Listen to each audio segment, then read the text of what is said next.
Y'all, welcome back, all y'all. How are you guys doing? Did you guys have a good week? Did you guys get some good sleeps? Welcome back to another Acti Study session.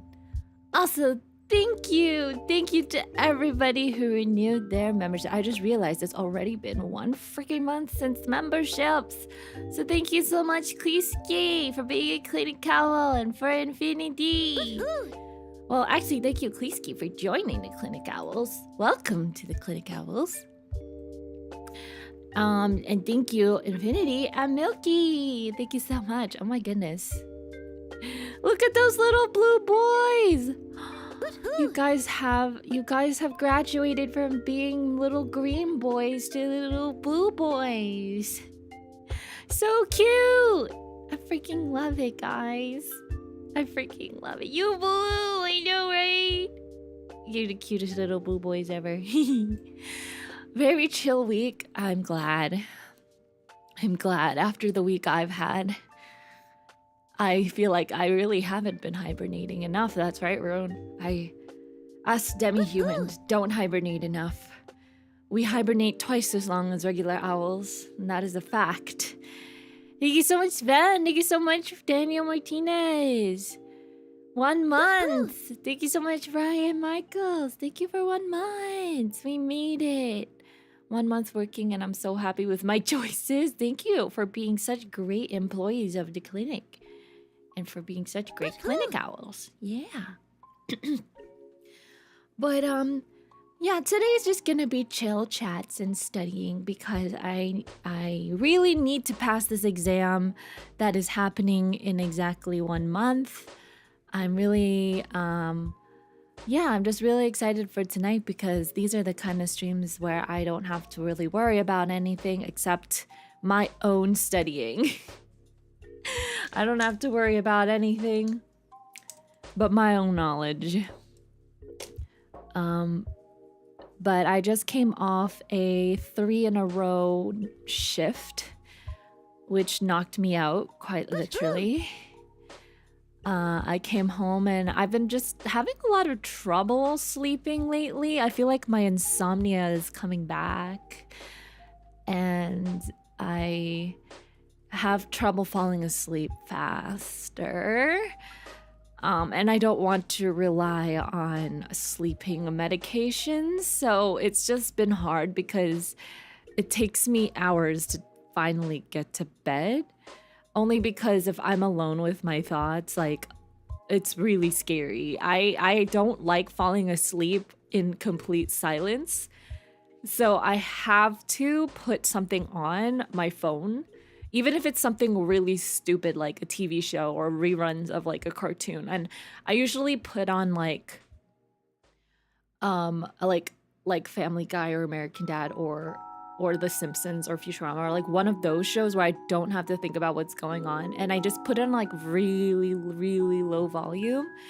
And then I just try to fall asleep with it. Just like hearing people in the background helps me sleep faster because I feel like when I've tried to sleep without sound before and it's so hard.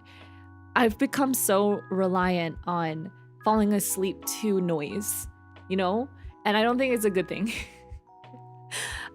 Before it used to be a white noise machine, so I might try to transition from falling asleep to TV to falling asleep with white noise. So that has been the thing that I've been like dependent on lately, and I'm falling back into that habit, which is not good. It's not good. Yeah, you always have a fan in your room, even if it's cold. I'll just point it away. You need that white noise. I haven't tried that before, but also my room is really dusty, so I wouldn't want to be blowing dust around in my room. It make me fall asleep longer. It would be harder for me to fall asleep. I mean, you did that with a compilation of Whose Line Is It Anyway sketches. I've been trying to find new things to fall asleep to. I was watching. What was I watching? Oh yeah, I was watching a bunch of Netflix cartoons, old cartoons from my childhood that I wanted to revisit. Like I was watching El Dorado the other day, and I fell asleep to that, so that was nice. There's also plenty of white noise apps. I have a fancy white noise machine. It's like this tiny little. It's so small. It's literally like 2 inches in diameter, maybe. And it's a portable one, so I bring it when I go traveling too, because I always have trouble falling asleep when I'm traveling. Yeah.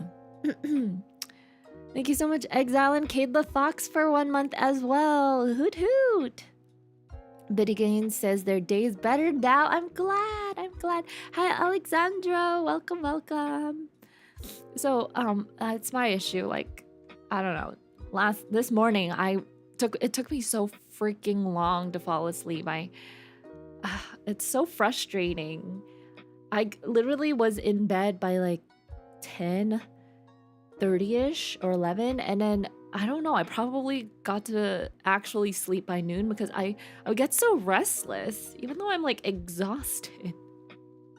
So it's just the night shift vibe. I feel you're always exhausted. But I don't know. I feel a lot better compared to Monday and Tuesday because I don't know if you guys are here during my unarchive, but I took care of like a really, really sick baby who's completely fine now, by the way. They're like super recovered and not even in the ICU anymore. So I took care of the baby on the regular floors now, and it's just really feeding the baby and changing the baby. And everyone's like, oh my gosh, this is Ate's baby because you took care of her ever since she's been here. And she's like 13 days old now. So she's a little chunker. And yeah, they call me Auntie. They call me Auntie Athy or TT Athy. And I'm like, why are you calling me that? Whenever the baby's crying, the other nurses or the staff will be like, don't worry, TT Athy's coming. And I'm like, what do you mean? I'm an auntie. I'm not an auntie. I'm not an auntie. I'm not old. Anyways, they call me like they call me like her surrogate mom or like her auntie in a way. But her mom is there. Her mom's very, very young. Her mom is way younger than me. So in a way, I am kind of like an auntie. Like an older auntie. And I had to teach mom how to take care of the baby because mom does not know how much about what babies do since it is her first baby. Like sometimes when she cries, I remember it's so funny because one of my coworkers actually brought this up in a conversation at the nurse's station. She was like, I was telling her, oh, mom is very young and probably inexperienced, so she does have to have a lot of education. And then my coworker was like, oh yeah, I remember when you were still in the ICU and the baby was crying and mom went up to the baby was crying and she was like, nurse, why is my baby crying? And then I walk up to her and I'm like, oh, it's probably because she just needs to be soothed, or maybe she's hungry, or maybe you just need to hold her. And then my coworker was like, I laughed so hard when you said that. Because it's like, so in her face, like, she's a baby. She's allowed to cry. I literally told mom, I was like, it's okay. She's a baby. She's allowed to cry. She's okay. Babies cry. That's what they do. You just have to figure out why. There's only a handful of things babies cry for, so really there's no reason why you shouldn't be able to soothe them unless it's like colic or something, and then you can bring them in and then maybe give them medication. I don't know. So I'm just glad I have a little bit of a break because I did work like 5 shifts this week, so I'm a little tired. Like some of my shifts were overtime shifts, and yeah, but luckily my 3 in a row was not bad because I did have an orientee with me. So at least for a couple of my shifts these past few nights, I had someone with me and they did all the work pretty much, except it's a little bit more work for me because I have to make sure they're doing it correctly. So I'm like with them all the time, standing over them, making sure that they are doing everything by the book. and charting everything by the book as well. And I mean, they have experience, so I didn't really have to explain much. It's just really our policies and things are very archaic, and our hospital's not that fancy. I'm telling you guys, our hospital is kind of messy in terms of policies. Like, there's nothing really there set in stone for most of our procedures, and it's kind of concerning to me because, yeah, if something happens, there's no policy to go back to or to reference from. So if you get in trouble, then yeah, you'll be in a lot of trouble. Got to join in and cry with oh my god, Cade, literally when I see this baby cry, my reaction, or not my reaction, but like my first thing to do when they cry is I cry with them. The baby cries, are they like, man? And then I'll be like, wah, me too. Why are you crying? Wah. I'll like walk in the room and I'm like, wah. I'll like be in sync with the baby. The baby's crying and then I'm crying. And then we'll see who cries better.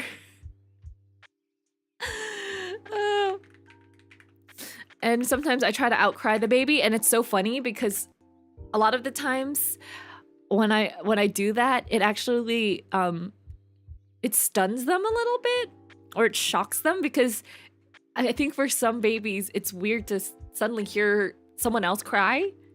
So I walk up to the baby and I'm like, wah! And then they like stop, and then they look at me and they're like, what? Who is that? What? Who's crying? Are you also crying? You're not supposed to be crying. You're my caregiver. If anything, it helps reduce the stress of babies crying. Because you know how parents are like, whenever they hear a baby cry, their initial instinct is like, oh my god, I need to get up. My baby's in pain, or like my baby needs me, or like, oh no, like we're doing something wrong. So what I do is when I walk into the room is I cry with the baby. So I make it a little bit of a joke so that the parents don't really freak out as much, because I'm like, wah, why are you crying? Wah. What do you need? Oh, you need to be swaddled. Okay, there you go. And then the baby stops crying. Right? And she's so cute. She's so cute. We did a little photo shoot the other night because I needed to update her medical chart photo. And you can do it through our phones, because we use hospital issued phones to scan medications and things. So I could do it through the hospital iPhone. And I was trying to catch a moment where she was smiling, but every single photo that I got, she was like, her face just looked like she was so stressed. Like her eyebrows were creasing, and I don't know, she just did not look sure. She was half asleep with her eyes half open. So I finally managed to get this one picture where her eyes were like wide open, but she wasn't smiling. She kind of just looked like the face you would make, and the face you would make thinking, what the heck is this person doing? Like, what the heck is this lady doing to me? Oh, your mom would also do that and cry with the baby like that? See, it's a technique. I've been taking care of babies for like years, for half a decade already, or even longer than that. Like, they don't surprise me anymore.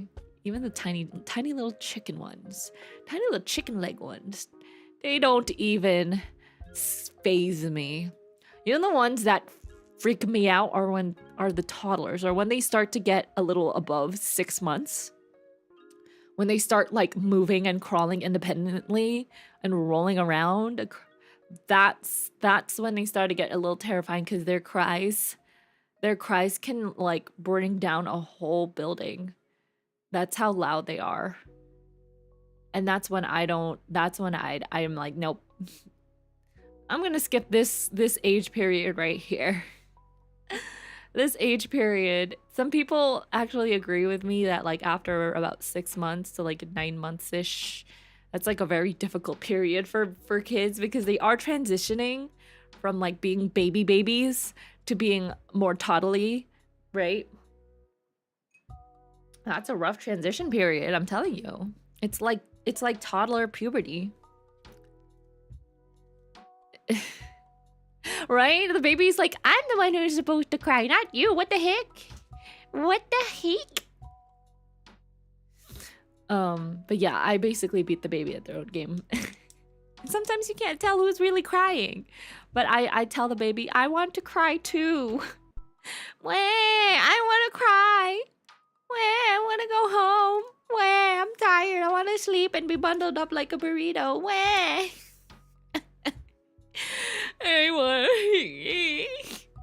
That's all I want to be. I just want to be a babu. Moon, am I right? So I'm glad that baby's doing well now. Hopefully she can go home in the next few days. And yeah, some crazy things have been happening around our unit. And I think it's because Halloween is coming up, so it's starting to be like the spoopy season. And something really, really crazy happened yesterday during the day.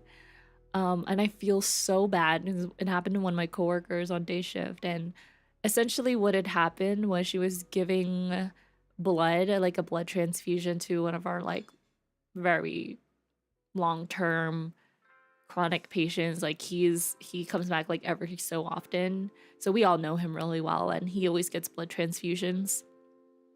But when we give these blood transfusions, we always have to put them through a blood warmer.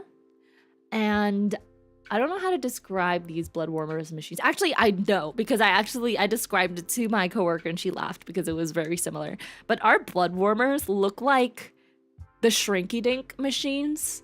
It's like this flat thing where you slide almost like a slot. So there's like a flat bag with like like a small line going through this bag, and that's where the blood kind of goes. It kind of curves in like an S shape throughout the bag, so it covers like some surface area, and you slide this bag into like a little slot, and it looks like a Shrinky Dink thing or like a little easy bake oven thing, and you just turn on the heater and it heats the blood as it is being infused into the slot, into the bag that's inside the slot, right? So she was giving blood through that, and at first there was like some issues with the bag, with the blood leaking out and stuff like that, and then they resolved that, and then all of a sudden there was like an issue with the line being occluded, because what happens is that you get the regular IV line from the pump and you attach it to the blood warmer, and then you attach the blood warmer tubing to the patient. So it goes IV pump, blood warmer, and then patient in terms of tubing, right? So the IV pump kept going off, and she was assuming there was like either an occlusion going on the patient, from the patient side, or from like the blood warmer side.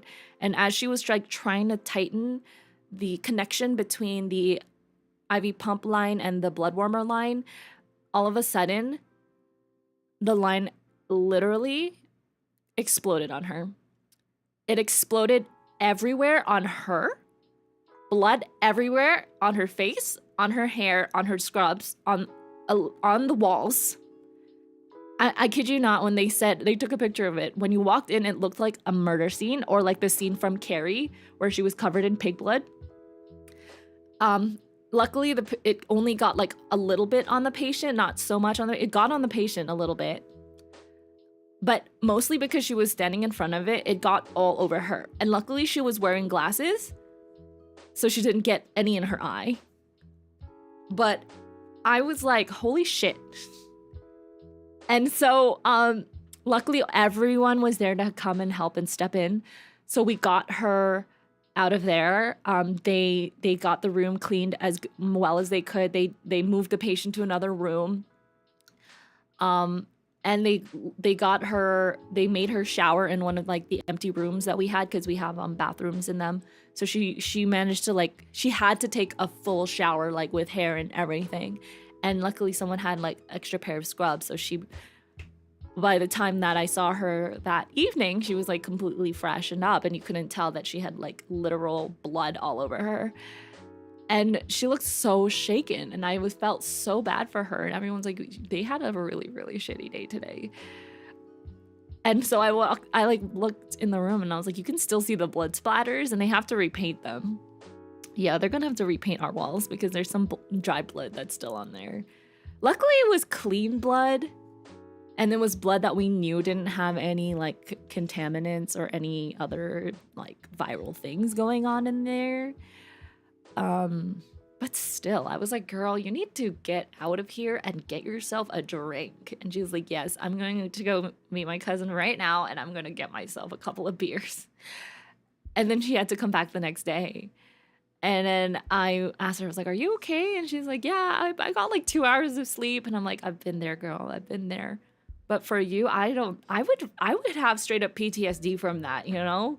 Can you imagine like blood exploding all over your face and your body? Like, what the heck? I mean, I've had blood spilled on me, but not to that degree. It was like the whole blood bag. Like, Jesus Christ, it was like 100 mLs of blood. Anyways, that was crazy. So I'm assuming that there was some sort of occlusion inside the blood warmer, and what had happened was like the pressure had built up so much inside the blood warmer that when she was trying to tighten the connection, it must have like the pressure must have built up and then the blood must have just exploded everywhere from the tubing, or like backed up from the tubing, you know. Ugh. Yeah, I know. I would have called out the next day and not questioned. No, she came back the next day, and I was like, good for you. But you know, we've experienced worse things in life. It was a bloody explosion everywhere. What's the procedure when something like that happens? Oh yeah, definitely. They moved them out. We terminally cleaned everything, which means every nook and cranny of the room had to be cleaned. We do terminal cleans when patients with like C. diff or like tuberculosis are in rooms. So they bring in like the UV light to literally kill bacteria and burn it. They burn the bacteria on the surface. They bring like this massive UV light, especially for like C. diff. And they shine it in the room. And essentially what it does is it burns the bacteria on a surface level. So sometimes when you walk into these rooms, you can actually smell like a little bit of fresh burn smell. So that's why like the techs who use them, they're like, don't walk into the room while this is being used because you will literally burn to death in them. You will burn to death from how strong this UV ray is. They even have to wear sunglasses when they're operating it because that's how strong it is. And yeah, I have smelt that fresh burn smell coming from that room. The smell of fresh bacteria burning in front of my eyes. Let them burn to a crisp. Bacteria got Thanos snapped, yeah. I honestly don't know what the smell must have been like, but yeah, it probably must have been like very irony and very blood-like. Anyways. That was my week. What a crazy ass week, guys. I need time to recuperate. I have 2 days before I have to go back to work. And then it'll be October! Yay! It'll be Owltober. It's the owl month. The spooky owl month. So excited for Halloween shenanigans. We're going to be dressing up. I'm working Halloween night, and our theme, I'm pretty sure, is going to be superheroes. I don't know what I'm going to be dressed up as yet, though. It's going to be fun. October, yeah! Thank you. I will get some rest. So let's get to studying. I also changed my desk setup, so now it's a little more accessible for myself. Let's get back to studying. I'm actually doing very well. I have started on fluid and electrolytes, and I started a little bit when I was there. But I realized that this book is actually going to be very, very helpful for me.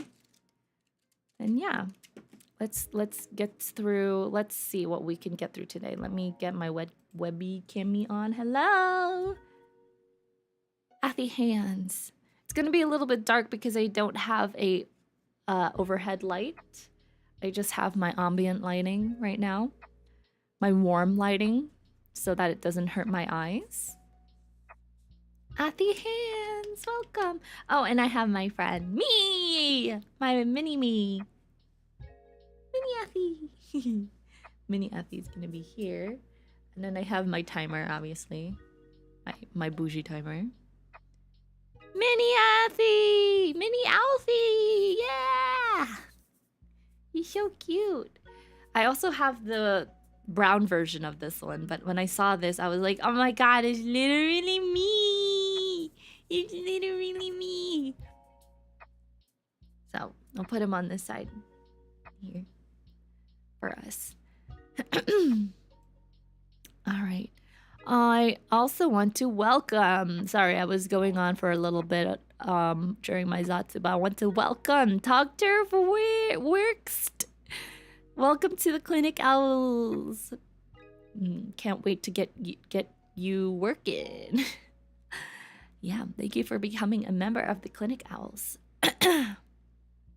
Lurking! Thank you for lurking. I see you. Hope you're having a lovely day. Right, we're working on fluid and electrolyte balances today. And then we're going to just go in chronological order. So after this, it'll be immune system disorders. And then we'll do infectious diseases. And I think, yeah, I think these are 3 very heavy topics. So we can go through these 3 for now. And then, yeah, we'll see how much time I have after that or how tired I feel after that. Hello, Maggie Loon! Con Maggie Loon. I am studying for my pediatric nursing certification,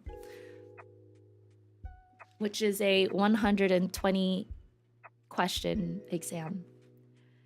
And yeah, pediatric nurse exam. So I'm gonna start just like reading and things, but I have a friend that I want to bring to our little chill chats. I have my friend Leguya, who's good to be here to join. So let me try and set up this real quick. Hold on. Uno momento. How do I...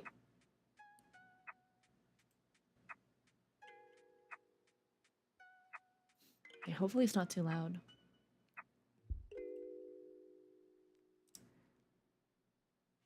Okay. All right, ready? Hello? Hello. Oh. Hello? Am I loud? Hold on. Oh, no, you're not loud. That's me. I'm going to make you quieter. Okay, I just, I turned down my input gain a little bit. I will make you quieter. There we go.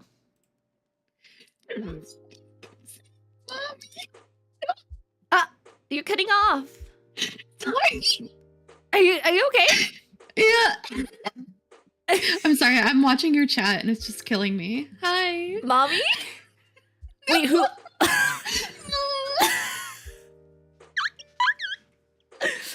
Mommy? Oh no. Mommy? Oh no, not the mommy allegations. I love that. If I am mother, stay in school, drink water, take care of yourselves, please. Drink freaking water, man. Yeah, drink water. It's always good for you. I mean, water is just the virgin vodka, am I right? Yeah, you know? It's your pre-gaming for your vodka. 2 mommy nurse aunts to read mommy and auntie? Mommy nurse and auntie pharmacy that I don't do anymore. Wait, oh my gosh, let me get the Discord reactive thing again, the Fugi. I don't have your thingy. Here, let me Oh, can you send it to me? Go ahead and grab my yeah. Oh, that'll be perfect. easier. Yeah. TY. Okay, so we have a mommy and an auntie on the stream tonight, apparently. But who is the mommy and who is the auntie? That is the question. I feel like you'd have to be mommy and I'd have to be auntie. No. What? But you're the mom of the stream. They're your chat. Wait, we're both no, two mommies in. We'll be two mommies. Two mommies in, Yeah. and they were roommates. And they were roommates. At this point, basically sisters. So mommy and auntie. Oh, right, because I would be mommy because these are my children, and you would be auntie because you'd be my sister in that way. Yeah. Here, let me DM you my Fuji. There you go. Thank you. Ooh. Do you want to introduce yourself to chats? Yes, hello. I'm Ligia. I am a lazy person. I don't know how to introduce myself to people. Hi. Some of you might have met me before. I've been here a few times. I'm a dragon girl. And I'm one of Athy's friends. Yeah, the coolest friend. Aw, no you. With the cutest model ever and the cutest little antlers. Literally? Are those antlers, by the way? I'm not They're supposed horns. Horns. Okay. They're so cute. I'm a dragon, so they're like my little horns, and everyone wants to eat them. Yes, that's what I thought when I first saw them. I thought, oh my goodness, they reminded me of like, I don't know, just like it looks like it could be made of ice cream or something. I'd say they taste like kind of like a cucumber mint. Yeah, like so maybe a mint, like ice. Mint ice chocolate pops. ice cream. Ice pops. That's what it is. My favorite flavor is lime. So if they taste like lime, I'd be very happy. That'd be really good. Yeah. Oh, lime. Yeah, that'd be so good. Spring onions. Spring onions. That's what I thought too. It was like spring onions, leeks. I do hear that too sometimes. Sometimes like leek horns. Leeks are yummy. I like leeks. I should make some leek and potato soup sometime. That's right. It is getting into the autumn season, and we should really make some like pumpkin-y, potato-y kind of dishes. I'm so excited for fall. I made 2 loaves of pumpkin chocolate chip bread last weekend, and my roommate and I ate them within a week. Pumpkin chocolate chip? That sounds so good. It's so good. Is it just regular bread that you made? No. So like a sweet bread. So kind of like a cake almost. Like banana bread? Yeah. Nice. It's really good. Pumpkin chocolate chip, like pumpkin spice bread with chocolate chip, really good. Whoa. Kind of a part of my childhood, funny enough. I actually used to work at this place that was very local to where I lived, that they sold pumpkin chocolate chip bread throughout the year. And I lived in that area for 10 years, and we used to get it a lot. It was always like a good little treat. Wow. That's amazing. What do you eat it with? Do you drink any specific drink, or you make any like apple cider or something? Oh, that sounds good, but no. I usually just ate it, just like here's my breakfast. I'll get a slice. Yum. Yeah. I've been so lacking with cooking lately. I just see all my friends posting on their Instagram stories of like these massive meal preps they'll do, or these nice dinners that they'll have with their roommates. And it looks so professional. Meanwhile, I'm just here eating my frozen spinach, my frozen tacos. You can have some really good frozen meals. I actually found some really nice ones the other day that are about $3 for a decent amount of food. Oh, yeah? Yeah. I like some Marie Callender's frozen meals. They have like pesto bowls and like Swedish meatballs and pork and mac and cheese. They're actually really good. I know, but they're probably not that healthy if they have to be frozen, right? So people are always like, fresh foods. But I don't have time to cook fresh foods. They just go bad. I mean, everything in moderation, you know? Right, that's true. We actually had to buy an extra freezer because we eat too much frozen food. Also, I'd say it's probably better that they're frozen rather than like a preserved food or something. Because if it's a frozen food, you don't have to put in like all the random preservatives and stuff. You just have to keep them frozen. Right, that's true. It could still be like fresh vegetables that are frozen. Yeah, like plain veggies. I've actually started buying like a lot more like freezer meals, like that kind of stuff, because I've just been a little too busy to cook lately. So actually had some today that was like this potato and asparagus and onion and peas and like some garlic butter, and it was surprisingly good. Ooh. I I mean, was very anything with pleased. garlic butter sounds fantastic. I think That's garlic true. butter is the way to go. So true. You cannot go wrong. At least you're getting in your veggies, and I'm proud of you for that, because some adults that I've known in my life are like very anti-vegetable. Oh no. Veggies make things taste better even if you don't think about it. Exactly. I just can't straight up eat like a carb and meat. You need to have a little bit of something to buffer all that oil and carbs that you're having. I mean, I can definitely eat just carbs and meat, but it's definitely same. better with veggie too. Same. I remember for my birthday, a few years ago, I for my birthday, I requested that we make some carnitas and some black beans and rice, and we had that with like pineapple. And I started off by eating so much pineapple that my tongue went numb, like I couldn't really taste anything properly. Oh god. And then I just grabbed a bowl of pork. That's what I had. I had it with like a little bit of rice and beans, but I mostly just ate the pork. Your tongue was being you were digesting your own freaking tongue at that point. Yeah, it's why it's yellow, all the pineapple. Oh gosh. Can you still eat pineapple though? You're not like, oh yeah, you didn't get sick from it or anything, right? it's my favorite fruit besides mango. Oh my god, you're a tropical girly too? Yeah. Yay, tropical fruit girly. Yeah. Oh, Have you had a lot of pina coladas in your lifetime? I've actually don't think I've ever had a proper pina colada. As What do you someone mean, who wait, likes, Yabe? What? like with your tongue getting digested by you digested yourself. I did. Don't worry about it. It's all right. You have to make yourself a nice pina colada. I've never had one I, until recently, and I feel like everybody should have one with Bailey's. With Bailey's specifically. Be good. Or like a rum chata with it. Like I feel Yes, like pineapple horchata would be pretty good. Pineapple rum chatas. I'm not like a big rum fan, just because I mean I did go to Puerto Rico and I got like the whole rum experience and I tried it, but I just I think any alcohol above like 15% is already nah. I'm dead. If I'm drinking, I don't like having like cocktails as much. Sometimes I'll make them. I made a horrid cocktail the other day, actually.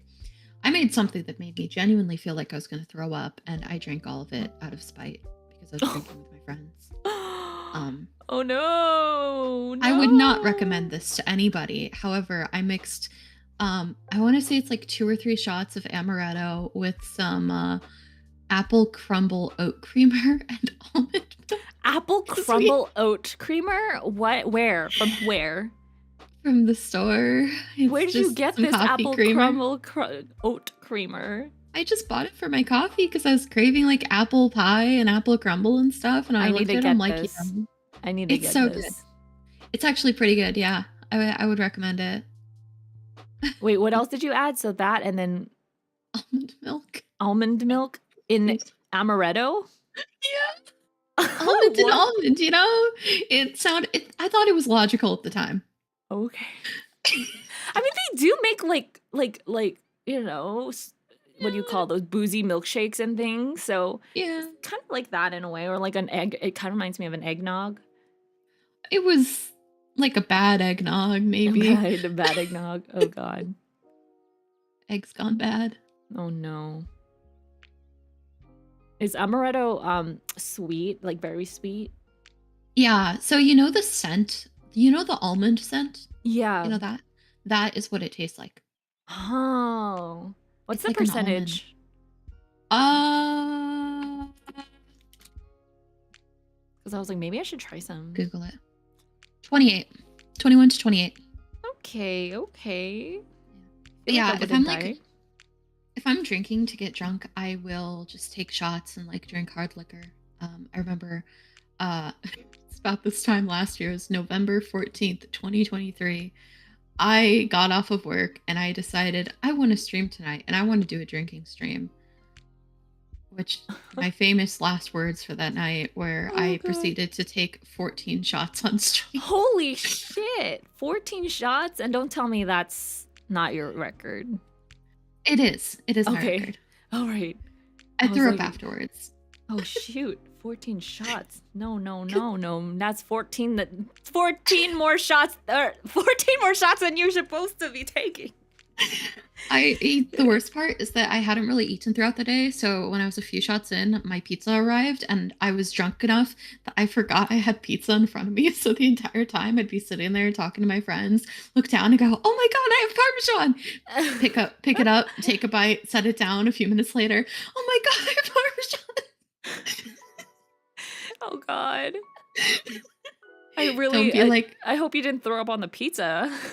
I didn't. I threw up on my bed. Okay, that's even worse. I'm sorry. Yeah, it's all right. It was fine. But yeah, don't be like me, kids. Drink responsibly if you are legally old enough to drink and you desire to. I mean, everyone's got to experiment a little bit. Yeah. In order to suffer their own consequences. But yes, exactly that. Exactly right. I was brownout drunk is what it's called when you're not quite blackout drunk, but you're still forgetting some stuff. Brownout drunk? Yeah, that's what my friend told me it was called. Why not gray out drunk? That's a better idea. Yeah, it's like just gray. Yeah, it's like, I don't know, like brownout sounds like you like have like some liquor in it still. No, it literally sounds like you drank so much that you literally shat yourself. That's what it sounds like. Oh my God, no. Blueouts and greenouts? I think greening out is a thing, but it's not related to drinking. And I don't know if Athy wants me to go into that. Oh no. Wait, now they can never see brownouts the same? Oh no. Was it an actual legitimate term? I thought it was just... Yeah. I thought it was... Yeah. Oh god. Okay, I've never heard of that term before, but that's the first thing that came into my head when I first started. No, that's valid.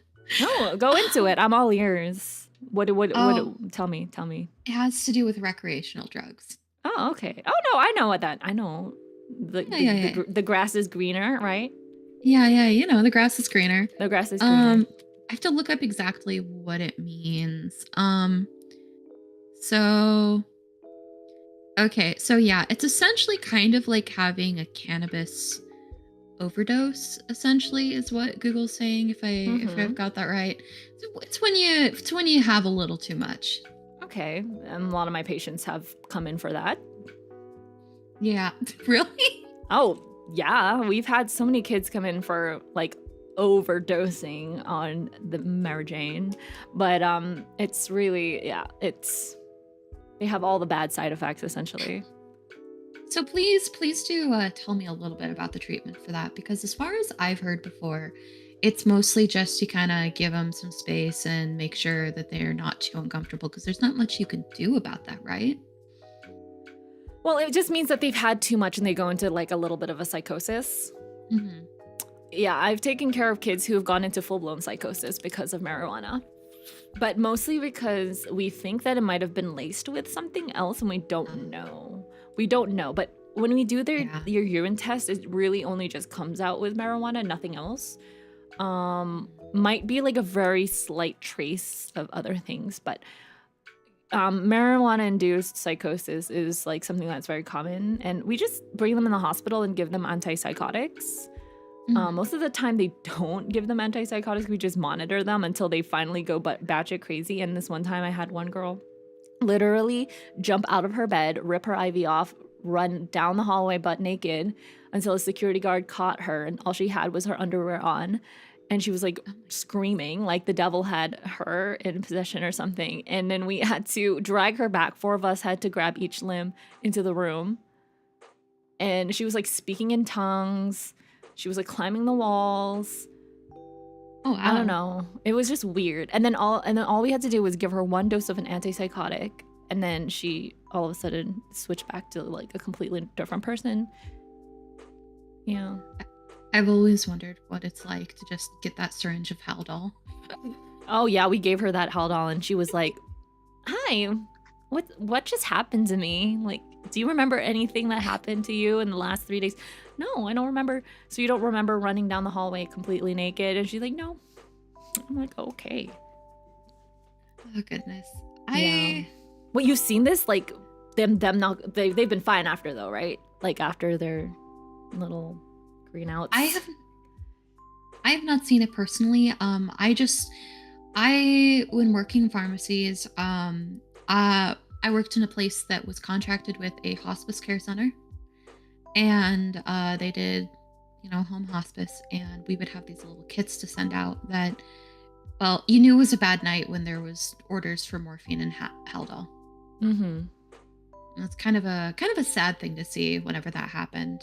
And I'd say about half the time afterwards, you take the patient off of the records, or not off the Mm. records, but off of the delivery Off the list. charts, yeah. Unfortunately, yeah. But Wow. That sucks.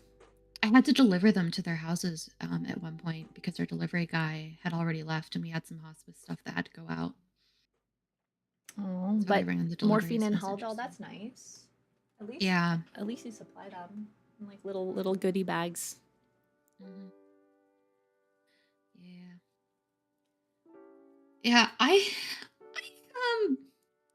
I have a little bit of experience with having a little too much. Personally, I have some interesting stories about that. It's I feel like so many of my friends tell me like their craziest stories about taking recreational drugs. And I am like the bookkeeper because I myself never have taken any in my life. So just listening to other people's experiences, I'm like, wow, this is fascinating. And then somehow piques my curiosity in another way. um, do you want to hear me tell the story Sure. about this? Oh, please. I want to know what your experience was like. So, I was with a family friend, and I had gone with him to or not a family friend, my close friend. I had gone to him to his family event, and while there, um, their parents like to partake, and so does a large portion of their family. Mm-hmm. So while this was a big family event, there were two separate batches of brownies made.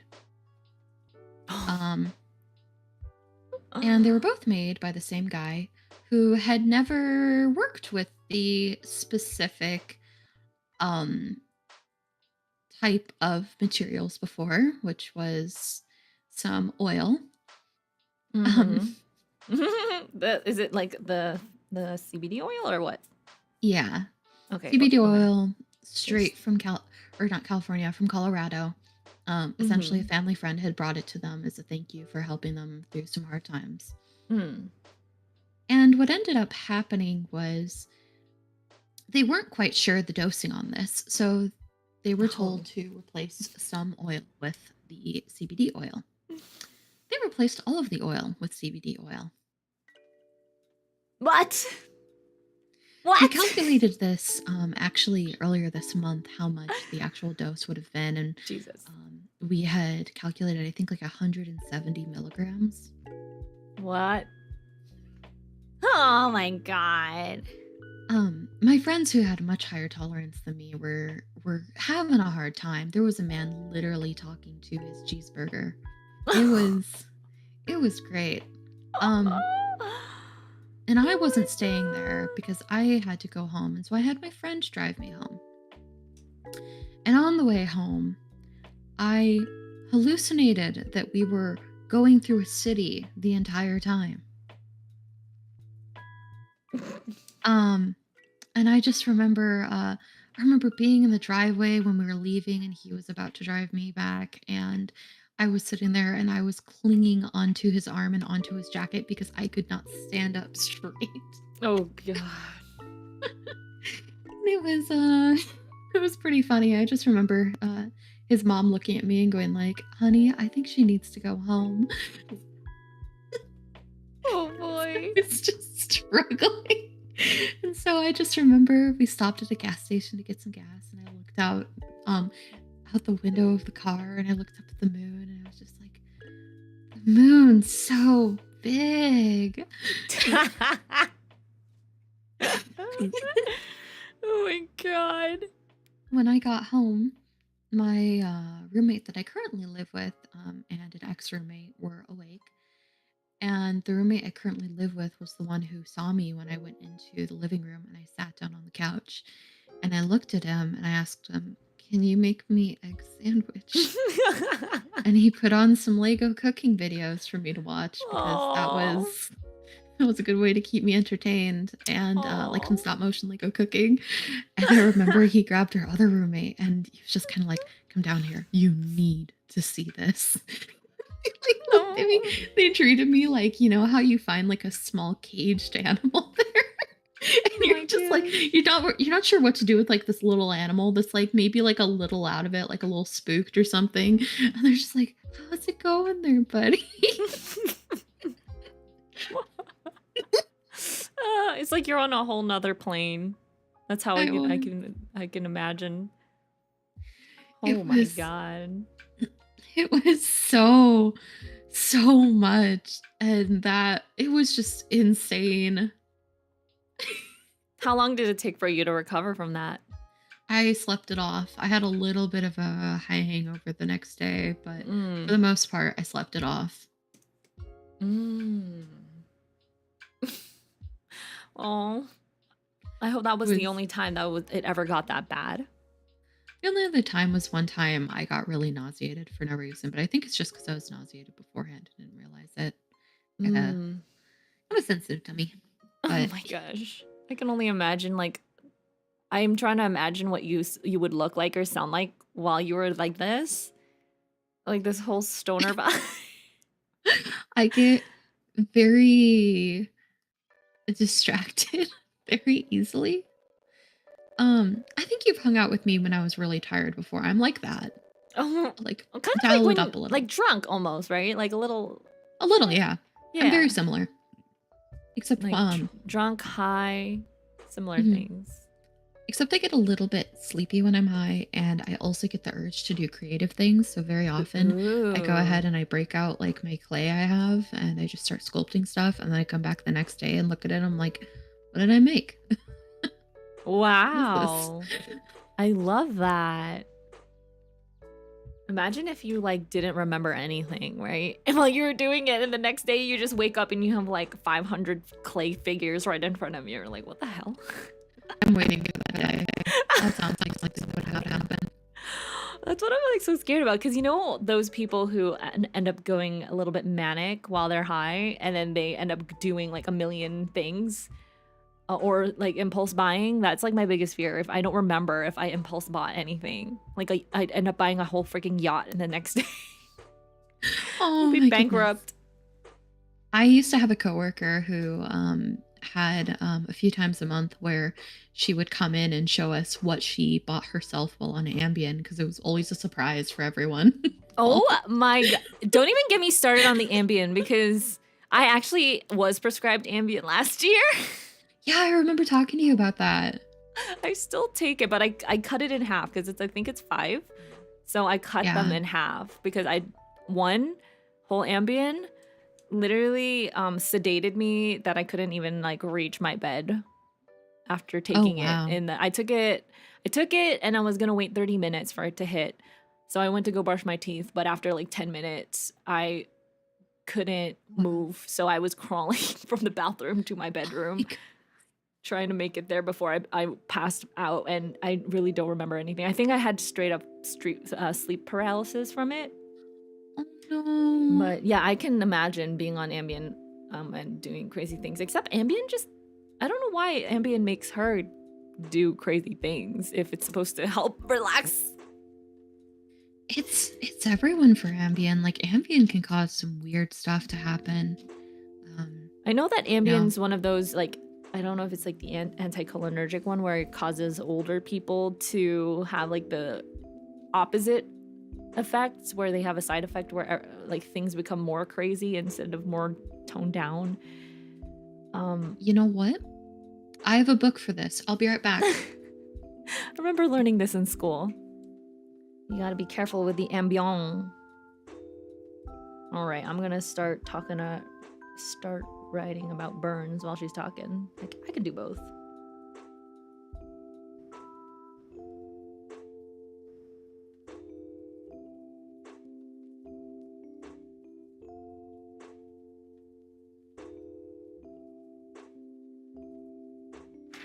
All right.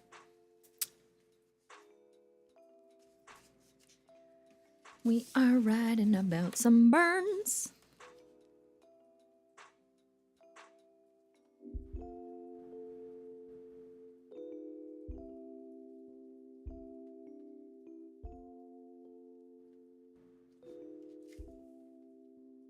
Okay, this is basically just telling me how kids get burned, and I'm like, yes, I can get burned from being stupid. I have my pharmacology textbook. Let's see if I can find Oh yes, the side effects of Ambien. 207 or 157. Let's go 157 first. Let's see. If I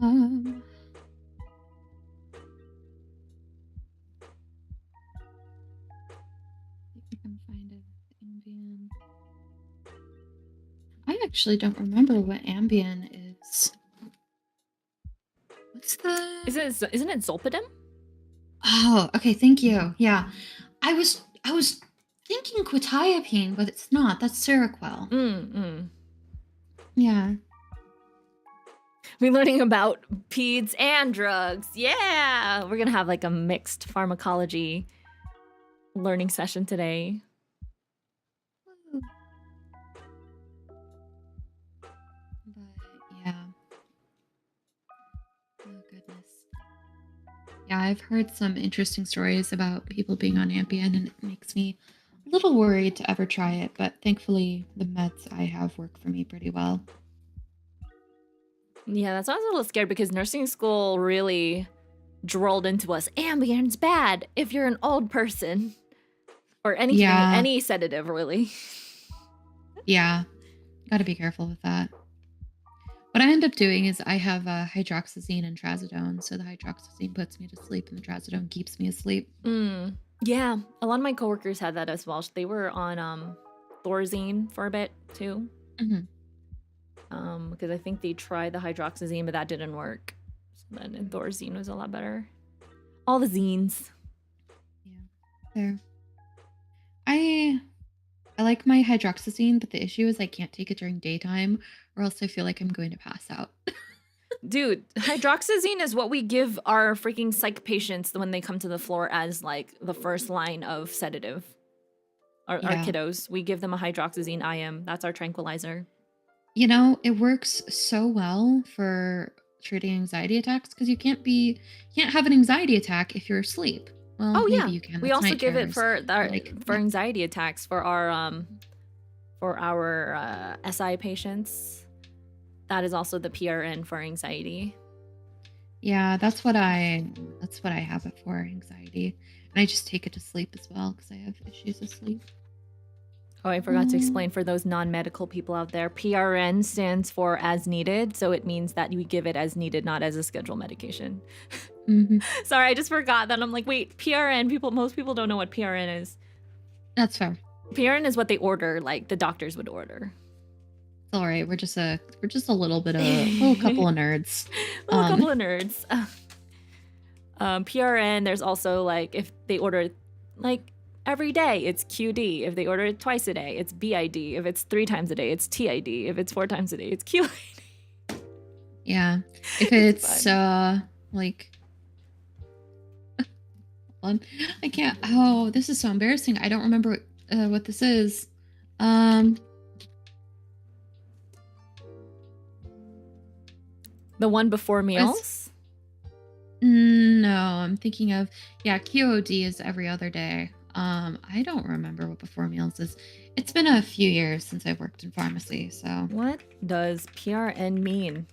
It means pro renata, which means as the situation demands or simply as needed. You know, I didn't know that one. Thank you. Pro renata. I just know that it's like most of them are like Latin abbreviations. Yeah.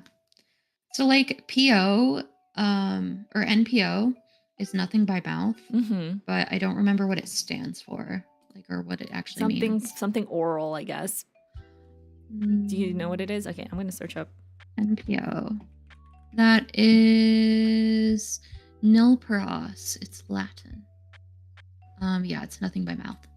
And what does it stand for? MPO. Nothing by mouth. Oh, Or nil per os. nil per os. Nice. And then QD is also Latin for quaquedie. Quaquedie. I can't say it. It's QUAQUEDIE. Okay, I know DA, which means day, right? But quaque once kake die. Wait, hold on. Quaquedie. Quality dairy. Okay. Quaque. Thank you, Google. Quaquedie. Quaquedie. Quack. It sounds like quack. Hey, don't call us a nerd. You're a freaking nerd. You guys are nerds. We're a couple of nerds. You guys are geeks. No, geeks are nerds. Which one do you think has a more positive connotation? Ooh, it really depends on what you're looking at. Because when I think of a nerd, I think of somebody who's like, like very intelligent. But if someone's a geek, they're just kind of like really big, like fans of things. Like, I think of like Star Wars and That's stuff. true. That's true. Because a nerd is like someone who actually is like knowledgeable or like academic, and then geek is just you can geek out over anything, like obsessive in a way. Mm-hmm. Oh, yeah, pretty much. So like geeks are like anyone who's like really into like fandoms and stuff, I guess, that kind of stuff. We're geek nerds. We're girds. We're gird. We're gird. Everyone's least favorite thing. Among many other literally things. The worst thing. All right. So we never learned like the actual Latin word for them in school. You just know what they mean. Yeah. I think they told us the Latin for NPO at one point, but I didn't absorb any of that. I was never going to remember nil per os. I remember nothing by mouth because that's what I needed to know. I will just make it up. I think one time a parent actually did ask me what NPO stands for, and I made it up, and I was like, nothing per orum. Nothing per oral. Nothing. That's what you would think of. Like, that was another way to remember it. Even though it's not technically what it stands for, but I don't think anyone really cared. Or nothing passing the oral cavity. Yeah. It's a good way to remember it. No past the oral cavity. QD and stuff was a little bit harder to do. Now I'm going to remember quaque die. Sounds like a duck. Quaque.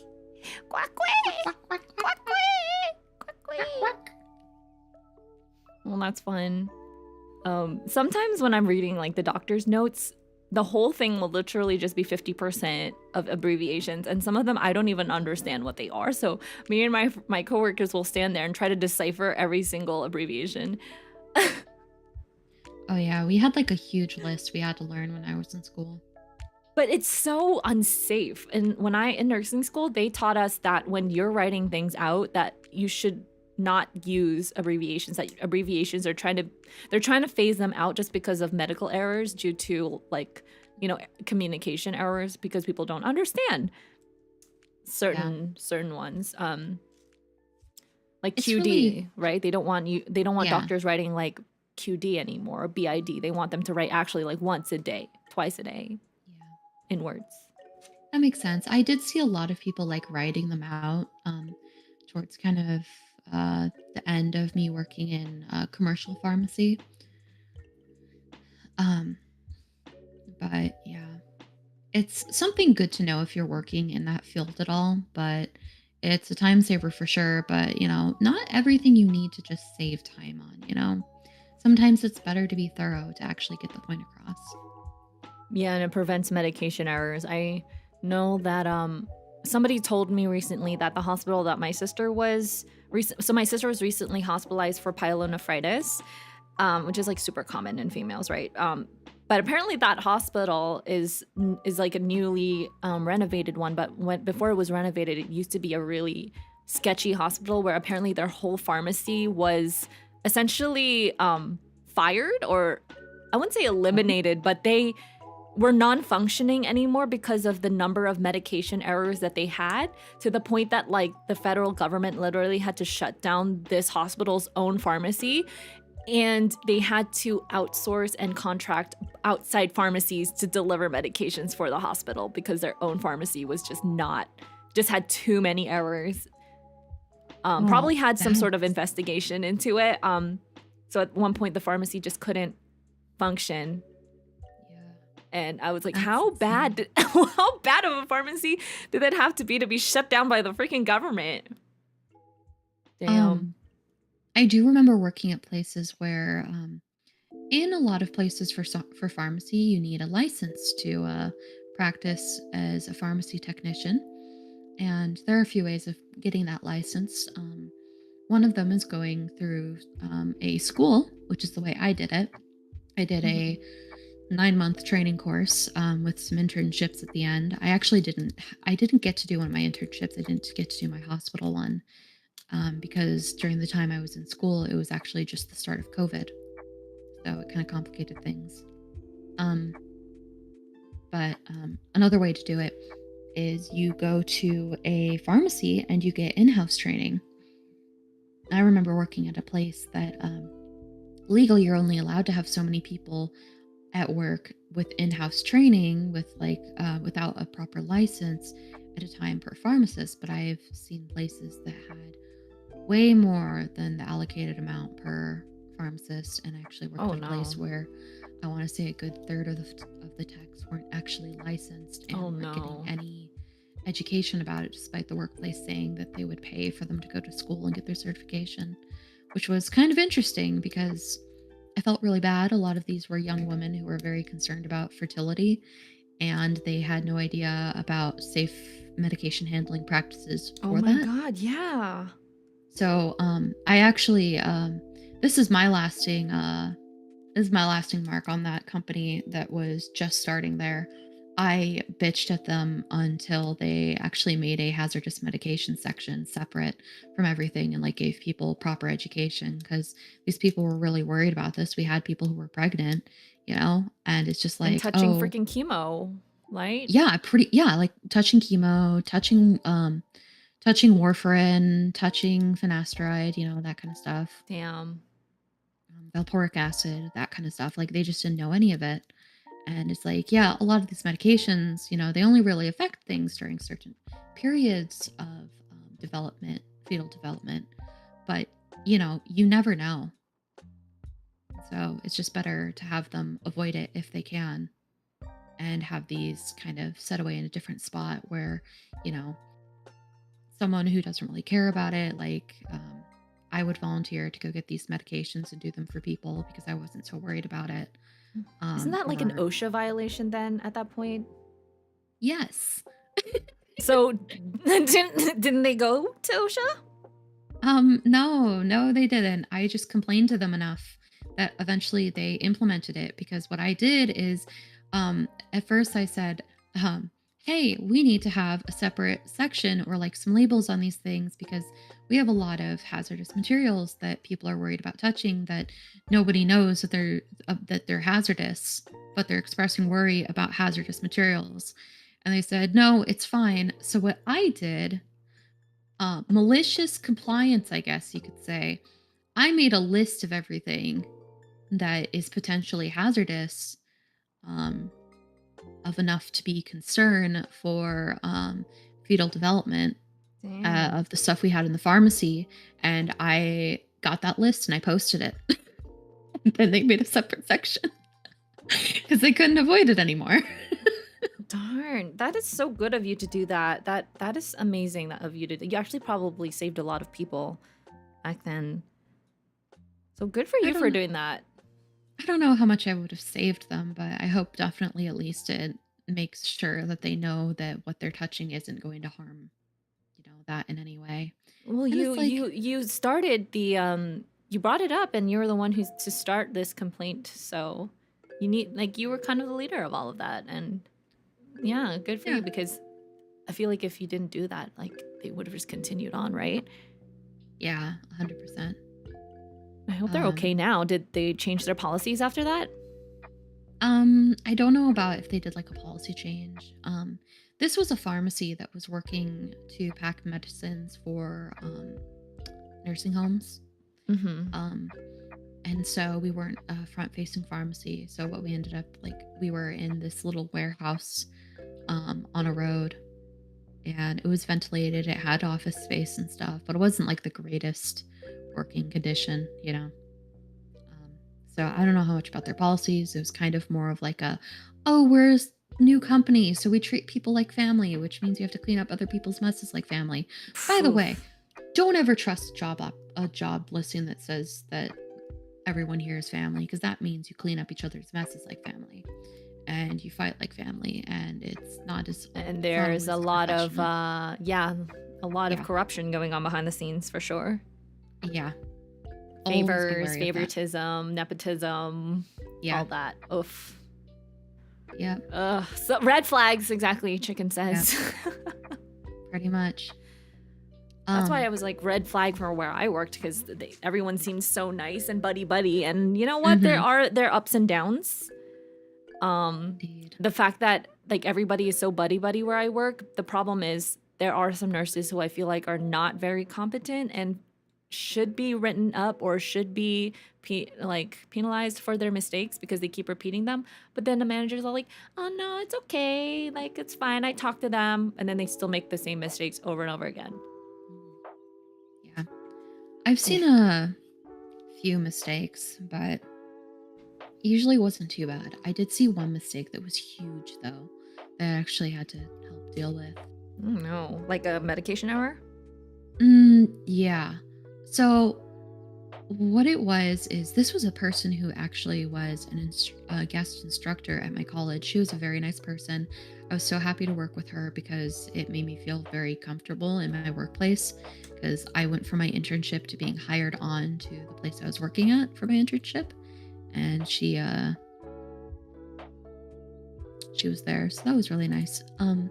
But unfortunately, we were in the time of COVID, and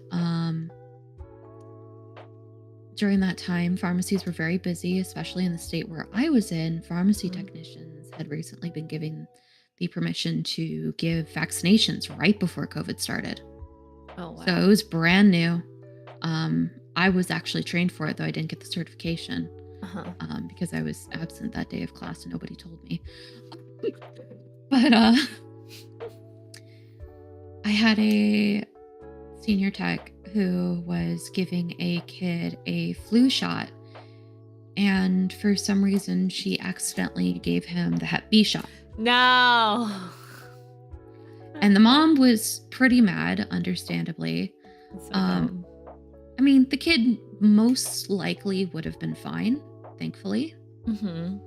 Um, it's kind of not, Yeah, luckily it wasn't like a shot of freaking like heparin or something. yeah, accidentally draws up the testosterone from the vial. Oh Lord. But But I get, yeah, yeah, because Hep B is like whatever. You can just get, like, kids get mhm, boosters of that all the time. yeah. I have actually double shots of a lot of things because we lost my vaccination records, and to do any internships, I had to get my vaccination records. Mm. So I have double shots. I'm Oh, super good. immune, guys. Yes, you're super immune. You're gonna be fighting all those viruses and Yeah. bacteria like a champ. Yep. I'm gonna punch him. I'm gonna punch the flu in the face. But how? They literally, it literally, did they, is it because they drew it up in an empty syringe?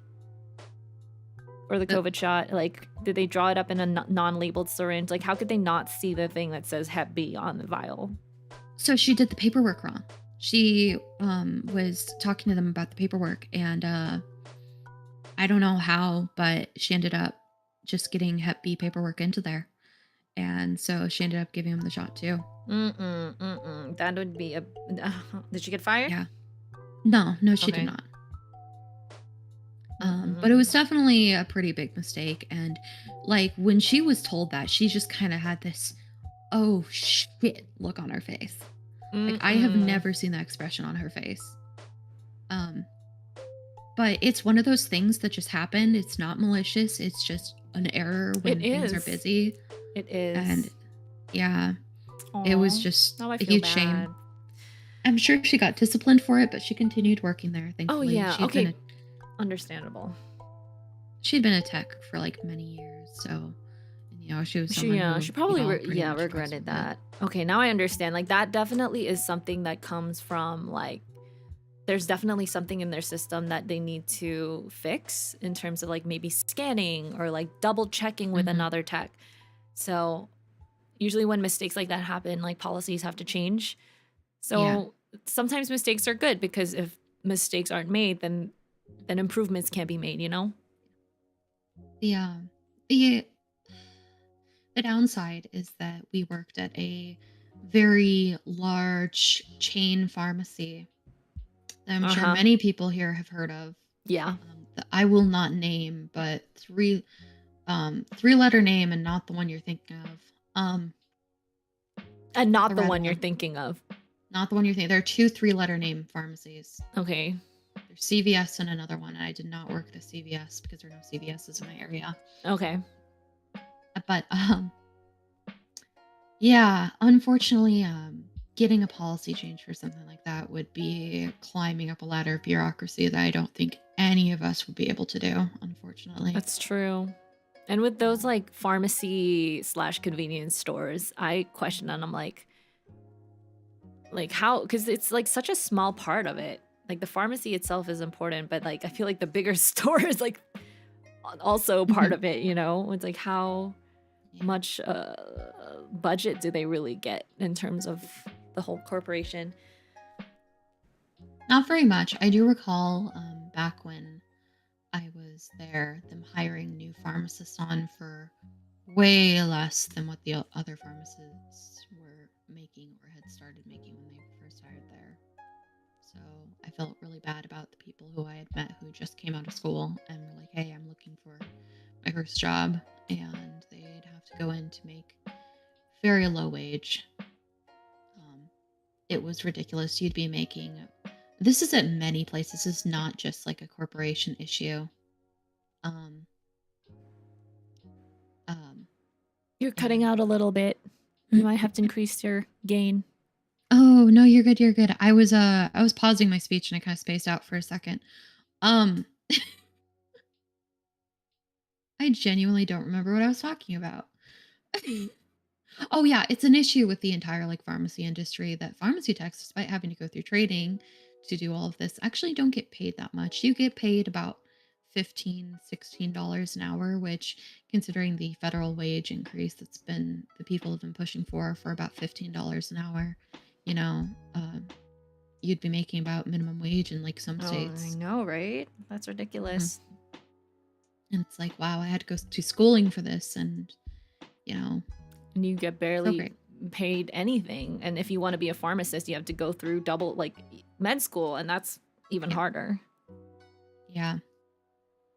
Unfortunately, Mm-mm. a lot of those companies just kind of ruined it for me. So I'm not in that anymore. I do No, paperwork now. big pharma is a very tricky area for sure. Yeah. Stressful for no good reason. I bet. I mean, especially here in the United States, it's like I bet anywhere in the world though with any drug company or pharmacy. Because my little brother is trying to get into pharmaceuticals as well. Like he either wants to Mhm. become a pharmacist or he wants to go do something in like neuroscience. But he's Mhm. definitely becoming a doctor. That's all I know. Okay. That's good. But he wants to do something with like the drugs and the brain specifically because he is a user of recreational drugs and he wants to understand how they affect like the brain Mhm. and if he can treat people with them and also like people with mental illnesses. That's really good. Yeah, one of my really really good friends from school, who is literally the smartest person I know. He was always voted like most likely to win Nobel Prize, most likely to become president in our like school. proms and things. And now he's the same age as me, but he is literally now an adjunct professor at UC San Diego. Oh, wow. And he's not even in his 30s yet. Oh. He's already gotten his PhD, and he went to, for undergrad, he went to Johns Hopkins, and then for his master's / PhD, he went to MIT Harvard. So I was like, of course, not. Why am I not surprised? He was a TA there, and his PhD was actually something very similar to like the neuroscience field, where he created a 3D, almost like a 3D model or like a 3D simulation. Oh no, he basically wants to like recreate a brain, like almost like a fake brain simulation where you can give it like the medications, and you can see like how it affects the neurons and stuff inside the brain. So you can test out medications in like this fake simulated brain before you actually sell them. So instead of testing testing them on animals like rats and things, or doing like human trials, you would do it on like an artificial brain. Interesting. Yeah. A 3D printed brain is what he said. Is it also made with the plastic filament? I have no idea. No, they can do 3D human tissue, like print human tissue now. So I was like, oh my I've seen God. that. Like, that's so freaking cool. So 3D print a human brain and do all that sort of stuff. I can't remember what. It was something more exciting than that, but that's pretty good. That's pretty cool. Right? Oh, did you see the people making what is it? Meltable syringes, the ones that after use go soft so that you don't prick yourself after injection? How? It's made with like I can't remember exactly what it is, but whatever special material they made like the syringe needle out of, would when heated up by the body would actually soften and make it so that it wasn't sharp anymore. Is it for like home use, or is it for what, like hospital use? Or I think it's for clinical use. Clinical use? Ah. But then what if it like goes soft when you're injecting it? And what if you need is it just for like IM injections or sub-Q injections? It's not IV needle, right? It's not IV needle. Oh, okay. This is for like single-use injection and stuff. stuff. Okay. That would make sense, because once you if it's sharp enough for you to pierce through, and even if you take it out and it's soft already, it doesn't matter as long as the medication gets into the tissue, right? Yeah, pretty much. Okay. I see. That is actually really helpful. Though I feel like it sounds very expensive. Yeah, I gotta wonder the price tag on it, but so is every sort of like R&D. They have safety things. You just have to be extra careful. I'm like, who is pricking themselves from giving immunizations? It's like the easiest thing ever. When you're hurrying or you're just not being careful, really. That's pretty much it. Why would you be hurrying? Pharmacy.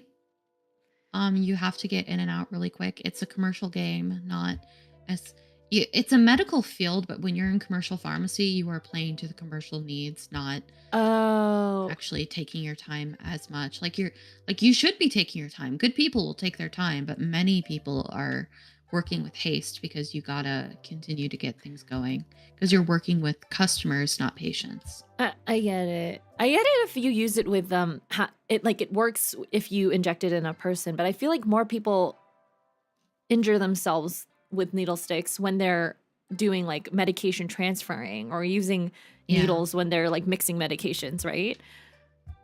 I don't know. I don't know the statistics on it.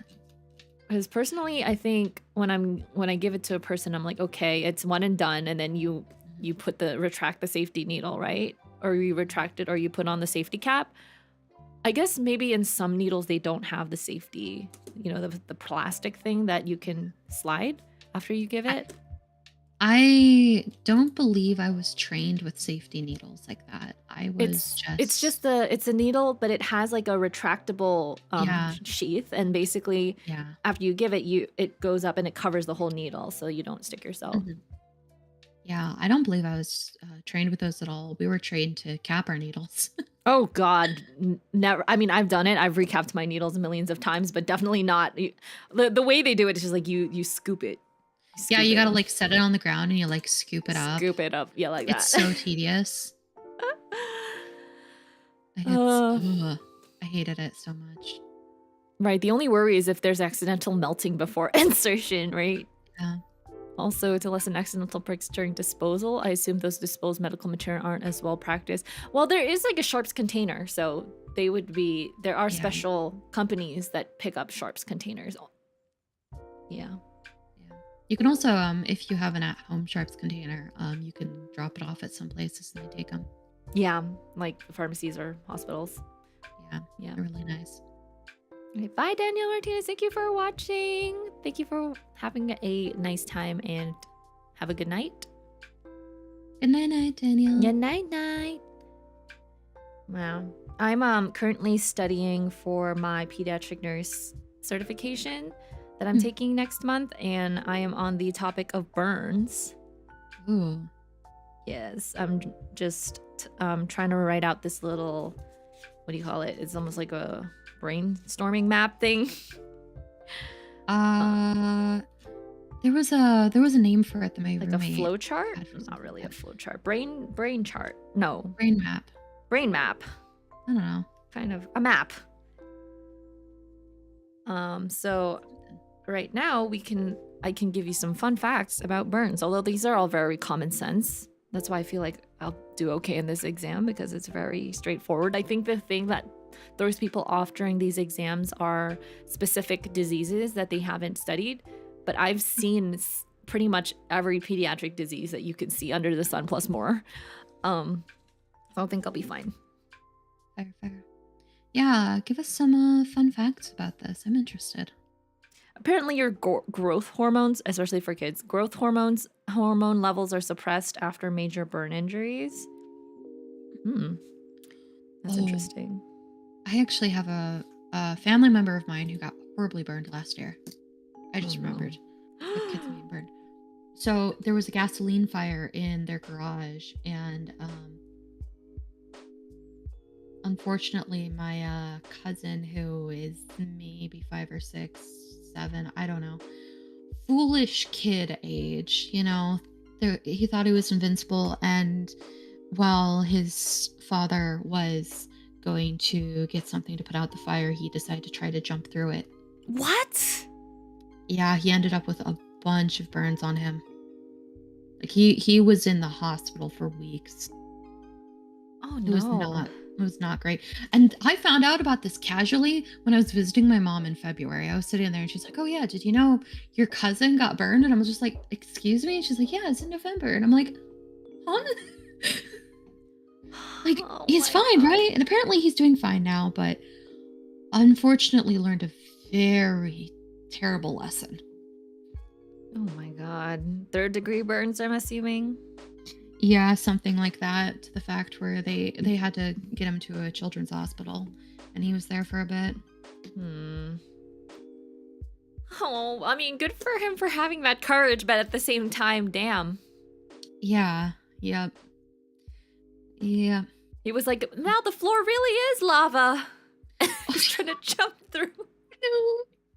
I think he was thinking he was like jumping through like a ring of fire or something, because he does like a lot of dirt biking and stuff. Oh, I could see that daredevil personality. Yeah. Yep. Very much a daredevil. Wow. Forbid I wanted to sleep in on the weekends, because my room was the closest to that side, because they were also my neighbors. Poor I could hear them kid. go on their dirt bikes every But you know, weekend. kids are like so resilient. Those kind Yeah, of things, it's they recover so fast. It's honestly insane. Yeah, it's like I literally took care of well, when the baby came to us, it was 8 days old and they were intubated. And then I took care of this baby up until this morning, and the baby's already on, like, not in the ICU. and it's only been 5 days. So they were intubated for like 3 days, and then they've been on room air for like 3 days, and now they're eating, drinking, doing all the great, well, eating, not really. Drinking and eating, same thing. They're being a normal baby They're a now, and baby. it's like Yeah. it's like nothing ever happens. Like they never even had a tube down their throat, and they're just thriving. Oh wow, that's really nice. I'm glad Cute they little baby. bounced back quite a bit. We have no idea what happened either. We were like, we did all the infectious and viral workups, all negative, by the way. We just don't know why this baby stopped breathing, and then we realized, oh my god, it could have just been because they were being a baby, and maybe they were being overfed. Is that a thing that they can stop? Yeah, like when babies are being overfed, or yeah, like if there's no other explanation, it could be GERD, it could be like, yeah, overfeeding. They start to kind of like choke a little bit, and because of that, they stop breathing sometimes. And that's why a lot of parents bring their babies into the hospital or the emergency room, because they're like, my baby stopped breathing, they turned blue, but they're okay now. So then we have to keep them in the hospital for 24 hours for what is called a BRUE, or a brief resolved unexplained event, a BRUE. We sometimes put them on seizure monitoring to see if it could be a seizure. And most of the time it's just car sickness or GERD, or lactose intolerance, or overfeeding. Oh wow. But sometimes it is something genetic, or something like cardiac issue or congenital or something like that. But this baby has nothing wrong. That's good. It was just, I feel like it was a little extreme to have to intubate this baby because they ate too much. Babies are so dramatic. I know, right? That's what I was gonna say. I was like, oh my god, she's being so dramatic. Stopped breathing, turned blue because she was a little full. And then the whole ED like rushed to try and put a tube down her throat. Damn. One of those days. All right, let's see what first degree burns are like. First degree burns are like sunburns, which I got when I was in Puerto Rico multiple times. Have you ever given yourself a burn in just like a really dumb way? Oh yeah, cooking. All the I time in the kitchen, all the time. cooked some potatoes and I took them out of the oven, and I just kind of didn't notice they were hot. You know, logically speaking, I just took them out of the oven, so I should have known this. But I popped one in my mouth and it tasted really good, and it just kind of didn't click with me that it was burning me until I was kind of sitting there, and I'm like, "Oh, wait a second." It took me a little too long to realize that it was burning me. So at that point, I ended up giving myself pretty bad burns on my cheek. Oh god. Hey, it was worth it though. It was worth pretty good. The potatoes were worth the burn. Worth the snack.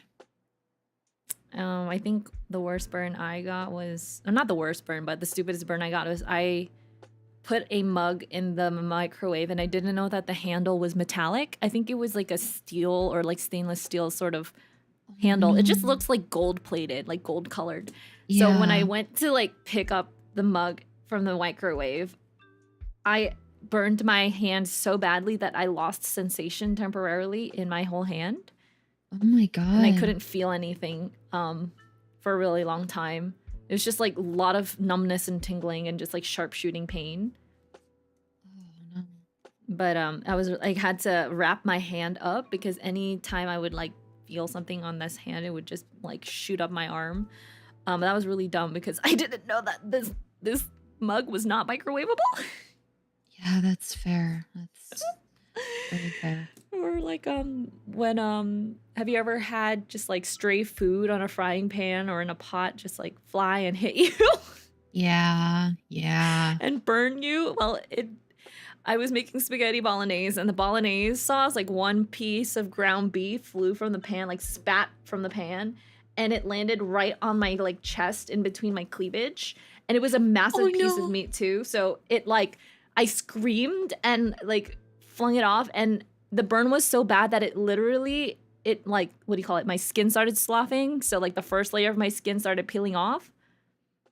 Oh my god. It became like it was like a second degree burn at that point. Yeah, I was gonna say that's second. It got like a fluid filled blister and everything, and my skin peeled off. I was like, ah! I think I still have the scar. I think I still have the scar. Matthew boob scar. My little Balinese boob scar. Balinese boob scar. Oh my goodness. All right, yeah. Be careful of those. Burns are not fun. Even sunburns are not fun. Freaking hate sunburns, man. Getting hurt just isn't great. Crazy. I know. Some kids have like really high pain thresholds that I've seen. I think I've actually taken care of one kid who has that disease that where they don't have pain. They can't experience pain. There's like a disease where their nervous system is like not properly developed, so they aren't able to feel pain. So they get injured very, very easily and have to come in for surgeries and burns all the time because their body just can't tell that they're suffering. Like a lot of broken bones. Like they'll break their arm and they'll be fine for like weeks until the family member realizes, oh, there's something wrong going on with you. Yeah, I can't remember the name of the disease. I remember. I mean, I can't remember either. That's the annoying thing about cooking sauces. You have to keep stirring them or else they can splatter. Yeah. Same thing with like anything oily. Yeah, that's my biggest fear is like having a big pan of oil and like putting something very water-based in there and then just the oil splattering everywhere. Oh, it was on House. Yeah, it was on House. Milky remembers. Sipa, C-I-P-A. I remember that episode. That kid was a brat. I feel like all the kids on medical shows are like somewhat brats. Yeah, that's true.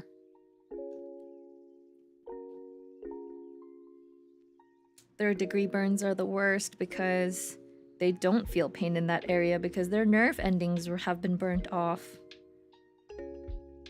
And that is the worst.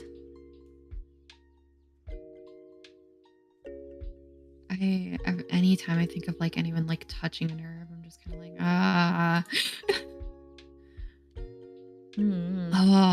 Have you watched Smiling Friends at all? No, what's it about? That's a very good question. It's a how do you explain Smiling Friends? Oh god. Goofy cartoon that's for adults, definitely. Is it like Happy Tree Friends?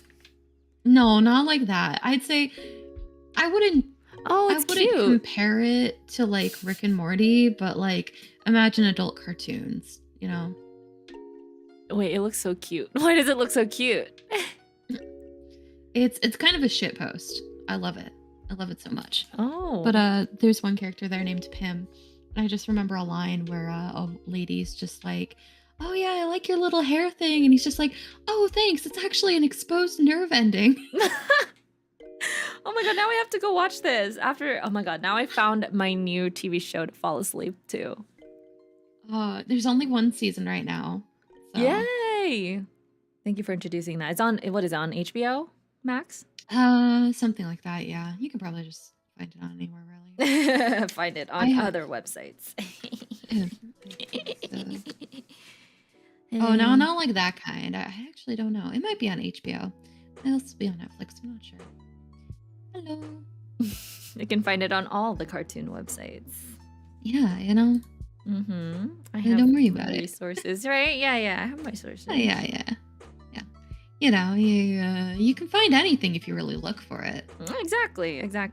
Yeah. At one point, I almost downloaded the dark web because I was so curious. Oh, I've always thought about that. And I actually did at some point, like, almost get into the dark web, but I couldn't figure it out. It was too complicated for me. Yeah, that's fair. You know what? Something I want to play someday is Welcome to the Game. Mm-hmm. It's a horror game about someone trying to save someone from a red room. Oh. But on it, you go on like the dark web, and it's like I'm assuming it's a very cheesy interpretation of like dark web antics, but a lot of it is like managing your time on the dark web and trying to find the key to get there and avoiding people coming after you and all that kind of stuff. And you like buy VPNs and motion sensors and try not to get caught by like police or Ooh. hitmen and Oh stuff. yeah, yeah. Wait, so Yeah. that's so cool. That sounds like such a fun game. Yeah, it's kind of interesting. It's on Steam. I'm gonna check that out. I don't know. It probably is. It's like 2010s game of some sort. Basically, two guys go around making people smile and sort of succeed. Infinity got it on the nose. That is what Smiling Friends is about. They're the smiling friends. They're there to make people smile. Aw, I love that. Let's see. Welcome to the game. Yes, it's on Steam for $5. And the second version is on Steam for $10. Oh, I'm gonna add that to my list. Yeah, it was released in 2016. Oh wow. If you stream it, let me know because I would love to live vicariously because I am a little too much of a wimp for that. Oh really? It doesn't sound that scary to me. You're like sitting in like a dark room for it and stuff. In, like, your own little apartment. There's It's like one of jump those, like, scares. I don't know, but it's like really. It's easy to die in the game because you have to learn to like listen and watch for like little signs and things. Mm-hmm. Like if your like house is getting raided or something, or if like a hitman's there, I can't remember what it was. Like you have to go hide in the bathtub. You have to make sure your lights are off and everything is off. Oh my And you can goodness. tell if like they're trying to lockpick your door. You can hear it. That sounds exciting. Yeah. I And there's wanna like play people it. that just show up. I was gonna think jump scares are earned. Yeah. Yeah. The jump scares are earned. Most of them are because of a mistake you made. Yeah. Oh. How do you earn It's a got- jump scare? By being careless. Oh, okay. Like Five Nights at Um, Freddy's. yeah, kind of, I suppose. Yeah, it's a spooky game that I liked a lot when it came out, and I've always wanted to play it, but I don't think I'm there yet in my horror game experiences yet. I've only just like got into Prey, and I've been playing at least one RPG horror game. You know, like I'm on Oh, observation they're duty and stuff. cute. I love RPG horror games. This one's not a cute one. Which one? I've been playing Fear and Hunger. Fear and Hunger? It's a game that is not on Twitch. And you mean on Steam or It's not on Twitch. Fear? It's very yabe. and- It's very yabe. Oh, okay. I'm searching it up right now. Oh god. Is it like?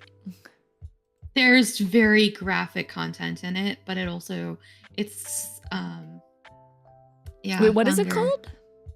Fear and Hunger. Oh, Fear and Hunger. No, please. Oh, it looks very interesting. It's very graphic. There are mods that make it playable for like things and stuff. Questionable intense bad endings. or That's something, but okay. yeah, it's very fucked up, but it is interesting. Hey, that's what I like. Fair. Oh my I've God, the played Chrome on that Saya. controller. I mean, if I've played Saya no Uta, then this should be no problem, right? Have you ever played Saya no Uta? Google this. Cyanide. Oh, she's gonna be in for a ride, guys. I don't even know if you could play Saya no Uta. That was like the whole thing back in high school. It's this- on Steam. I know, but I think you have to download the 18 plus patch because it's an eroge essentially. Edoge. I don't know what an edoge is. It's like an erotic visual novel, so there are like H scenes in it. But essentially, the concept is that there's this dude who has like this disease where he can't see the world properly. Like everything that's normal in the world looks disgusting and grotesque, whereas everything that looks grotesque is the opposite, looks normal. So then his whole world literally just looks like a horror movie, like guts and gore and blood. But then all of a sudden there's this one girl who looks completely normal, like a normal girl, and he like falls in love with her, blah blah blah, all that sort of stuff. But then you realize that because she looks normal, that means in the real life she's actually like a grotesque monster, which is like the whole twist, right? And yeah, I remember those days. I'd say the gore is pretty close, but it does bring up some other themes that are quite unsettling, which makes me not want to recommend this game to a lot of people. Oh, I bet. I have a feeling of what it might be. Yeah. Um, It looks it looks like that vibe. It looks like Yeah. Junji Ito's. Like some of the art just kind of reminds me of Junji Ito. You know, it's a really good Junji Ito inspired game. There's a thing called World of Horror, which is a roguelike kind of horror game that's Junji Ito inspired. What is it You're called? solving like these mysteries. World of Horror. I like that one a lot. Ooh, that's so cool. Yeah, it's so pretty. Oh my god, have you been watching the Uzumaki anime? Yeah. Yeah, I haven't watched it yet. I gotta get sit down and watch it at some point. Yeah, the Junji Ito animes have been really great. I binged like a lot of the Junji Ito manga when I was in Japan. It was really good. I need to pick them up and read them sometime. I really want to get some hardcovers of them and stuff. Oh, You know, that's so funny. Oh yeah, I forgot. So like Sayano Uta was made by Gen Urabuchi. So Gen Urabuchi is also the guy who made like Madoka Magica, so that's why it has like that kind of vibe. And like Fate Zero and stuff. Okay. Madoka. Aren't they coming out with a new movie for it soon?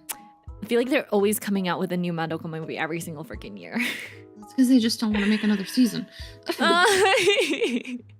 Hey, they make more. I feel like they make more money off of movie sales. Fair. Once they get enough money, then they will make a new game. What is Still Wakes the Deep?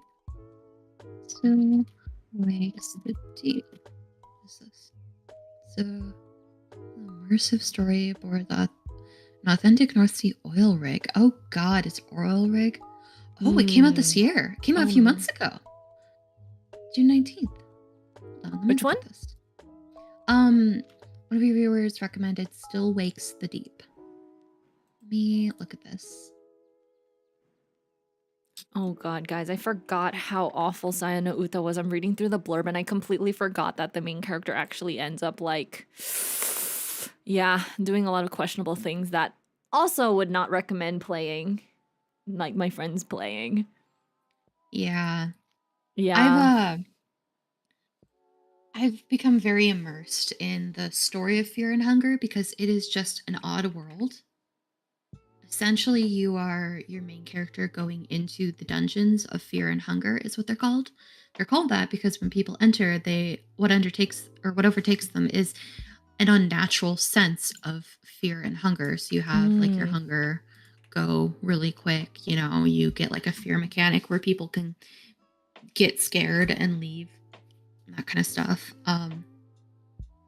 But it's just kind of like going through the dungeon, and I'm not entirely sure about the entire plot of the entire game, but I do know that it has a lot to do with like new gods and old gods, and you know, very eldritch, grimdark, that kind of stuff.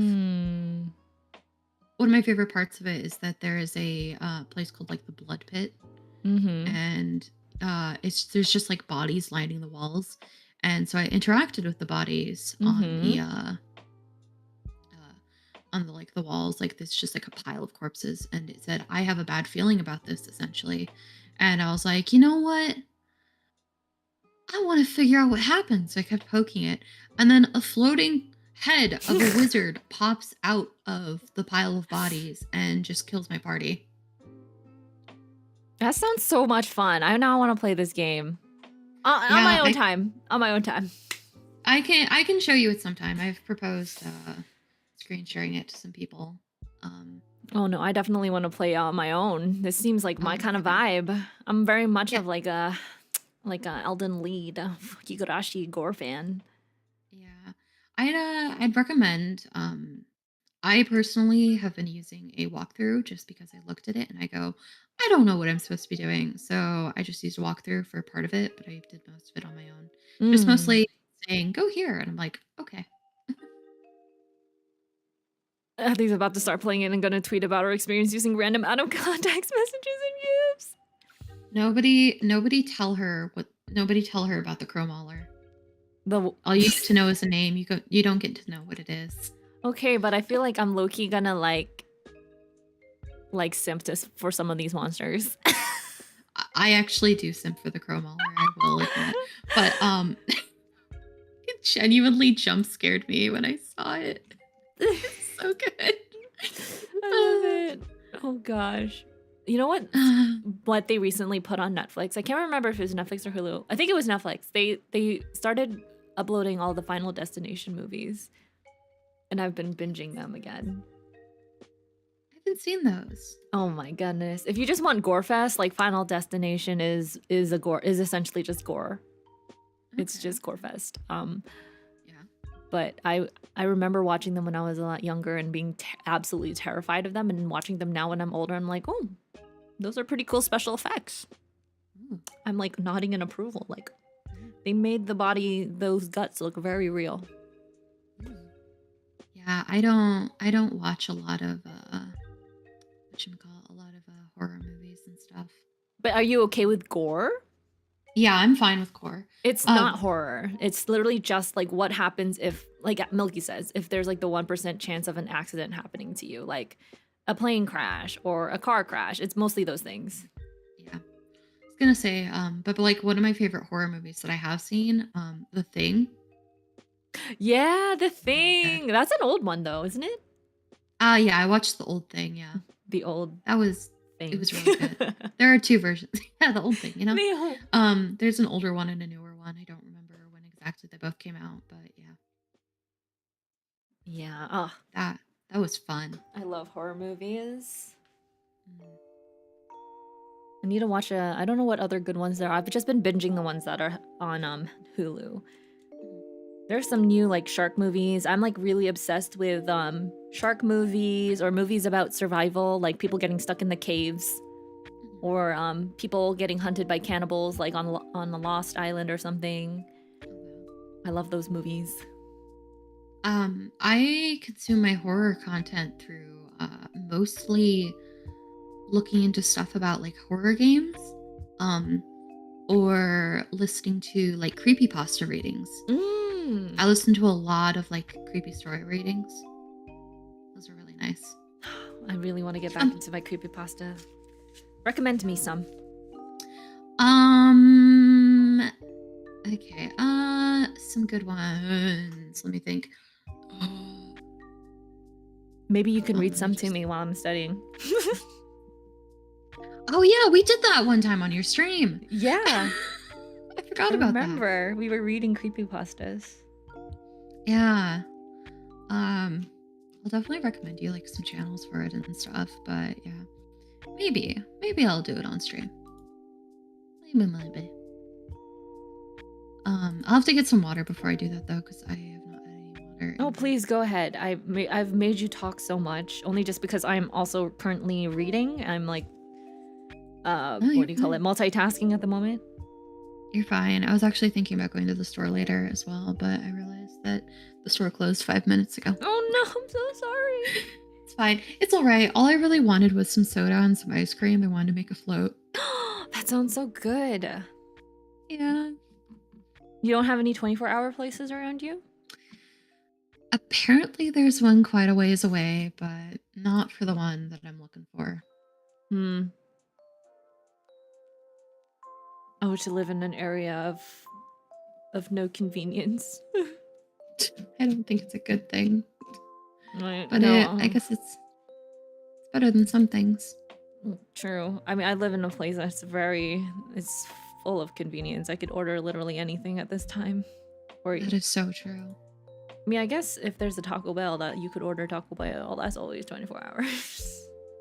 I would, if I were by you, I would be just out all night because I work until 11:30 at night. So it's so nice having things open. That's true. I just am a freaking introvert and homebody, so I never leave my home. Unlike my friends who are like out clubbing literally every single night. Yeah, I have some friends like that.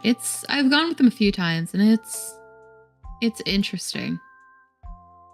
I've still never been clubbing ever in my entire life. I did not like it. I'm very much like a wallflower. And so they tried to drag me onto the dance floor and get me to dance with them, and the best they could do was get me to like drag me onto the dance floor, and I just sat there kind of sitting there looking at everyone like, I don't know what you think you're going to get me to do, but I'm not nearly drunk enough for this. Same. I feel like I need to get drunk, a little bit drunker, in order to get onto the dance floor. Yeah.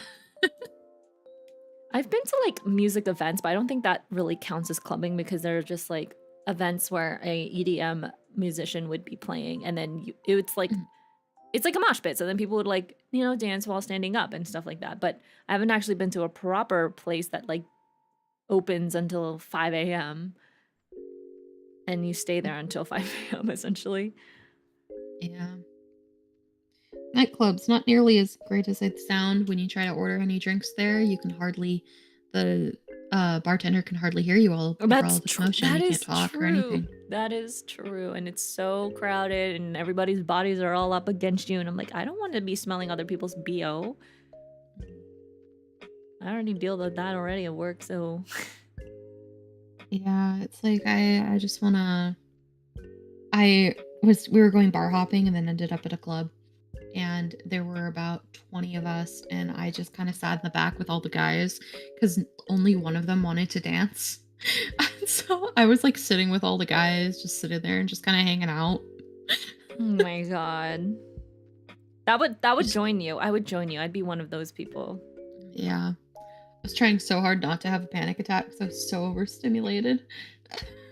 See, we need like a special place for people like us where it's not super crowded, overstimulating places.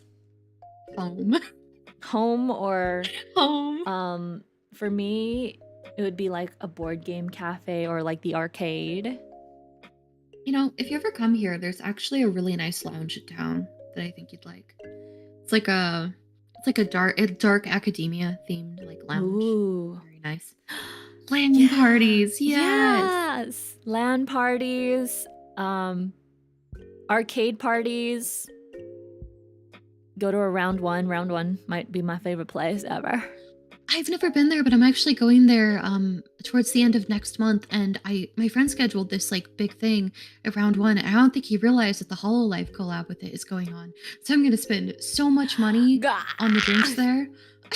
I'm so I need to go to round one. Wait, I forgot. I want to get the Eno drink. It's like a mango thing, or I think it's like a mango. It's like a sweet cola thing. It's like I think like they a have, grape? Calpico in it. No, they have like Calpico. Oh. Hold on. It's on like Wait, the I actual forgot. cover. Is it happening right now? No, it's starting next month. Oh, okay. I'm gonna go round one so bad. Is like every round one or is it only some round ones?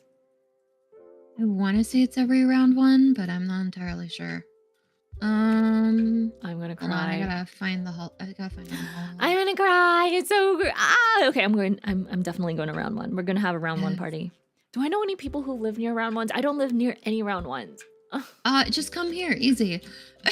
Okay. Well, there are round ones in a lot of places, but they're just like they're mostly like suburban areas. Yeah. Oh, and I have to go out of the owl forest for that. I have to go out of the owl city. It's fine. I will fly. I have to fly out of my little village town and go into the more freaking foresty, like I said, suburban areas where there's no towns. It's fine. I live in a decent sized town, and we have one here. It'll be okay. Okay, I have to go to small towns to do that. All right, we're gonna do it. Thank you for reminding me about that, or else I would have forgotten. All right, I'm like reading all this, and I'm like, I already know this stuff. Oh my god, does round one normally have like claw machines? Oh my god, I want these.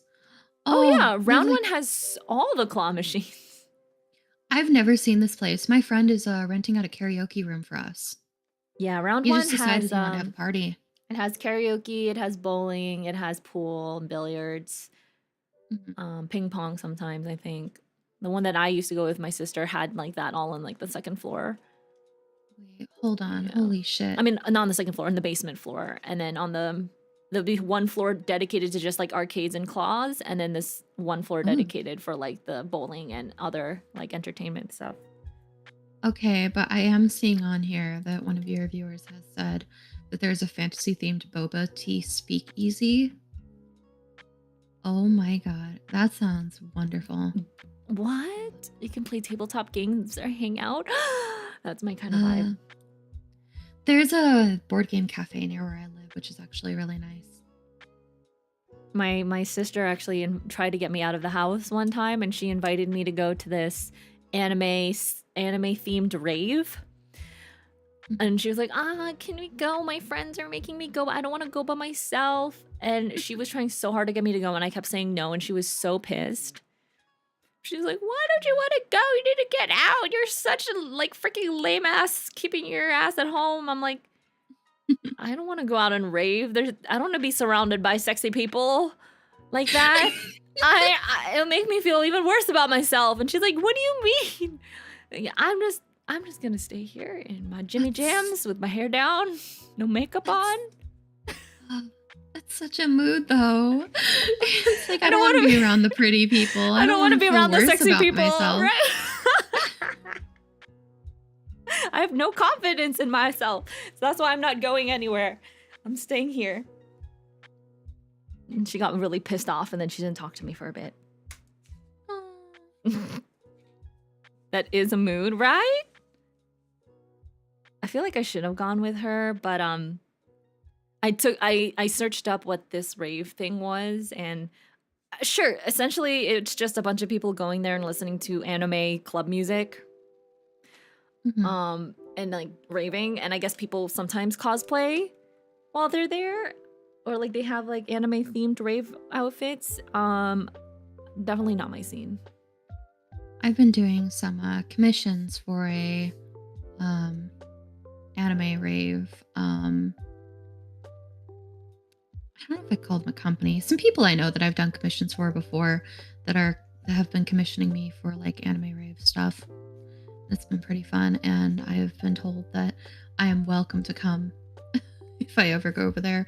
However, unfortunately, it is in Montreal, so All the more reason to go to Canada, am I right? I want to go to Canada really badly. That's fair. If you go to Canada, come with me, and then we can go to an anime rave. Let's but do instead it. We can go to the VIP area where it's quiet. Apparently, I feel like Canadians are a little bit toned down, so maybe I would go to a rave in Canada. Depends on the Canadian, I suppose. That's true. Maybe, because maybe Canadians are a little more... They feel a little more reserved. To me. Yeah. Maybe because it just feels more like country. Yeah, probably. And not big city. I mean, I guess you just have to go to like a Canadian big city. Okay, the drink collab starts on 18th. The toy collab seems to be October 25th, and more to be announced throughout, I think. When did they announce the round 1 thing? I don't know. I think, did they announce it back in August during the Breaking Dimensions? Not entirely sure. I haven't really kept up with news as much. Me neither. The only HoloLive news I've really kept up with is Ame. Yeah. It's crazy because the week beforehand I was thinking like, wow, it's kind of crazy that HoloLive English, like Gen 1 hasn't had anyone graduate. That's like really cool. And it's been, what, 5 years now, right? Yeah, it's been a while. These girls have been working for a really long time. 4 years? Yeah, 4 years. A long time. Wow. Like a super long time. Essentially the same time that I started becoming a nurse, really. Oh, wow, yeah. So HoloLive has been around, well, HoloEN has been around as long as I have been working as a nurse, which is crazy. It's kind of crazy, the evolution of VTubing in general. It's kind of just become more of a general thing nowadays. Used to Yeah. be very much like, oh yeah, VTubing was a lot more niche and kind of like, the community kind of just fed into itself, but especially recently it's been leaking into like a lot of just normal streaming as well. It's been really nice. Oh, definitely. I love that about it. I love how it's Yeah. becoming more mainstream. And I think that's the goal. I think ultimately, like a lot of us do want us to be more mainstream just because it will help, support a lot of people out there financially who need it, right? Yeah. And there's no reason why it's any real different than normal streaming, to Oh, be honest. definitely. Definitely. The difference is that we don't necessarily show our faces as often, and we have like a virtual avatar, which really isn't different to either not showing our face or to showing our face. It's just another Mm-hmm. way of expression. Right. At the end of the day, we are all the same. It's just whether we show our face or not, right? Hmm. I It's guess like also, oh, go ahead. it's like voice acting, right? It's like some actors will voice act and it's the same thing. You don't really see their face. Hmm. Exactly. Okay. Okay, let me do these questions and then move on to the next one. Of course, of course. I will. What have you been up to though lately? Or are you like do you have days off or are you going back to work later today because it's Monday? No, it's Sunday right now. Today was Oh, Sunday, right? um it's Monday now because it's 12 a.m. Oh, yeah. Yeah. Just work tomorrow. I go in at 3 p.m. So yeah. Do you work weekends or no? You don't have weekends. No, we are not open on weekends, so I Okay, get weekends good. off. Great. I love The that only for you. times we work weekends are if it's like specifically for some reason our work was shut down during the weekday. Right. Magaloon is asking me how much is this book? Like this book that I got on Amazon? I think it was like $40, Really? which was the cheapest one that I could find. Wow. For a textbook, yeah, because everything else was like 100 for a thick Yeah. ass textbook. I was like, I'm not buying that. Buying secondhand like textbooks is the best thing in the world. Right? Or just finding the free versions online. Yeah, that too. I when I ended up getting my textbooks for my pharmacy stuff, I spent about $500 on all of them because the lady just gave them to me for a lump sum. She saved me a lot Damn, of money that's though. actually pretty good. Hmm. Because you'd be spending thousands for big textbooks, especially medical textbooks. Each one itself is almost $500. Yeah. Let me see how much this goes for. All right, I'm going to do these study questions. When assessing the fluid and electrolyte balance in an infant, which of the following would be important to remember? Infants can concentrate urine at an adult level? Definitely not. Metabolic rate of an infant is slower than in adults? Definitely not. The infants have more intracellular water than adults do. Infants have greater body surface area than adults. Definitely 4.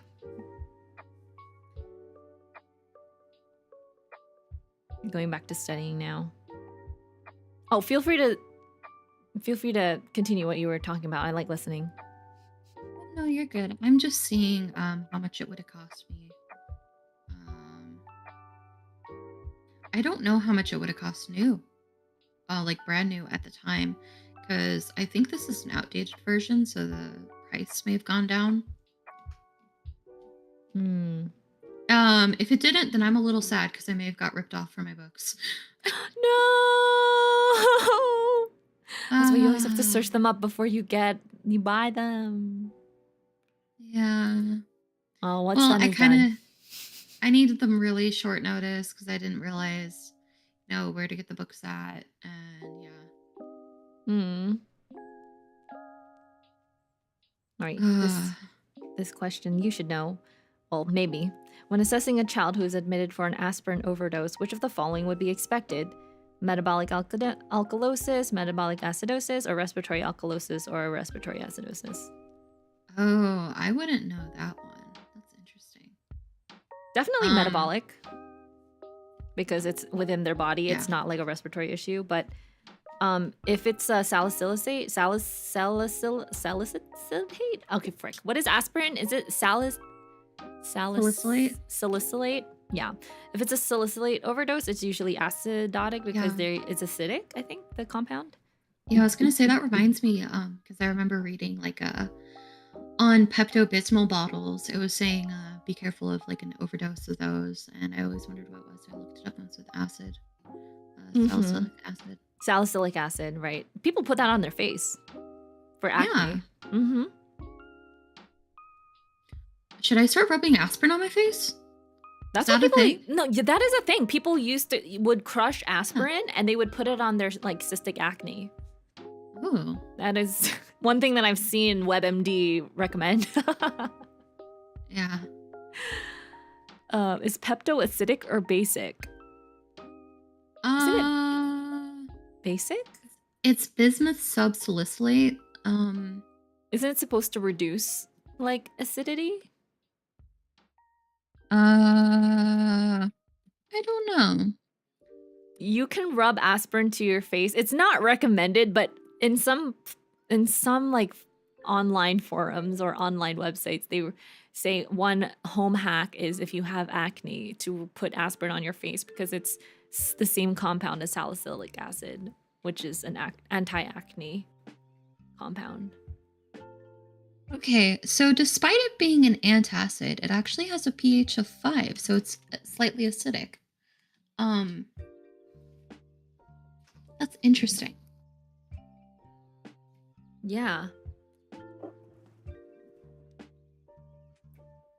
It doesn't neutral. It's not like Alka-Seltzer is definitely basic. Yeah. Also, yeah, any off-label use, be careful because you can actually absorb a lot of things through your skin that you wouldn't realize otherwise. So do be careful with that. Yeah, for sure.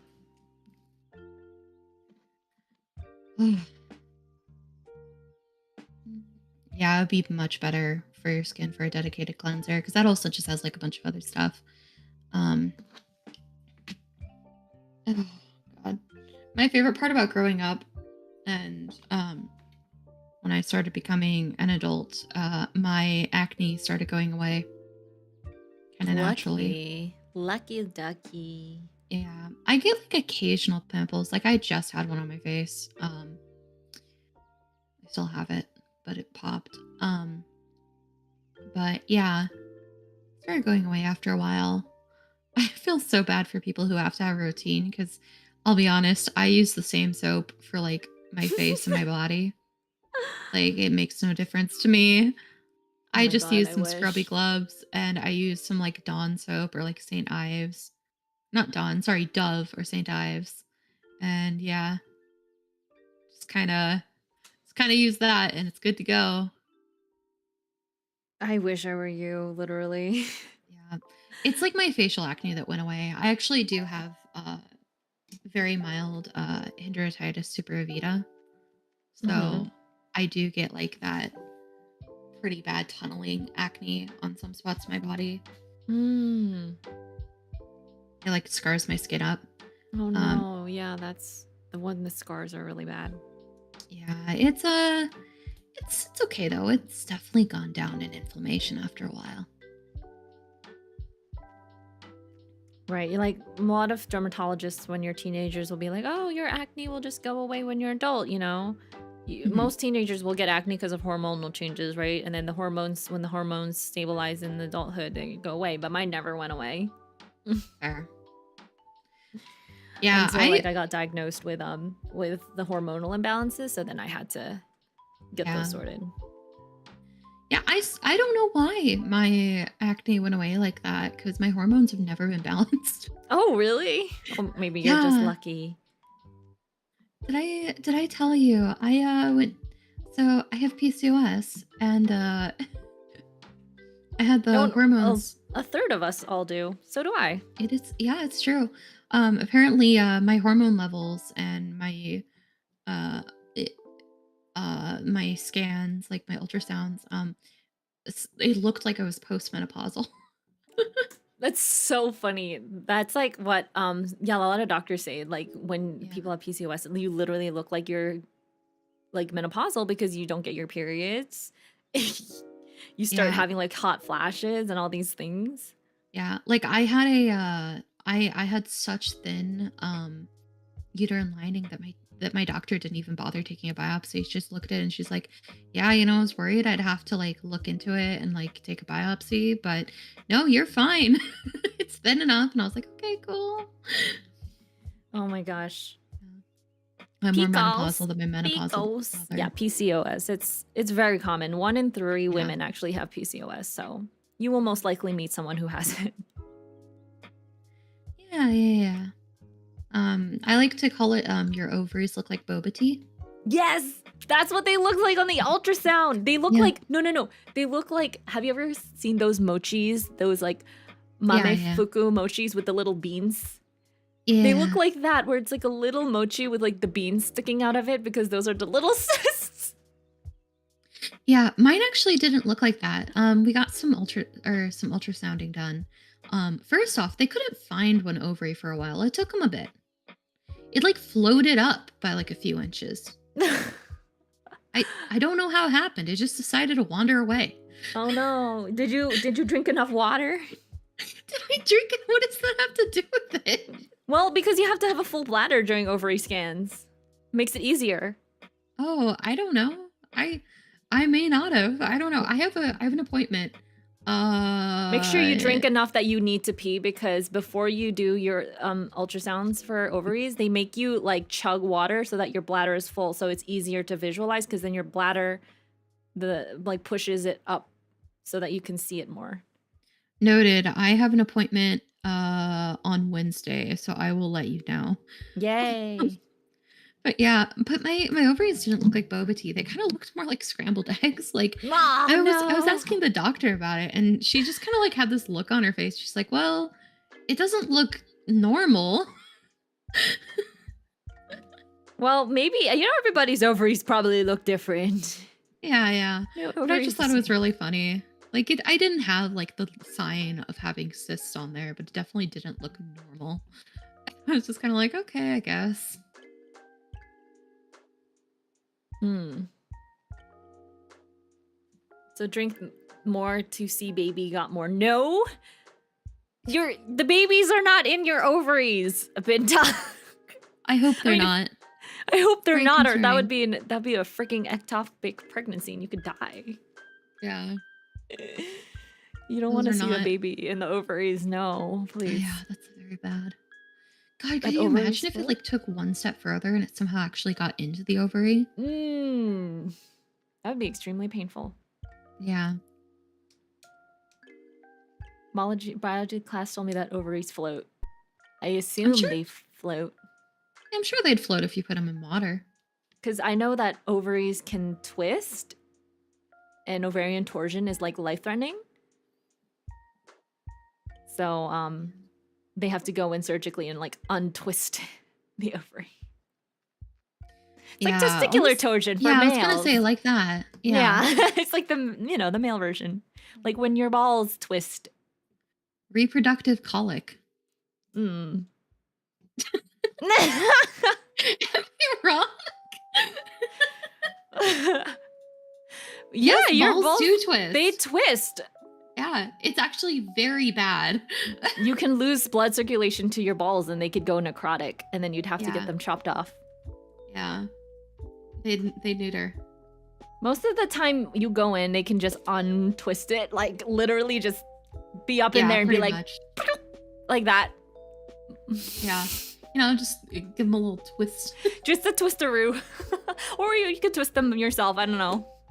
Figure it out.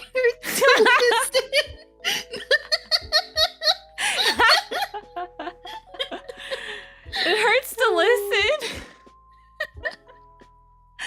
It's funny. No, we've admitted a lot of kids who've come in, like teenage kids who have, or even younger kids who accidentally get like the testicular torsion as well.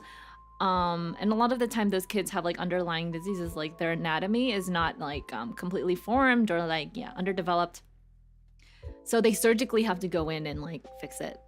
What's something like Ehlers-Danlos? affect it? I guess so. I don't know specifically which one. But there is also like another disease called hypospadias.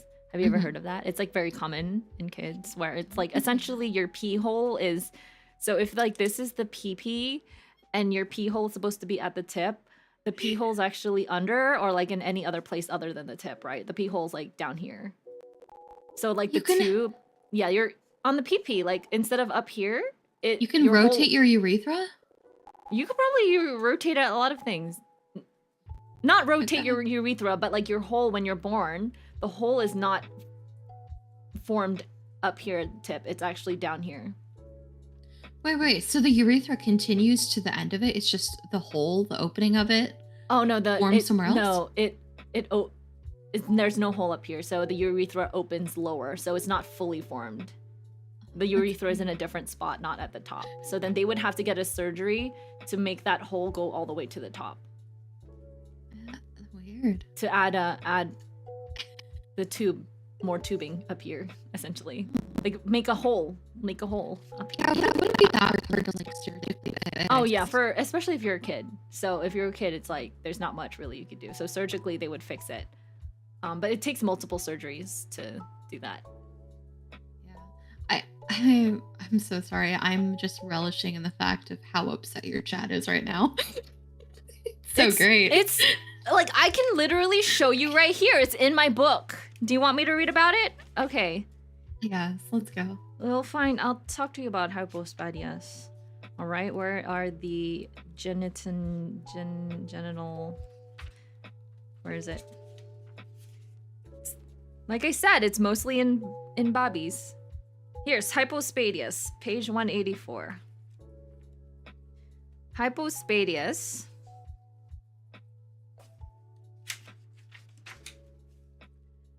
All right, hypospadias is a condition in which the urethral opening is located below the glans, penis, or anywhere along the ventral surface of the penile shaft. The ventral foreskin is lacking, and the distal portion gives an appearance of a hood. In very mild cases, the meatus is just below the tip, and in most severe cases, the meatus is located in the perineum, between the halves of the scrotum. It occurs in about 1 of 250 male neonates and is the most common anomaly of the penis. Current abnormalities include like undescended testes, ventral curve of the penis, blah, blah, blah, inguinal hernias. I'm telling you, these are super common. We get these in babies all the time. That's why I'm like telling you guys. It's a thing. Don't be grossed out. It's just medical science, guys. Just never even it makes sense that it could happen. It's just weird to think about.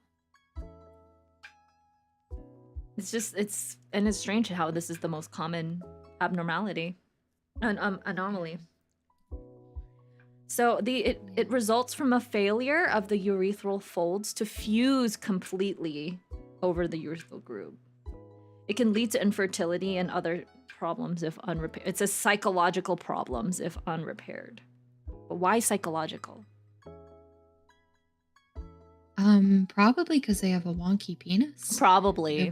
They're probably a little, nervous about that. Yeah, probably. I mean, some guys seem to have some insecurity issues about their penises normally, when they're perfectly, like, just generic and fine. True. I can only imagine how upsetting it may be to them that they have a fucked up penis. Like, yeah, no. Well, their penis probably fine. It's just the pee hole is in the wrong place, right? So if they pee, it's not like you're probably gonna be missing because then you'll be peeing from like down here or from like down here instead of from up here. Dude, piss trick shots. Let's go. I know it'd be pretty hard to pee. Yeah. Well, you could probably just like sit down and pee, depending. Well, if it's like the severe one where it's like in between your balls, that would be kind of... Well, actually, that would be easier, though. Yeah, because then you really could just, like, sit down. I mean, even if it's, like, for kids, like, Milky, when they grow up, like, if it doesn't get fixed, it probably stays. I mean, it's a structural abnormality. If it's not fixed, it's gonna stay. Yeah, because most of the time when these kids get the surgeries, after a while, they have to continue using urinary catheters to pee because they have to heal first. Hmm. So like they can't actually pee themselves. They have to like you literally stick a tube and like to help themselves pee. Hmm. Yeah, but remember, like these surgeries are usually performed in babies ages 6 to 12 months, so they will not remember any of this when they are older. They will not. Yeah. Interesting. So that is just a fun fact for you guys today that we learned. It's funnily enough, like God, if it's 1 in 200, that's common enough, and oh yeah. that's probably been happening since before we had medical intervention for it. So there are probably just some people in history who just had some really weird dicks. Uh-huh. Probably just had a really hard time peeing. Mhm. Hmm. Yeah, you think about it, like all the older people who probably had it never got it surgically repaired. If it's on the side, then it's like a flute. That's true. Hmm. You searched YouTube about the repair, you'll definitely remember it. Oh no. Why? God. Oh, Well, the do you one ever that's Milky's saying this is mostly for kids, right? I expect that it's a bit mentally taxing to not be able to urinate as you're taught or how you feel like you should be able to. True, like as kids, obviously if you can't pee properly, that's a little bit sad. But as an adult, it's even more sad. Mhm. Okay, where was I? What were you saying? I was gonna ask, do you ever watch surgery videos on YouTube? Oh, plenty. Yeah, I like watching brain surgeries. I like watching hematomas getting cleaned. I actually got to witness a brain surgery in real life. Really? How was Yeah. it? It was really cool because the camera, they have the camera on like a big screen. So obviously I couldn't be like all up in the brain, but I could see what they were doing in the brain. And there was like so many different like robots and machines and cameras to help like guide them. I mean, it just looks like a brain. It just looks like one Mhm. mushy brain. That's it. That's all I could say. Fair, fair. A lot of blood though. Obviously. Yeah, yeah. I just feel like a hematoma cleaning would be like just the greatest like brain squishy feeling. Ugh. Because I gotta clean it off with like water and stuff and like wash it out. Hmm. All right, I got all of the questions right. Ooh. All right, immune system disorders. How much do you plan on studying tonight? I was gonna try and do 3 topics. I just finished one, but fluid and electrolyte imbalances are really easy. I feel like they're very straightforward. Mhm. And then Fair. immune system disorders is chapter 10, and then chapter 11 I think is infectious diseases. And these are like very very common. So infectious diseases I will probably just skim through because they're very easy. But immune system disorders, it goes through like like HIV, and AIDS. It also goes through severe combined immunodeficiency disorder, SCID, and then juvenile arthritis and allergies. So this is like pretty straightforward. Never really clocked for me that allergies are an immune disorder, but yeah. Literally is your body just going F you. Yeah, pretty much. It's You F allergic you. to anything? I'm allergic to hay. I'm probably allergic to something. I've never gotten tested before, but they flare up every once in a while. Probably pollen. Fair. I used to go with my mom to a horse stable, where she'd go and ride the horses, and I'd be sitting there, and I'd be dying from allergies the entire time. Oh gosh. That means Because you it was can't just really go to like the farms then with all the hay. cor- correct. It messes me up so bad. I felt so bad because my friend had this pet bunny named Zuzu. Oh, um that I was Zuzu. meeting for the first time, and I was holding the bunny, and it was so cute. It was like mostly white with like a few brown spots and stuff, and then I started feeling my allergies like flare up a little bit. I was sitting there, I was like, oh, Do you got any hay in the house? And she just looked at me and she's like, yeah, that's what Zuzu sleeps in. I was Oh just like no. holding the bunny at that moment. I was like, I'm gonna go outside. I know a lot of rodents are placed in little hays, like what do you call it? Hamsters and things. Yeah. I'm really bored. I don't wanna study anymore, guys. I wanna procrastinate. Don't procrastinate.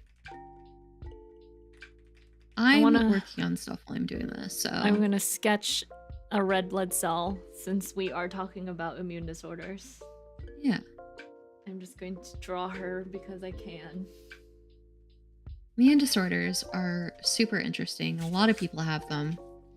A lot of people I know have them too. Yeah. Yeah. Let's sketch this red blood cell. Uh, Bintang's saying, is the immunodeficiency disorder what Iron Mouse has? And the answer is yes. That is what she has. She has the severe version of it, like the very, very severe version of it. And I've taken care of a lot of kids who have that because I used to work at an infusion clinic. So most of our kids were immunocompromised, or obviously because of chemo and things. But the thing that Iron Mouse gets from time to time for her immunodeficiency is called IVIG, because essentially she doesn't have an immune system, and IVIG are the immunoglobulins needed to help fight infections, right? So she has to get infusions like that for the rest of her life. And yeah, and then I've had kids who literally have to come in once every 2 weeks to get these IVIG infusions for essentially the rest of their life until they can find a cure for immunodeficiency. Yeah, they are very long infusions because usually you have to run them for at least 5 to 8 hours, if not over 12 to 24 hours when they're in the hospital. So that's why I think Iron Mouse has a nurse come to her home and do it. Yeah. I have a friend who has some sort of autoimmune disorder that they can't quite figure out what it is. And he does have a nurse come over to help him with his infusions. Yeah, it's probably the IVIG. Yeah, That it stuff takes a is. while. Yeah. It happened actually after he caught COVID and he was hospitalized. Oh gosh, Um, yes. yeah. Post-COVID. hmm Yeah, it really messed him up. It was crazy. But yeah. There were I watched a lot of TikToks about these teenagers or adults with chronic disease that they all of a sudden got after COVID. hmm They were like completely healthy before, and then all of a sudden like COVID probably just triggered some sort of immunodeficiency inflammatory thing. Yeah. It's crazy with everything that happened after COVID because it kind of just set off the cascade for a lot of people's immune disorders that were just kind of lurking in the shadows to just kind of come out. And I've heard of a lot of people just developing different immune disorders or having different issues and disorders in general that they probably wouldn't have known for years before this happened. The extreme stress on the body. Exactly. So either it brought out diseases that they never thought they had, or it actually created or triggered something in their body to have a disease. Like we have a lot of kids come in with diabetes, type 1 diabetes, which is not like the acquired kind. It's not the one that you get when you're eating bad, because they got COVID. So for a while we had this trend where these kids would come in, they were completely healthy, they had like normal diets, but then all of a sudden would get type 1 diabetes because they had COVID. Yeah. Now they have to be on it forever. There was a oh, go ahead. Oh, no. Continue. What were you saying? There's a YouTuber I used to watch, makeup YouTuber, a while ago. That has type 1 diabetes, and I believe they developed it after getting sick as a kid. So yeah. Good night, Mika.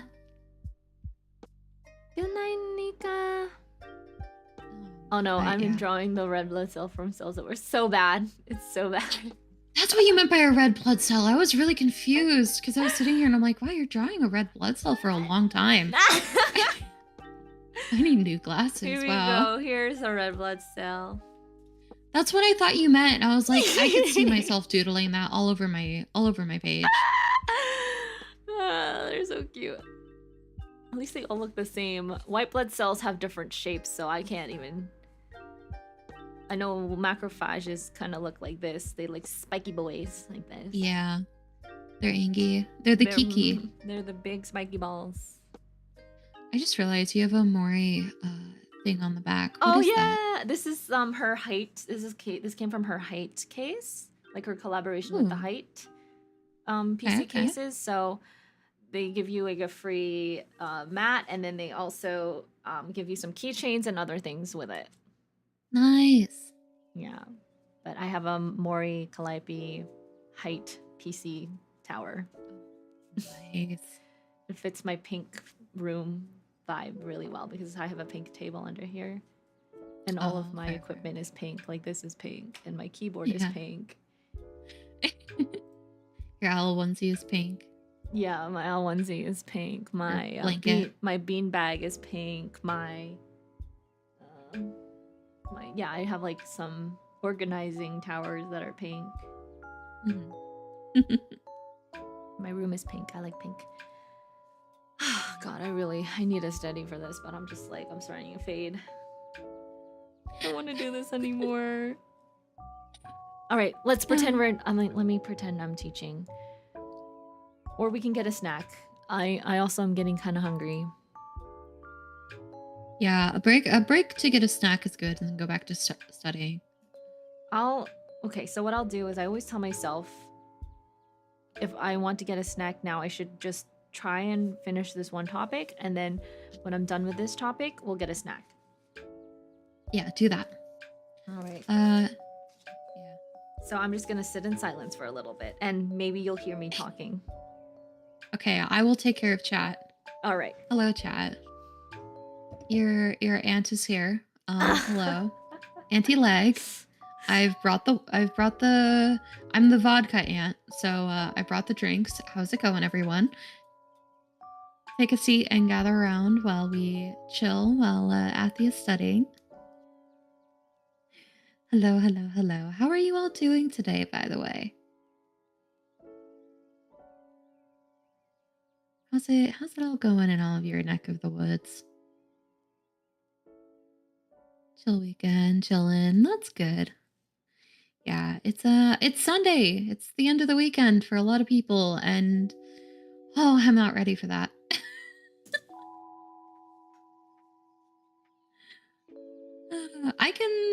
I can give you my channel if that's all right. Someone was asking for it. Is that all right, Auntie?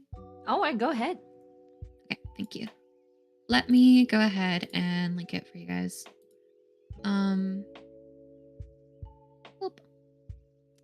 Today is Monday here. Oh, that's fair. That's fair. Oh, hold on. I need to... Oh, help. I don't know how to use my keyboard and my mouse. Wait, well, let me paste it. Paste it. Did I not copy it properly? I may not have copied it properly. There we go. Here I am. Hi. You guys get to see my really old account. Don't worry about it. Don't worry about why it's called I don't post anything on here. I just realized I'm not on the correct Google account. Chilling before hopefully going to bed. That's fair. That's fair. What did you all get up to with your weekends? I sat in bed for most of the day yesterday, but then actually ended up talking to a lot of people I haven't talked to in a while. Kind of doing a thing where it's like I want to try talking to my friends more because I'm really bad at it. Same. Yeah.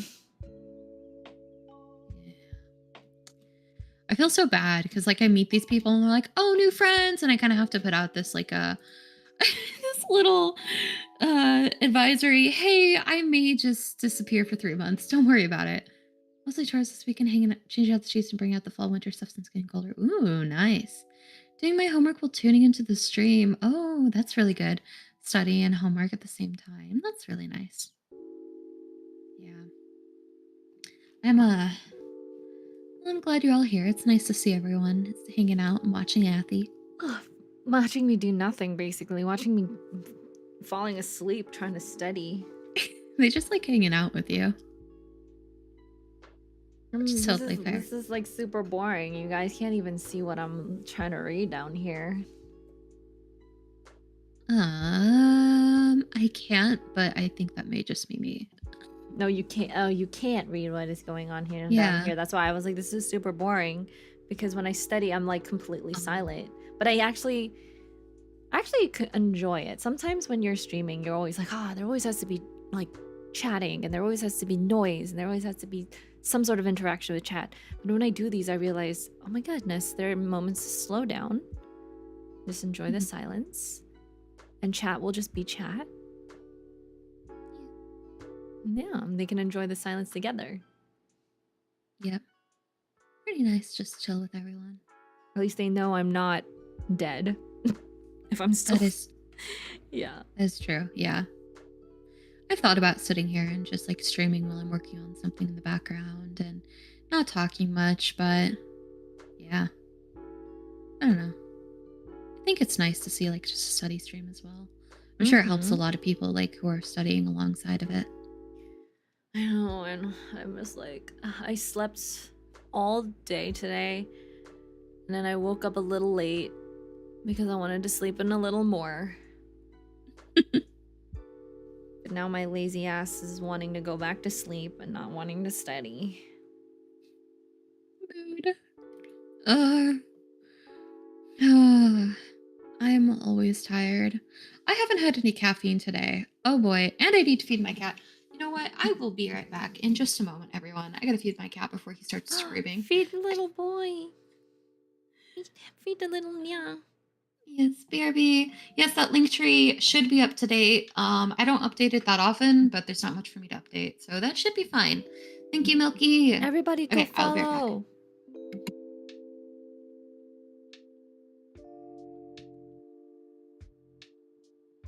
All right, I'm just going to continue reading this because what it's been. I looked at it and I was like, what is it? It's only been an hour? Nope. It's been 2 hours and 45 minutes. Why am I still recording? Stop recording, please. Thank you. I don't need to record these streams. I also haven't eaten, so my stomach's starting to growl a little bit. But it's okay.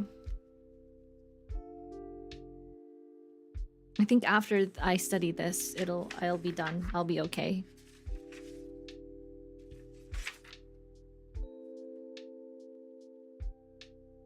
It's not been a thing since I started chatting, just because I can't really focus while I'm chatting. So that's why I have to be silent. So it's been really hard to like read and like listen at the same time, because essentially you're like listening to two different sources. You know what I'm saying? But I love the chat. Like, I really love chatting, and I really want to continue to do this because I don't get enough time to chat with friends like this. So moments like this are what are really important to me as well. Studying can always come later, but friends aren't always available, you know? Oh yeah, part of me is probably going to forget most of it. So I'm learning about the structure and the function of the immune system, which is pretty straightforward. I think I already know all of this sort of stuff. I learned this all in nursing school about like B and T lymphocytes, different antigens, plasma cells. I've come bearing bad news. I have lost my caffeine. What kind of caffeine do you usually drink? Like coffee? I use like the little the water enhancer ones. Oh yeah. It's not the Celsius. It's like a powder, right? I use Mio specifically, or like generic brand stuff. I love Mio. Yeah, it's really good. I like it. Very convenient, thankfully. Yeah, I lost my caffeine one. It's somewhere here, but I don't know where. So I just got caffeinated ones. That makes more sense why I was so sleepy. I know, me too. I think it's because I've been downing caffeine these past few days. Yeah. I'm so reliant on it. Ugh. Oh gosh. Never I want have to to go back find to that. Yeah. I have to find it sometime today or else tomorrow I'm gonna wake up with a major headache. Have you tried weaning yourself off it? Yeah, I don't drink as much. I'm just gonna get a headache anyways because I still do drink it. Hmm. Yes, like right now I like low-key have a headache, but I think it's because of my headphones. Oh, fair. Headphones are too tight.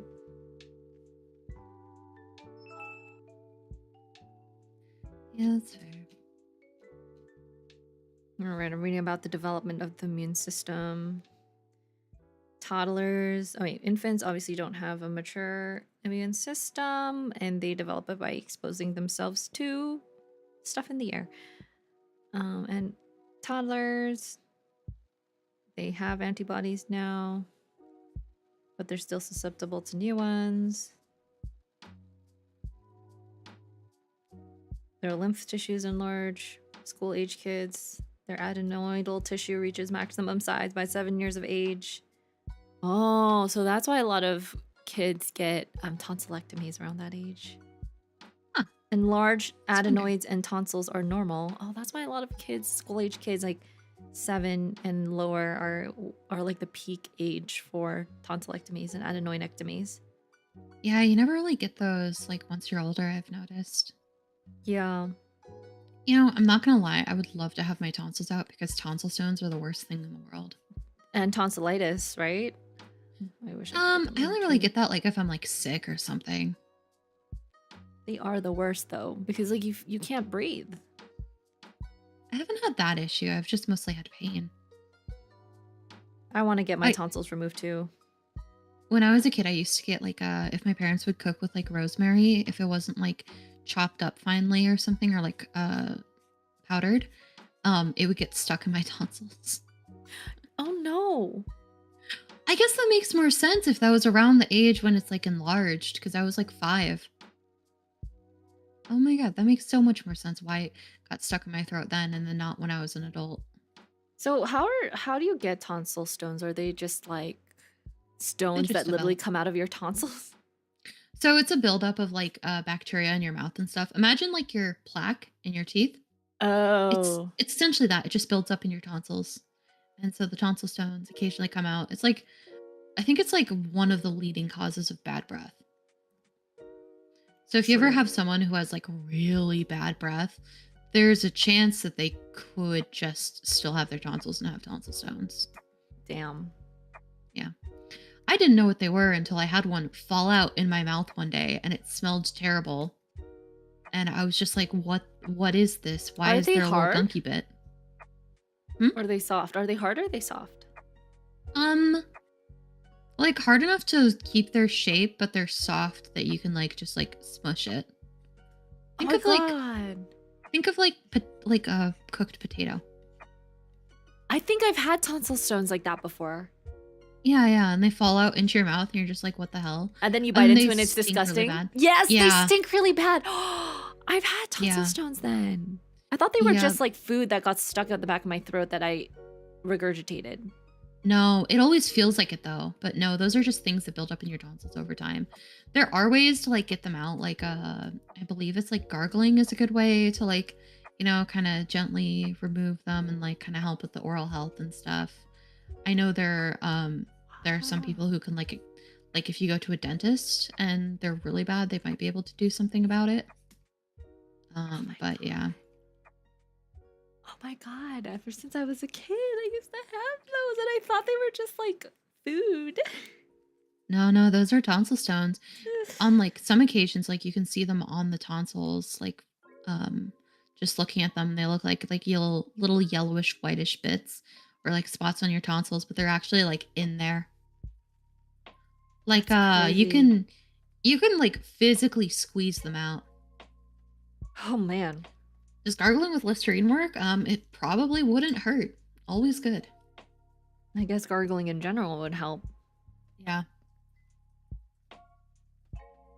You know, they would just like pop out of my mouth, and I thought, oh, it's because, you know, maybe I didn't swallow something properly, or it went down the wrong windhole. Like it went down my windpipe instead, and just got stuck in my windpipe, and now it's coming back up. But I noticed I was like, when I spit them out, like why are they shaped so perfectly, like smooth? Yeah, Right. they're like very soft and smooth textured. And then when you like squish into them, they like smell so bad. Oh my god! Yep, it's just built up like bacteria and plaque and stuff. You've enlightened me. Yeah. Yep.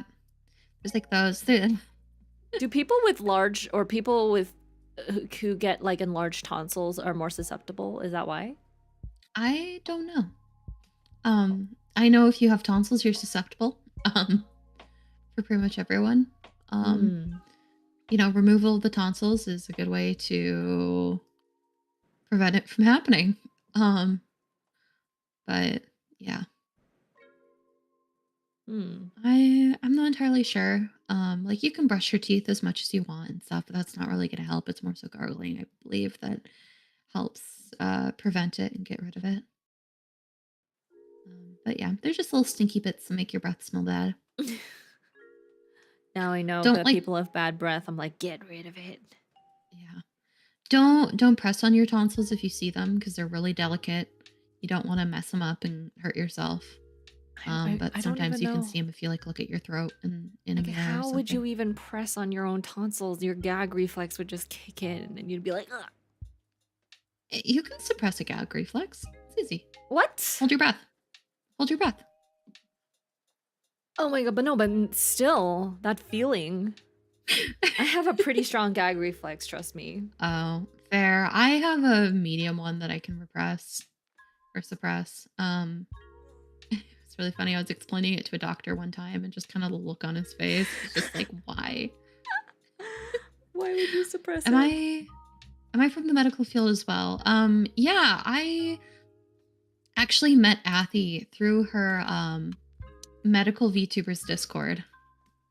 Um, I I used to work as a pharmacy technician for a few years before I ended up leaving the field.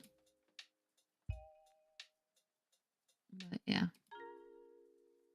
Which was an interesting job from all the stories Yeah, you used to tell me. yeah, it has its ups and downs. You know, there are some times when you could like actually be doing some good stuff. A lot of it was also customer service, which I was all right with.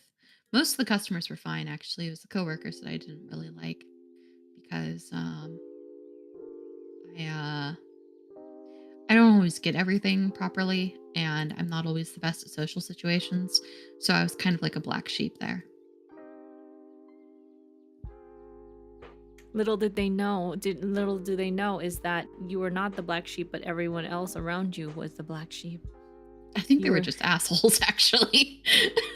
That's true. You will meet a lot of asshole coworkers. Yeah. That's why I had to leave my old place.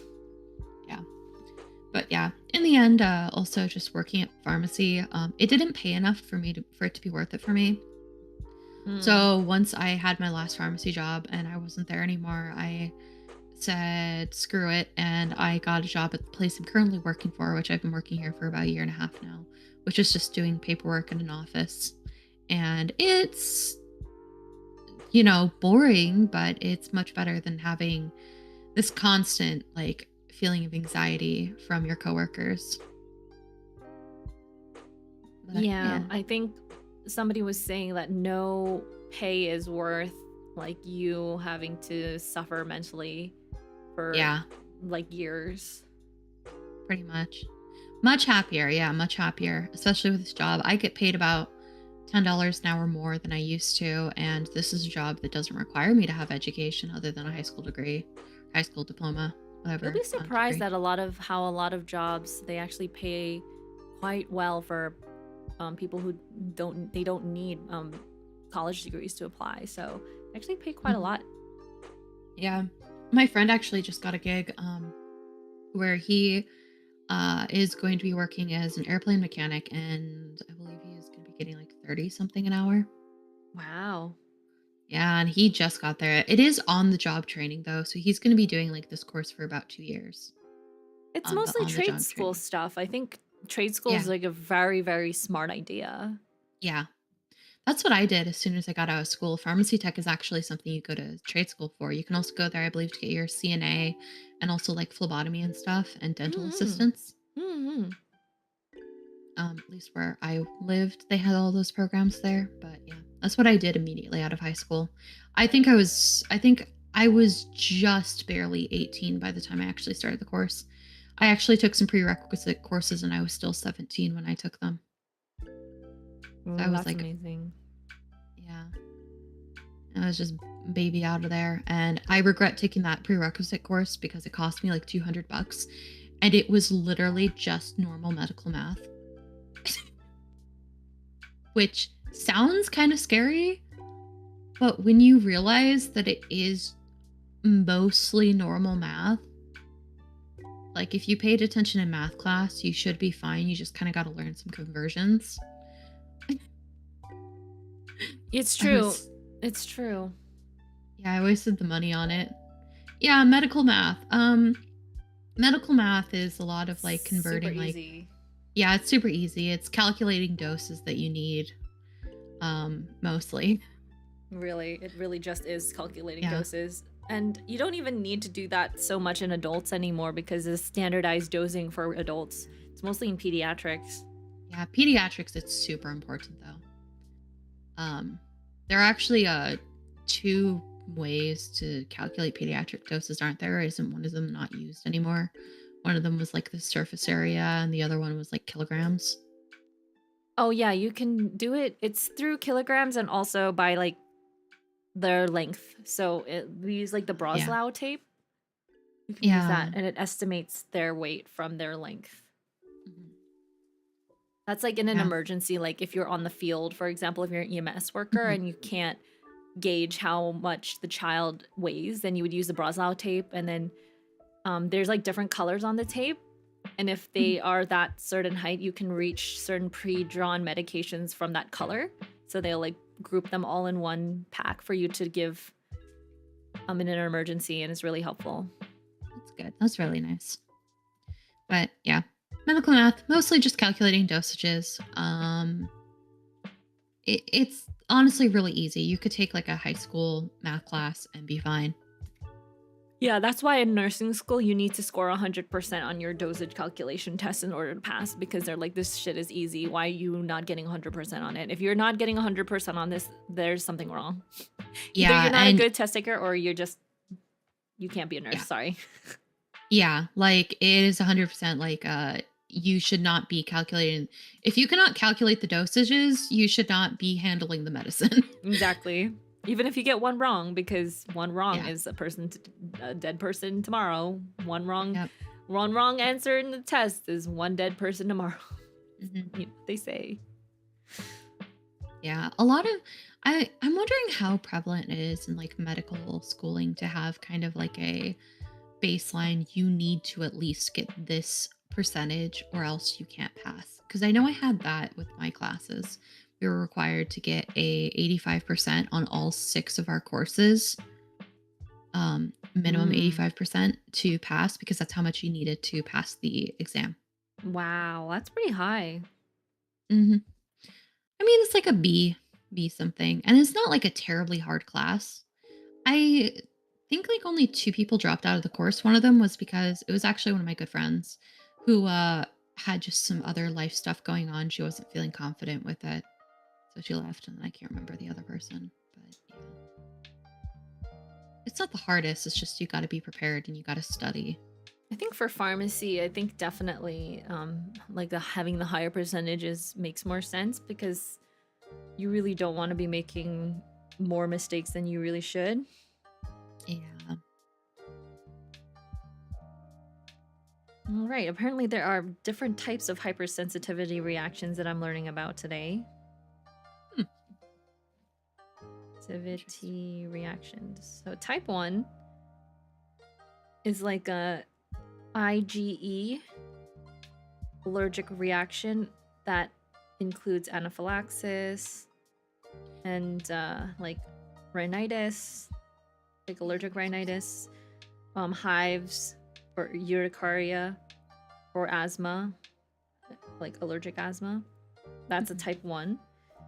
Type 2 is caused by the activation of the complement system. Oh my god, I haven't heard that in so long.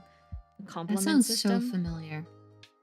It's when aggravated by an antigen, it triggers the release of mediators from basophils and mast cells, which causes cell damage.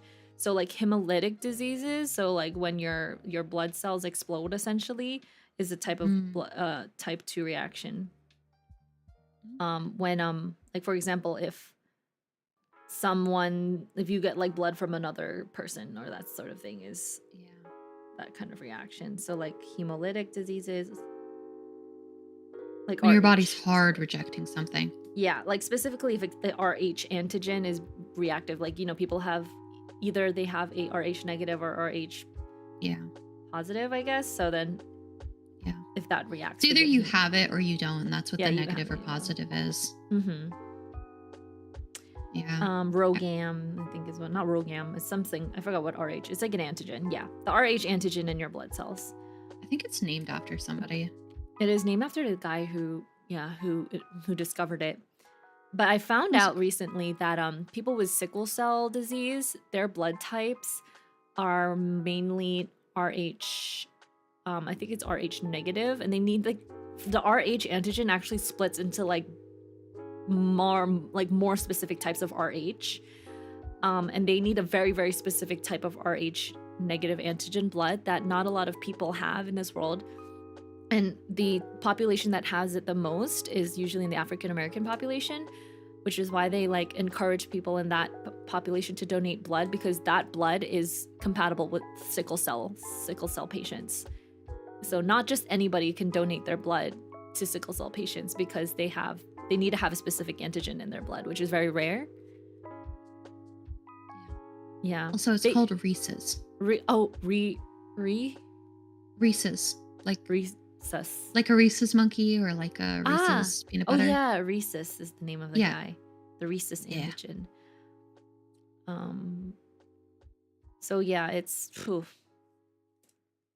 or they could remove it. Technically, there are methods of removing certain antigens, but that just takes a longer time and is more expensive. Yeah. Probably a lot easier to just get the correct blood type. Whenever we give blood to sickle cell patients, the blood takes hours to arrive compared to like regular people who get, or regular patients who get blood infusions. They can get a blood bag in like literally within the hour. But if they're sickle cell, they specifically need to get all these antigens removed because it causes their sickle cell to be worse. So when you look at a sickle cell blood bag, it'll be like RH negative, but then it'll have all these like K, M, R, like 5, like CMV negative, H, like hepatitis negative, everything negative, negative, and there's like 10 different antigens that are like all negative in this blood bag. I'm like, that's crazy. Yeah. I don't know what blood type I am. I really want to find that out someday. When you donate blood, you'll figure it out. I mean, they'll tell you. I've never donated blood before. I've been thinking about it. It's actually really exciting. It's they give you like nice snacks afterwards. That's all I really like about it. Fair. They give you snacks. They check your hemoglobin and hematocrit level for you, which is great. So free lab test there. And then sometimes some places will let you know if they used the blood that you donated, and sometimes the people who receive the blood will write a thank you message. Yeah, the most amount of blood I've ever had drawn at once was like 7 vials. That would probably be around like 30 cc's worth of blood. Yeah, it's not a ton. That is still a lot though. The most I've had was 14. When I was getting worked up for some rheumatological issues because I kept having Yeah. this like constant fatigue, and I thought I was like having lupus or something. No, essentially I told my PCP that I was constantly tired and in pain all the time for some reason, and she thought it was stress. But she did labs just in case anyway, and she did some like very basic rheumatological ones, and one of them came back positive, like one of my titers came back positive, and she said, oh, I need to refer you to a rheumatologist because you might have lupus.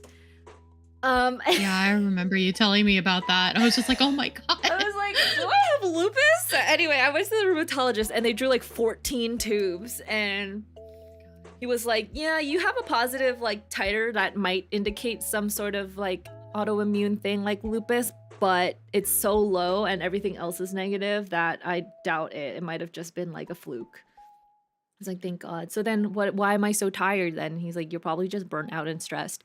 And you know what? After I relaxed for like a year, I basically, you know, that was the time when like I stopped streaming. I was just like really trying to focus on myself. It all disappeared. And you know, they were right. Stress really puts a toll on your body. Yeah. It was I so thought I bad. could have like celiacs and stuff, but I think it was just stress related because after I stopped being stressed out constantly, my issues kind of went away. Exactly. You just need to not be stressed. It's all stress.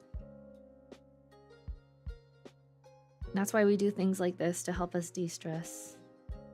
Yeah. Like hanging out with your friends, studying and talking to chat. Mm-hmm. So type 3 hypersensitivity reaction is when there's an antigen and antibody reaction that affects the vascular endothelium. It is caused by direct stimulation of the basophils and the mast cells. I can't say basophils correctly. I keep wanting to say basophils when it's like, is it basophils or basophils? I don't know. I've always said basophils. Basophils? Okay, I'll go with basophils because it sounds like basil or basil. I don't know. People say basil, basil, potato. It's basophils, so I don't know. Basophils. Okay. I don't know. I think of like basal cells. Oh, that's true. Basal cells, basophils. So serum sickness is actually something that we see a lot. I've seen a lot of kids hospitalized for serum sickness, which is essentially when they take too much of like a certain medication or like an antibiotic, their body, not too much, but if they start taking like a new medication, they can have a reaction to it, especially antibiotics, called serum sickness. Yeah. And their body will just have like a very strange inflammatory response to it. It's not so much anaphylactic. It's more so that they will start having like headaches and throwing up and having fevers for no reason. And it's all because they started on like vancomycin. So that is like another type of reaction to new medications. You know what's the most terrifying antibiotic reaction to me? What, Red Man syndrome? Well, no, that's actually pretty bad too. That's true. No. To me, it's quinolones and the tendon rupturing. Ooh, I felt that. Yeah. Like, I don't know why it causes tendon ruptures, but it must suck. Like, you have to pretty much like be super careful if you're on any quinolones, or else your tendons will just go by. You know, quinolones themselves are kind of freaky, so I wouldn't want to mess with them. Fair. There's a They're lot pretty of good if you have an eye infection. That's true. Anything that's not like a generic antibiotic or like the ones that I know of that I prescribed, then I'd be wary of the ones with extra letters in their names. Fair. One of the few drugs that I can think of that will like have like a definitive like negative effect on you if they're expired is like an antibiotic. It's tetracycline. Yeah, tetracycline is, you got to be careful. That and everything else, because tetracycline also affects like pregnancy, so you cannot touch that while you're pregnant at all. Yeah.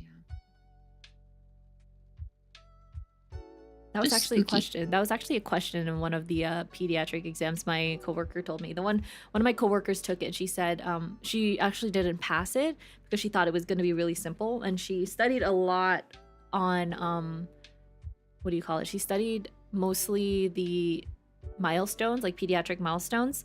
But then when she took the exam, it was mostly like the GU or like nephrology questions. So she had no idea how to answer any of them. And so she didn't pass. But she told me that one of the questions were like, you know, what are the medications that pregnant teenagers need to avoid taking or something? And I was like, Accutane. Yeah, Accutane's one of them. For sure. And some antibiotics. We actually have a pregnant minor admitted at the moment, and there are like certain medications we can't give them. So like, for example, Zofran, we can't really give them Zofran, and they're there for like vomiting and things. So there was like another medication we gave them, but I can't remember what it was. Was it meclizine? Probably. I have to check, but I don't remember. It's I just don't know not if you can give Zofran. that. It's just not Zofran. Yeah. Yeah. Meclizine is the over-the-counter one, Dramamine. Oh, maybe. I mean, they gave it like rectally though. You could probably do that too. You can compound anything to be a rectal med. That's true. I've compounded meds You're before. like they It's said, interesting. your butthole is just another mouth hole. It really is. It's absorbed through the same way, through your mucous membranes, and there are mucous membranes in your butthole. Mm-hmm. That's true. When you think about it, you know, when you give Tylenol and Motrin through, you can't really give Motrin. I've never heard of an ibuprofen suppository. We only ever give Tylenol suppositories. Is there an ibuprofen suppository? It might have to do with it upsetting the stomach. Right. Yeah. Oh, they do have them. They do ibuprofen suppositories. Do they have them? Is it just like just something that's not commonly used? Apparently not in the US. Odd. Oh no, rectal suppositories in general just aren't well accepted in the US either. From my experience, Tylenol suppositories are rarely used in the public. What do you mean? Of course they're used in peds. Okay, they are available. You can actually buy them on Amazon. It's odd. They have Motrin, or it's called Feverall. But I guess it's just because since most people can take them by mouth, it's like, why would you want to stick it up your butt? Yeah. The only reason being like they can't take it by mouth. You know, like those anime in those scenes where like the girl or the guy is like really sick, and then there's that, I don't know why in Japan, but in like an anime, there was like, oh, I have to put a suppository in you, and I'm like, in what world would you have to put a suppository in a completely fine adult human being who's not throwing up? Please. I'm not gonna lie, Athi, it's anime. It might be a kink thing. I just noticed that when I watch anime, and there's always one episode in like romance or rom-com anime where one of the love interests gets sick, and then the other love interest has to take care of them, and for some reason there always is a suppository involved. No, I don't. And so I used to think that suppositories were so normal until people told me it wasn't. I'm like, do people just give each other suppositories all the time, like at home? And they're like, no, not unless you're a baby. I What anime are you watching? Normal anime. It's not even H anime, okay? I don't know. It's not H anime. It's literal normal anime. All right, no, let me Google this.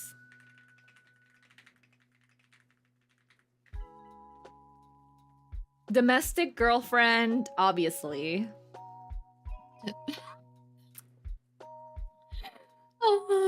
Athi. Okay, I guess it is a gag. You are right. It is a gag. can't imagine. If somebody came up to me and they're like, "Hey, you're sick. You know, you've got a cold. Let me stick something up your butt." I'm gonna tell them to go You away. know, it is, you know, it's so funny. I typed in anime where they give suppository, and the first one that comes up was Domestic Girlfriend. Oh my goodness. And that is like one of my favorite anime of all time. Someone just said it's borderline AH. Huh? Domestic Girlfriend? No. Are you crazy? Have you watched hentai before? No. Domestic I've Girlfriend watched is barely anything. There are many animes that are very close to hentai. Uh, Yes, but there's a reason why they aren't. Although huh. I could argue that there are a lot of hentai that don't seem like it either. Like you'll watch and you'll be like, "Oh my god, this is such great plot." I couldn't even I tell do that it was sometimes H. watch hentai for the plot, yeah. It's like back in the day, you know, and those were like a lot better. They had like those OVAs that were super immersive. Like their plots were just so much better than regular anime. And their animation too was so good. Ah, yeah, the animation. I what I was gonna say. I was playing a H game and I forgot that it was an H game because I got so caught up in the gameplay and the plot. So I got porn jump scare. Oh.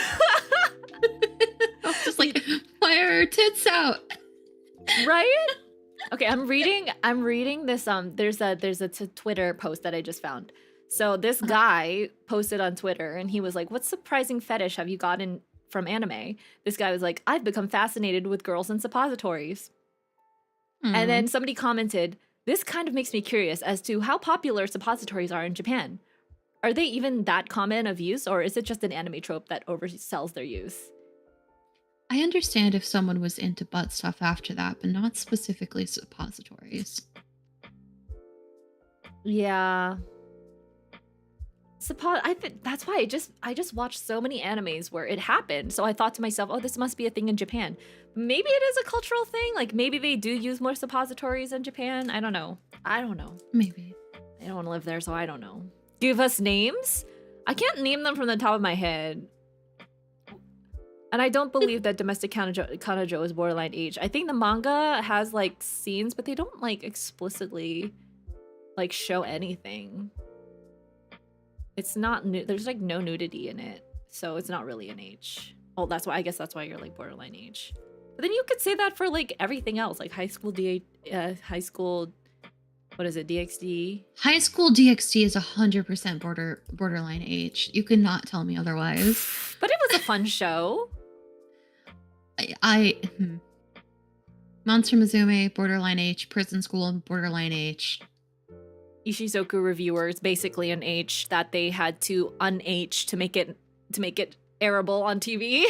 It's like those anime where they're technically they are H anime, but then they censor it really hard so it could be aired on regular TV. Yosugo no Sora was one that they aired on TV. What else? I prefer to read my porn. I mean, there's many ways you could do it. You could do it manga, you could do it through fan fiction. My friends used to be very, very, my friends are amazing H artists. Let me tell you, when I was younger in middle school, some of the stuff they would draw, I was like, how are you not a professional manga artist right now? But they would mostly draw H stuff. That's why, because you're in middle school and they were drawing H stuff. I would literally be walking down the hall and they'll be on their computers laughing, right? I used to be part of like a group of like girls who really liked watching anime. They were the ones who introduced me to anime, actually. And I'll like turn and they're just like straight up reading this Bleach doujin, and all I see are like these double black bars everywhere. Oh my god. And I'm like, oh no. And then it's like a straight up okay, we're getting like a little bit into like the more like adult stuff, but I just vividly remember that they were reading this doujin of Bleach, where it was Yoruichi being like double. I forgot, what was it? Like one person was the front, one person in the back, and it was like I think it was Ichigo. it was Ichigo and it was what is his name? The redhead guy. But essentially that was what was happening in that scene. And they were like, oh my God, this is so cool. And I was like, what the hell are you guys reading? This is a public area. Like teachers are gonna catch you. And they're like, no, this is so great. But I'm like, okay, it's fine. We were all like horny like that in middle school. You know, Gerard Way was right. Teenagers scare the living shit out of me. Oh my God, I just broke my thing. I'm so sad. This is not the same person who introduced me to those yaoi, but they did introduce me to yaoi too. Yaoi on the playground. Yeah. No. She would show me some very tasteful yaoi. And I say tasteful because it was like the good quality yaoi, not that crap yaoi that they say is yaoi, but is not really. It was ahead of their time, you know? Anyways. She would show it to me under the playground. It was so weird. My introduction to that kind of stuff was I was just on the internet as a kid. Yeah, I mean, anyone who's on the internet as a kid, I'm sure has come across that. Yeah. You know, it's the good quality stuff when they bring it to the playground. I do remember, though, when I was like 13 or something, my friend got me a manga book for my birthday. She had never read it and she didn't know what it was about. And it was about two guys who accidentally joined a club that was a bunch of girls fangirling over yaoi. And so they kept trying to set the boys up with each other. That sounds like a fun plot. Yeah, because the Y on the house like had fallen off or whatever on like the they had like some sign that said their name and it was supposed to say Yaoi House, but the A or the Y fell off, so they thought it was just a club about people who liked the color blue. Oh yeah, like Aoi. Yeah. And so they thought it was like Blue House. And they're like, oh, cool. We can get roommates here. And so when they joined, the girls were just like constantly harassing them. That's so I have to Google that anime. Hold up. That sounds so fun. Or manga. Yeah, it's a manga as far as I know. It's called Aoi House. Is it called Aoi House? Yep. Pretty simple. But I didn't know what yaoi was at the time when I read it. So I thought it was kind of weird that these girls were being perverted because I'm like, why does it have to do with like Aoi House? Like it means blue house. So why are they so upset at it? What does it mean with this when there's a Y on the front? Oh my God, it was written by an American. Was it? It was written by an American. That's funny. It's an American manga. Oh my God. I love it. Yeah, my best friend and her mom got that for me without realizing what it was. And so, yeah, I now own a copy of that. Wait, the name of the hamster is Ecchi-boo? Yep. I'm gonna now call people who are into ecchi anime Ecchi-boos, like weeaboos, but like Ecchi-boo. What the hell? I love this. Alex and Sandy? What kind of names are this? Oh God, yep. I'm gonna cry. It was really bad. I'm just gonna put that out there. Why? Are they two guys? Why do they have very female names? There are a bunch of women in there too, so it could be them. I don't remember the names of the people, but yeah. Alex and Sandy can both be guys' names. Their full name is Alex's full name is Alexis. Alexis and Sandy, they sound like girls. Anyway, I don't know. Russian? Those. True. I'm gonna have to read this. Followed by vampire cheerleaders. Oh no, I missed out on a whole part of that.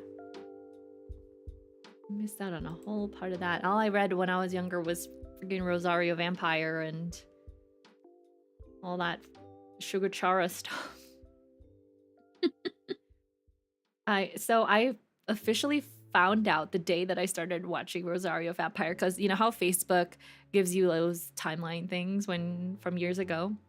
Yeah. So it's like, oh, time to relive your memories. And I started using Facebook when I was like 10 or 11. So I still have posts that will pop up from like long but before like the 2010s, basically early 2010s. And I saw a post that I wrote when I was, oh no, not even 2010. It was like 20, it was like before 2010. It was like 2008. And I remember I wrote a post when I was like 12 saying, oh no, I was 11. I didn't even turn 12. I said, I started watching Rosario Vampire today. And it's just that one post that goes, me posting on Facebook, I started watching Rosario Vampire today. And I'm thinking to myself, what in the right mind? What in the right freaking mind? It's not an anime for kids. Yeah, definitely not. But you know what? All my friends were watching even worse things than that. So it actually became one of my favorite anime. And it still is one of my favorite anime of all time, just because it was one of my first anime I ever watched. One of my first anime, I think like my first solid on my own, I'm watching this anime thing, was Madoka Magica. It kind of set me on a course. We're now like my favorite anime. Like I'd have to say one of my favorite anime of all time is like Made in Abyss. Oh, Made in Abyss is I loved reading the manga for that too. Yeah. The anime wasn't coming out fast enough, so I started reading the manga. Now I gotta catch up on the anime. That's true. The anime is pretty far ahead now. And they did some movies, I think. Yeah. Well, that's just crazy. because the translations for the mangas haven't come out in a bit. Like there hasn't been any like the new translations for the mangas that I've seen for ages, at least on the site I was using. So I don't know what's with that. Well, I guess it's, you know, they have a lack of translators too. It's just hard to find them and they don't get paid well. Yeah. So people just resort to doing fan translations, which might not be accurate. Yeah. I used to want to be part of like a translation project for manga. I know they like recruit people into like a team to do fan translations.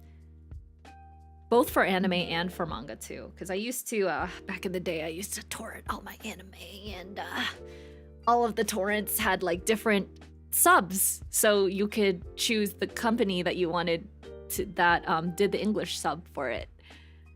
And there were like particular ones that had better fonts for the subs or like better translations for the subs. So you'd always go to those translation groups. I love just seeing like a translation of like a webtoon or like an anime or something or a manga. I'm just sitting here and I'm like trying to figure out who's who because the names are all different. Right? Yeah. Because I can't afford to pay for webtoons. Or I've been recently getting into there's another one. It's like Manga Corner or something like that, where they also have a lot of webtoon like series on there. I mean, webtoon itself is free. That's true. You just have to wait for them to release the free ones. But if you want to read ahead, you have to pay. Yeah. They also now have ad pass too, so you can watch an ad and do it on a lot of things. Oh. It's only for certain ones though. True. But they only go 3 chapters ahead anyway, so it's like it's not that bad of a wait. Oh my god, that's so true, Wilkie. When a manhwa changes translation groups midway and then the spellings of their names change or it's so dumb. I remember this one time, I can't remember what webtoon it was, but I think the translation group originally like it anglicized all of the names and then halfway through they changed, so then their names became like Korean again, so people couldn't tell who the characters were because the names were completely different. Oh my god. It became Korean names. First they were like English names like Rachel and Jimmy. In case closed. And then he changed it back to their Korean names. I don't understand the point of anglicizing like that kind of stuff. There's a certain charm in having them be like in their original language. When they go from like Kate and Ben to like Kim Sung-hoon. Can you imagine? At least make it sound similar. At least in Case Closed, their names literally sound exactly like their Japanese counterpart. Mm-hmm. But Korean names are hard, you know? Anyways, I think it's because like people have trouble like pronouncing them or like try to remember them if they're in Korean. But I think I was just like, just learn Korean. In that case, just learn it. Arguably, it should be easier to remember them if they're in a different language. Exactly. Because, like, then at least you're not confusing it with, like, the 8 other, like, you know, if you got someone named Rachel, you're not confusing it with, like, 8 other Rachels. The only Rachel I know is from freaking Tower of God. That's the one I was thinking of, I'm not gonna lie, yeah. Yeah. I recently started reading through that. God, I fucking hate Rachel. Everyone hates Rachel. All my homies hate Rachel. That's the whole point. You're supposed to hate her. What other manhwas are good to read? There are a lot of manhwas. I've been reading a bunch. There's Marionetta. That one's really good. I don't know if I call it manhwa because I don't actually think the author's like Korean. I don't think it's like a Korean manga. Or a manhwa, but it's on Webtoon, so close enough. You got Omniscient Reader's Viewpoint and World After the Fall. Those are both really good. I started reading something called Red Spine. There's 6666 or 66,666 years Advent of the Dark Mage. It's about this guy who essentially gets reborn. And he's trying to fight against the gods because they're holding back like the mortal races and stuff and kind of like treating them like shit. Red Spine is really good. It's kind of like a horror one where I'm not too far into it because there's only like 4 episodes out right now, but the premise is that they have kind of these demons there. There are these people who are part of an organization called Saviors, I believe, who are trying to fight against them. And you have this like main character who's kind of like this wimpy guy who can't really do much. And right now they're just kind of in a precarious situation. Only 4 episodes in, so there's not much to it, but yeah. World After the Fall is about this guy named Jiwon. I think this is Jiwon, right? Pretty sure it's Jiwon. Jiwon, who is what the fuck? Okay. Sorry, I wasn't paying attention. He went up this tower that appeared on Earth with his friends, and he was the only one who made it to the top alive and like sane and with everybody. And he defeated the demon at the top of the tower, the dream demon, and got launched into this world called Chaos, which is essentially where like dead people go. And he's kind of like getting to the top of the world because there's essentially kind of like a world tree. He's trying to destroy it to stop all this shit from happening. And he's kind of treated like a god. It's kind of, I don't know how to explain it as much. It's kind of more convoluted plot, as is a lot of things that Sisu makes. Or not Sisu, Sing and Song. Is Sing and Song? That's what it is, right? I'm pretty sure. Hold on. What did I say? Sisu.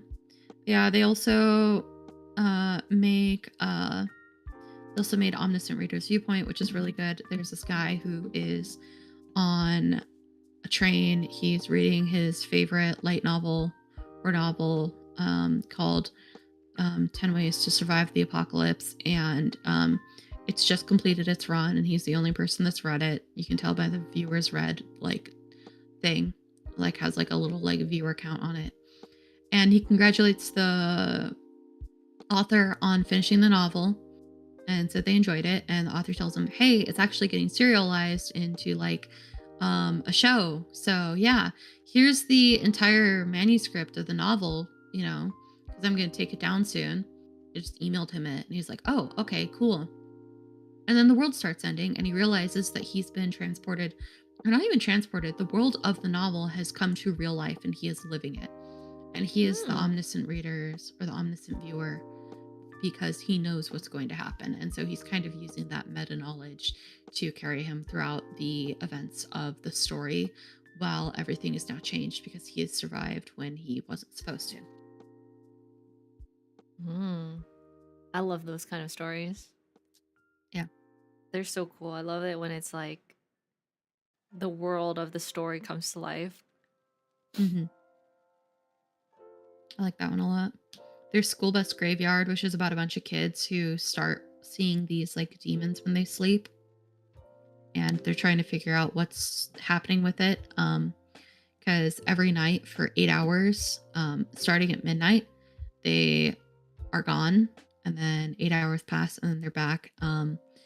But they get kind of transported to this alternate world, alternate reality where these demons are there, and everything in the real world is where it was before. But there are these demons hunting them, and they're trying to escape them and survive and uncover the like how to fix this, how to get this to stop happening. Hmm.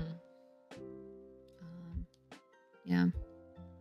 Surviving the Game as a Barbarian is the guy who got isekai'd into a video game he was playing.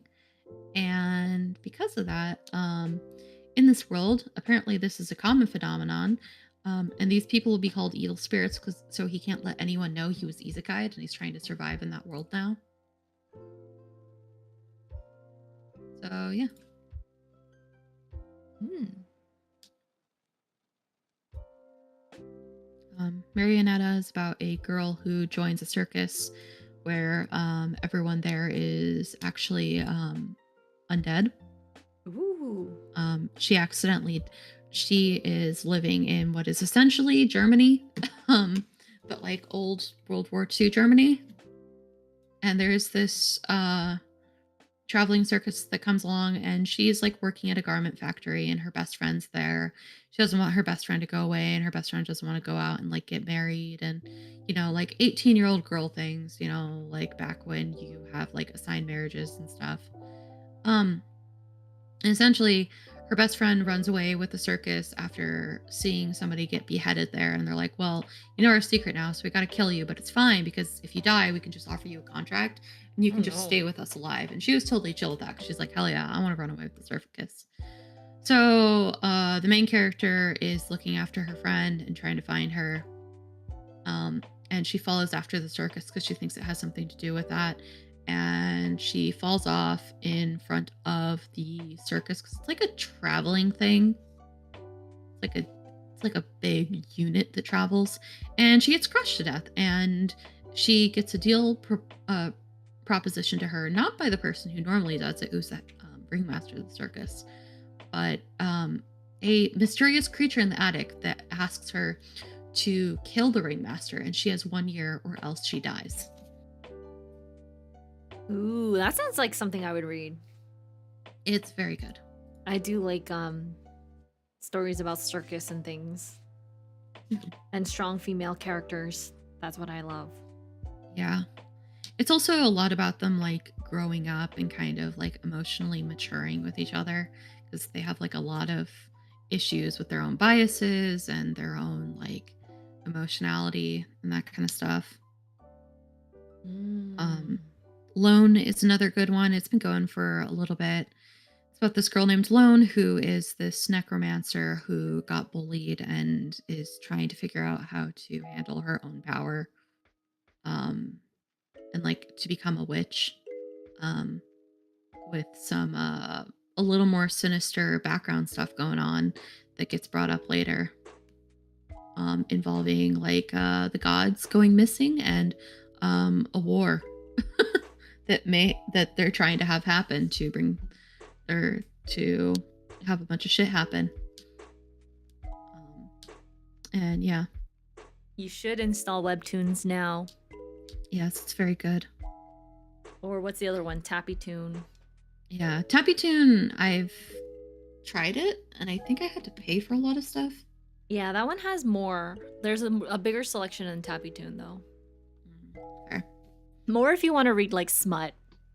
Yeah, that's fair. Smut's pretty good.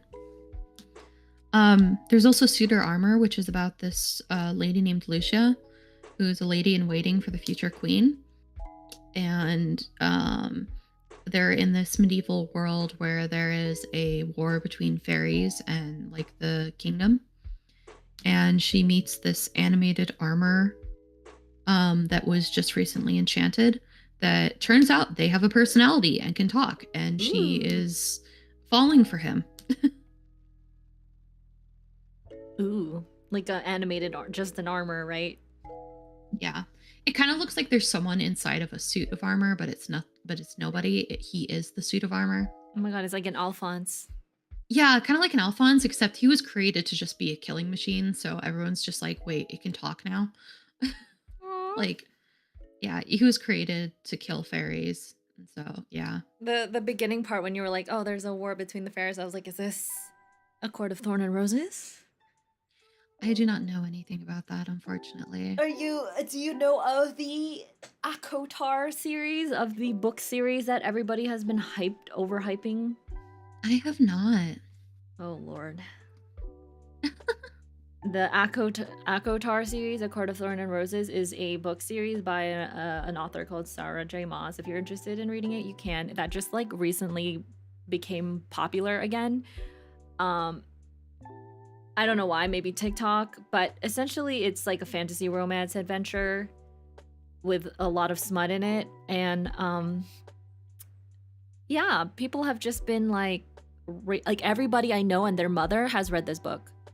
It's like the new Twilight, essentially. It's like the new Twilight series. It's about fairies, like humans and fairies live together, and there's like a fairy world that is separated by a wall or a border, and then there's like a girl who essentially lives a very shitty life and accidentally, well, I'm not gonna spoil it, but like, you know, she does something that upsets like a fairy lord who kidnaps her, or not kidnaps her, but like brings her back to his castle or palace, whatever, because she owes him a debt, essentially, so she has to live with him. Essentially, it's the plot of Beauty and the Beast, basically. I was really hoping it was going into smut. Yeah, no, it is, there is, but it's Beauty and the Beast, but with like fairy smut. And there's like several books, and the first book is just about her and this one lover, and then it doesn't really work out. And then the second book is like about her and another bat boy, and I'm like, okay, he's my favorite character.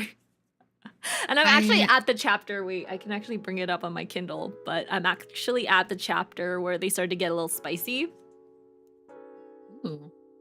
But the problem is with this series is that it's not even really that well written.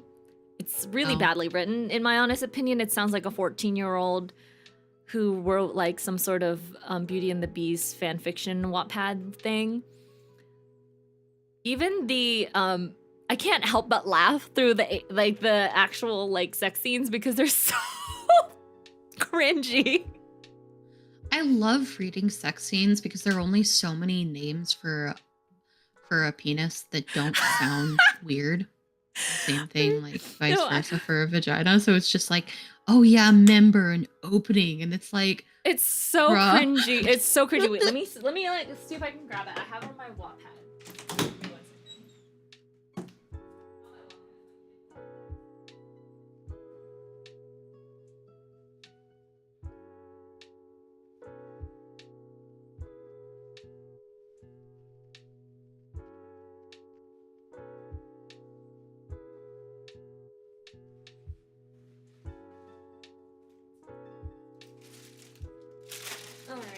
My Kindle is at the bottom of this bag. But it was not... Okay, it's not even like the spiciest scene, but...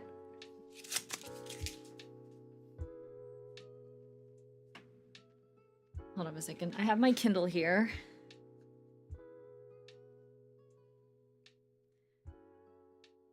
It was like chapter 48 of the second book. But let me just read you an excerpt about how cringy this is. All right. I cried a little because it's so bad. I'm reading this again. Okay, where do I even start? It's not even that long of a scene. Where should I start, though? I do not know. Let's see. They have this like long conversation. He was like, we should go to sleep. And then okay. Oh my God, they were sleeping?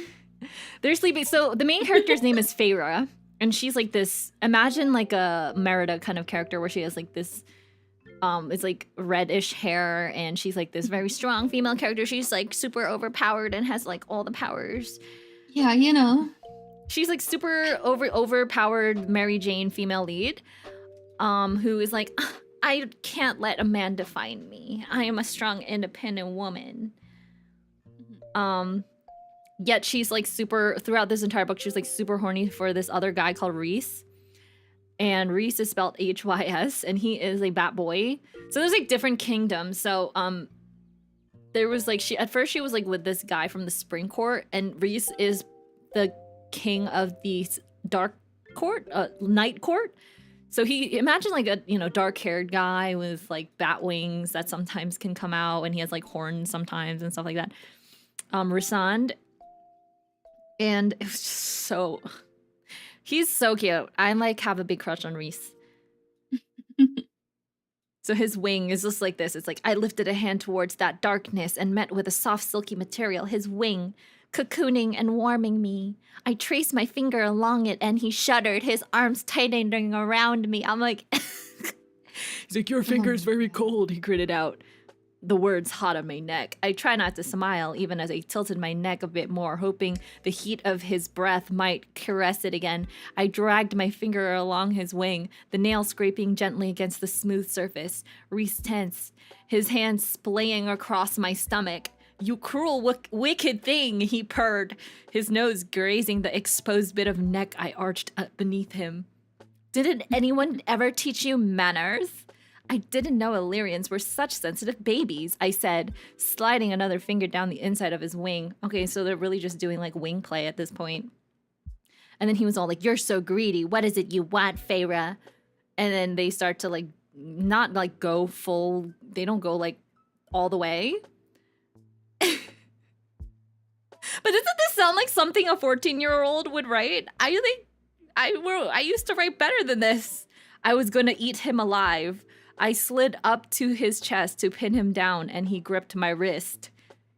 He said, when you lick me, he said roughly, I want to be alone, far away from everyone. Because when you lick me, Feyre, he said, pressing nipping kisses to my jaw neck, I'm going to let myself roar loud enough to bring down a mountain. I was instantly liquid again, and he laughed under his breath. And when I lick you, he said, sliding his arms around me and tucking me in tight to him, I want you splayed out on a table like my own personal feast. Peak writing here, guys. Peak writing. Oh my god. This is so cringy. It's so cringy. I'm like, come on, guys.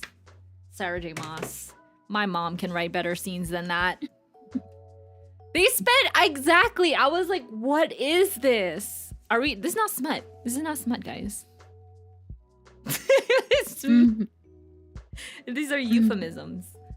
See, there's like nothing. They don't even say the name out loud. They just say like euphemisms of them. God. They don't even say like the body part, which makes me a little bit frustrated because I'm like, what are they talking about? They just say It's it. all just feet. It's just, yeah, like what is it's just it? feet. Like what is that? What is that body part they're talking about? I have no fucking idea. Anyways, this is what me and my coworkers are all reading. Yes, literally all of the nurses I know are like lugging these books around our unit, which is a pediatric unit, by the way. And by God, if any patient of ours ends up picking it up and reads it, it'll be like a little child picking up their mom's version of 50 Shades of Grey. Can you imagine? Not the children! I actually did, my mom did have one of those books. And I did take it from her. I didn't read it, I just took it. Right? Oh my gosh, Milky's like, I'm pretty sure Moss uses the term rod about 50 times throughout Akatar. Apparently in one of the books it gets even spicier because it's about like the main character's sister and then this other guy. It's about Nessa and frick, what's his name again? Cassian. Of course, one of the guys' names is Cassian. They have to always use very spicy boy names. Yeah, Nesta in book 5. It gets like really like, yeah, intense in that book. But all my friends have finished reading it and they said I need to finish it, so that's what I've been trying to do. But after I finally got past chapter 48, but I know that another scene is gonna happen again in this book, so I'm just like preparing myself because it's so stupid. It's really so it's stupid, but it's funny. It's like funny stupid. And it's so funny because people make these TikToks about it where they're reading the book, and then, for example, all of a sudden they'll be walking down the street and it'll be like a nice, very quaint scene, and then all of a sudden the next scene is just like something very graphic. And they'll be like, their eyes will just widen and they'll look behind them like, I hope nobody's looking at what I'm reading. It's so funny. Have you guys read the books? I know Milky has. I don't do as much like reading. It's mostly just whatchamacallit, just webtoons. Yeah. Well, if you want to get back into reading like books and things, ACOTAR is a great way to start, just because it reminds me of so many anime tropes. So in my mind, I'm actually visualizing the entire book as an anime series. Like a very isekai-y type series. I try to imagine each of the characters as anime characters, and it actually helps a lot because I feel like it would work really well as an anime or a manga. Goodness. It's peak anime trope, right?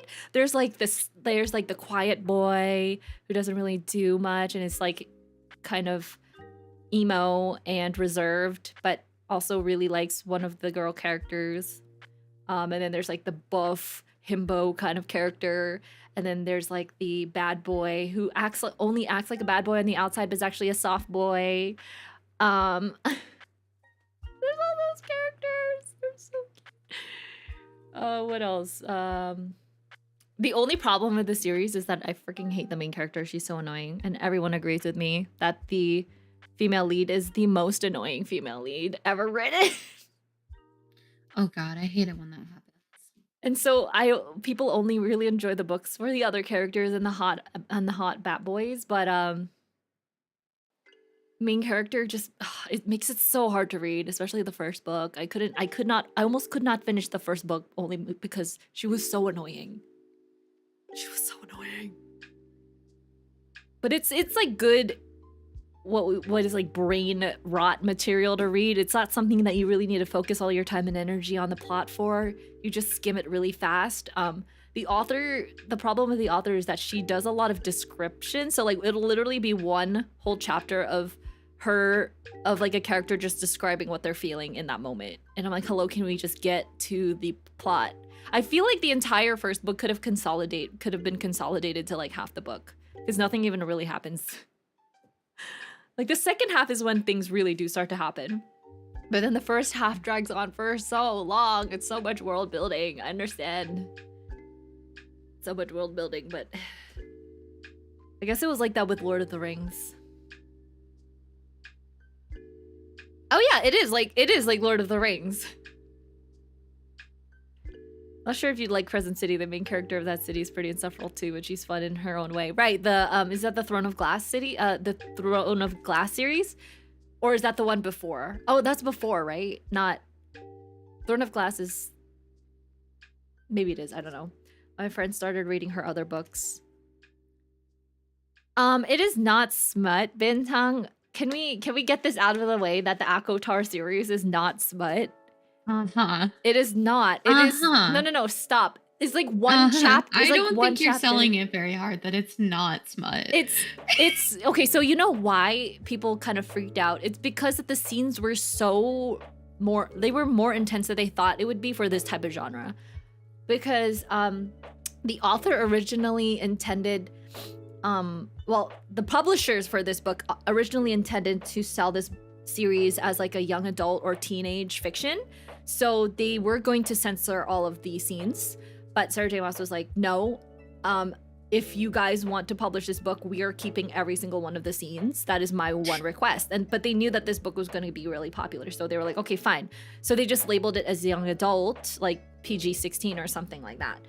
And the issue was it's beyond PG-16 in some instances, I feel. I think it's very much like similar to like 50 Shades of Grey type of writing in some senses, but not really.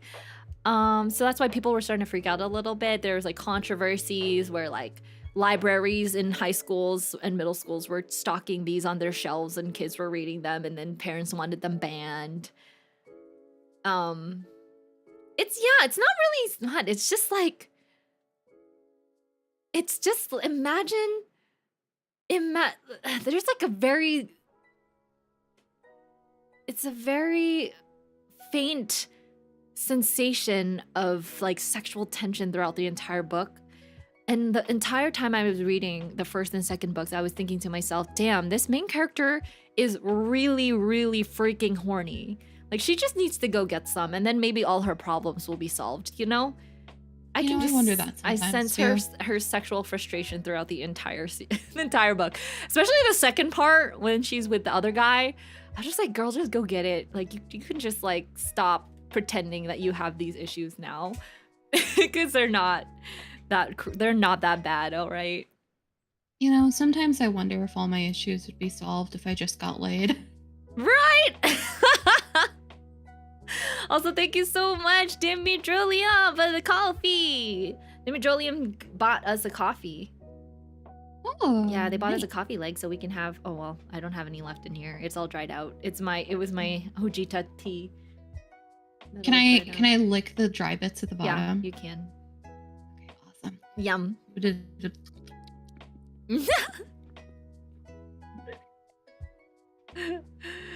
Yeah.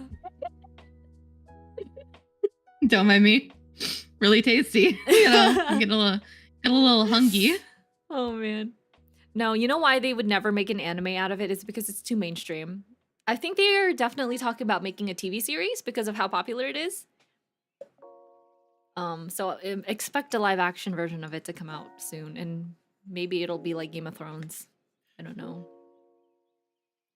4-hour study stream, 30 minutes of which was spent talking about H games and shows and Avatar. Hey, this is like real stuff that we talk about all the time. Imagine that this is like a cozy little sleepover. I feel like this is a little sleepover, right? Yeah, kind of like a little sleepover. I don't have any pizza though. That's true. I was gonna I have a leftover bagel that I need to eat, so that's what I'm gonna have for dinner. Yeah, I need to go make something. You know what we used to do a lot on during our sleepovers that I wish we could do now, but it would be weird. We would go on Omegle and chat roulette and literally talk to all the crazy people out there. Oh yeah. Those were the days. This culture has been very informative indeed. Oh god. My friends and I used to do the absolute extreme, and we would go on Omegle and type in foot fetish. And I remember very, very vividly that we would type in foot fetish and we would purposely put our feet on the camera. Oh my god. But we were like, just like fooling around because we were all in like middle school, right? And we just found it really funny that people liked foot fetish. So it's just like, so that was a little bit problematic now that I think about it, that we were all just like a bunch of minors online showing our feet. Yeah. But, you know, we didn't know better. So now that I look back at it, I realized that I could have gotten into a lot of trouble. But it was just something that we all did. No. You know, it's all in the past. If we cringe at it now, it means we've grown. And we used to be really into My Little Pony. So it'd be like 1 second we'd be typing in My Little Pony and chatting with all these like grown ass dudes wearing like My Little Pony onesies. They were some of the nicest people we've ever met too, by the way. We would sing like My Little Pony songs to them and they would sing along with us. And then the next second, foot fetish. You would live stream Omegle in the class projector. See, Oh my those were the God. fun days. I would Omegle in class all the time with my friends. We had laptops starting from middle school. So since 6th grade, we've all had MacBooks, and I remember it used to be an issue because we would always have them up and people would never be listening to class. We would always just be on watching YouTube, playing video games, going on Omegle, that sort of stuff. Tumblr. We would be on Tumblr and Tumblr posting, Tumblr reading. I used to be a big Tumblr girly. I had like a whole Tumblr blog and everything. I think I still have my Tumblr blog. Did you use Tumblr a lot when you were younger, or did you ever use it before? I have a Tumblr account that I haven't touched in ages. And I looked at it a little bit recently, but I wasn't much of a Tumblr person. I've always just kind of been a Twitter person. See, I was never a Twitter person until the very end of high school. I was all Tumblr and YouTube. Tumblr and YouTube. There. Yeah, I was on Twitter a lot. I wanted to like post my stuff on Twitter. Back when I was a kid, I wanted to become some sort of content creator. So Oh, really? I decided I would do Twitter posting, and man, am I bad at it. Oh, you would be like a, what do you call it? Like a like a Twitter creator or something like that. The issue is that I never knew what to post. I'm so uncreative when it comes to that stuff. You have to know the memes, right? That's true. And then I don't get like energy to post it because I don't like just following along with a bunch of memes. I feel like it's kind of, I don't know. Yeah. Kind of it's not original, so I don't feel happy about it. Yeah. But Twitter back in the day was very, very, very different. That's true. It was bad, but it wasn't the hellscape it is now. I want to play a game. I want to play a game and not study too, but I told myself that I can't do anything. I can't procrastinate. No, I need to study.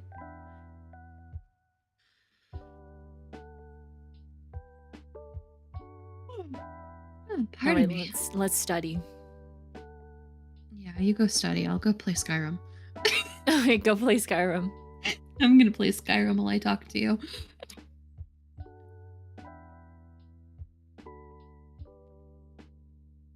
Oh, I don't have it installed. Shit. I hate that when that happens. Now, how many gigabytes is the game? It's not that much. Just now I have to get all my mods back. I don't know if I ever told you this. I tried doing a Skyrim playthrough, and I had downloaded all of my mods on. I have 2 versions or 3 versions of Skyrim on my Steam. 2 versions of Skyrim on my Steam. Wow. And I downloaded all my mods to like the original version, and then I switched to the newer version. I didn't realize the mods wouldn't carry over, so I was just trying to figure out for the longest time why my mods wouldn't carry over and why my saves didn't. I want to try Skyrim. A lot of my friends have played it. It's fun. What is Skyrim? Is it like a open world exploration game? Yeah, it's just like an open world RPG. You do have a main quest where you are the Dragonborn and you are here to kill the evil dragon. And they want you to do that. There's also like a civil war going on between the Imperials and the Stormcloaks. But yeah, you are there to kill the dragon. Anything else you do, you can do whatever you want.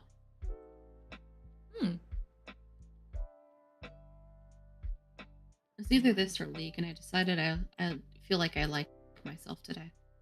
You like yourself today? Why do people always shit on League?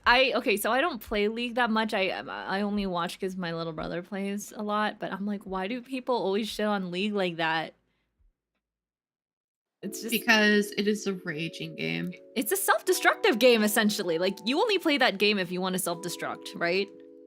Yeah, that's why I said, like, yeah, I appreciate myself today, so I'm not playing League. I don't see what the issue is. So League is like what people would say drink to forget, but you league to forget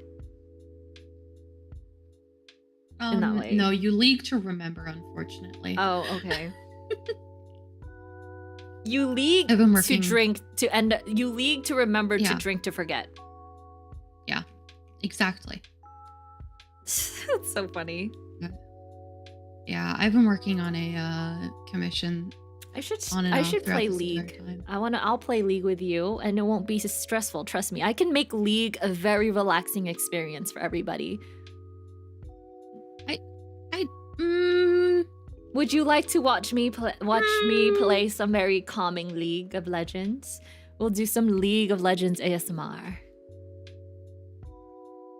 I don't know if that's even possible. Happy. Well, we'll try. You never know. We can try and we'll see. I'll start out on like God. level 1 on tutorial mode. And then once I meet the other people, I'll be like, hello, good sir. How are you? Hoping you're having a good day. I'm just here to murder all of your minions and destroy your turrets. Thank you very much. I have much faith. You have much faith. Okay. Thank you. I appreciate your belief in me. Mm-hmm.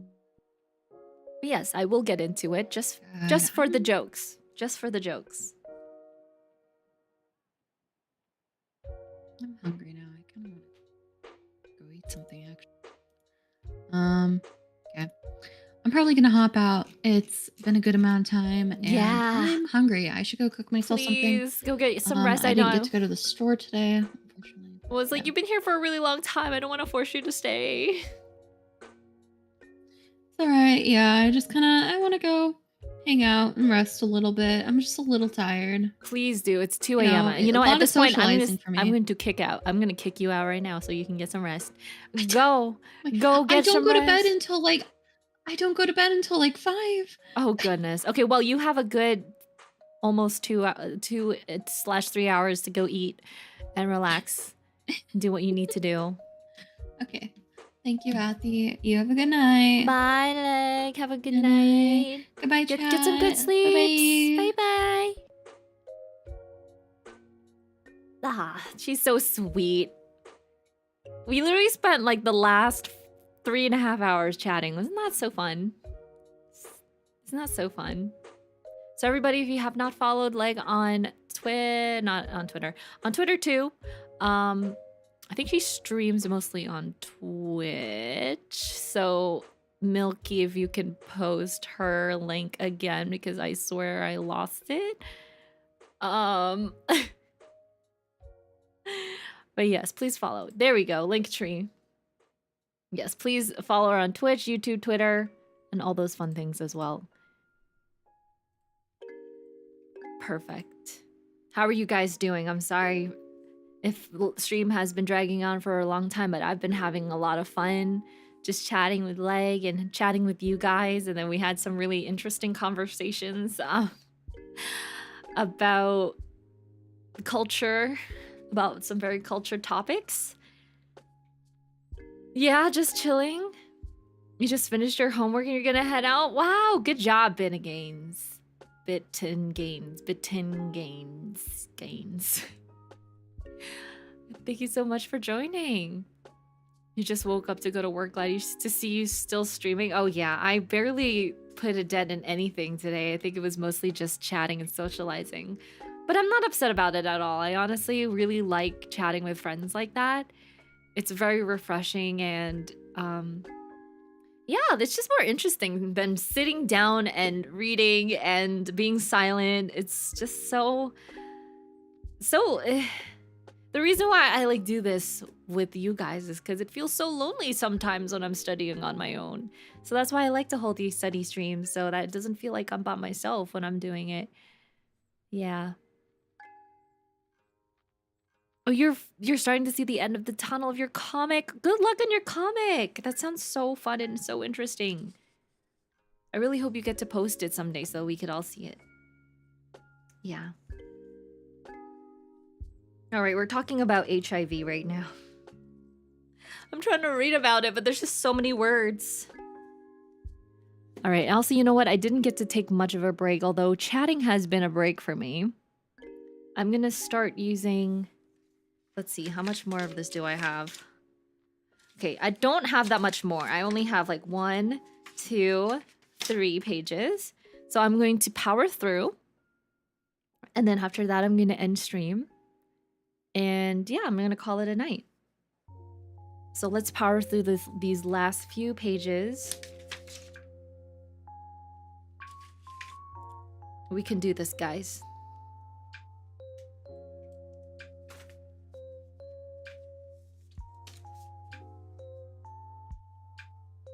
And while I'm doing this, why don't you guys tell me what was your favorite conversation today? What was your favorite conversation topic that was mentioned today, that was explored today? Or what is something that you will remember from today's streams or today's conversation? What is one takeaway that you would... What is something you learned? Either something you learned or something you found interesting or something that you'll never forget or something you found like a little bit crazy. Tell me one fact. Because I'm interested.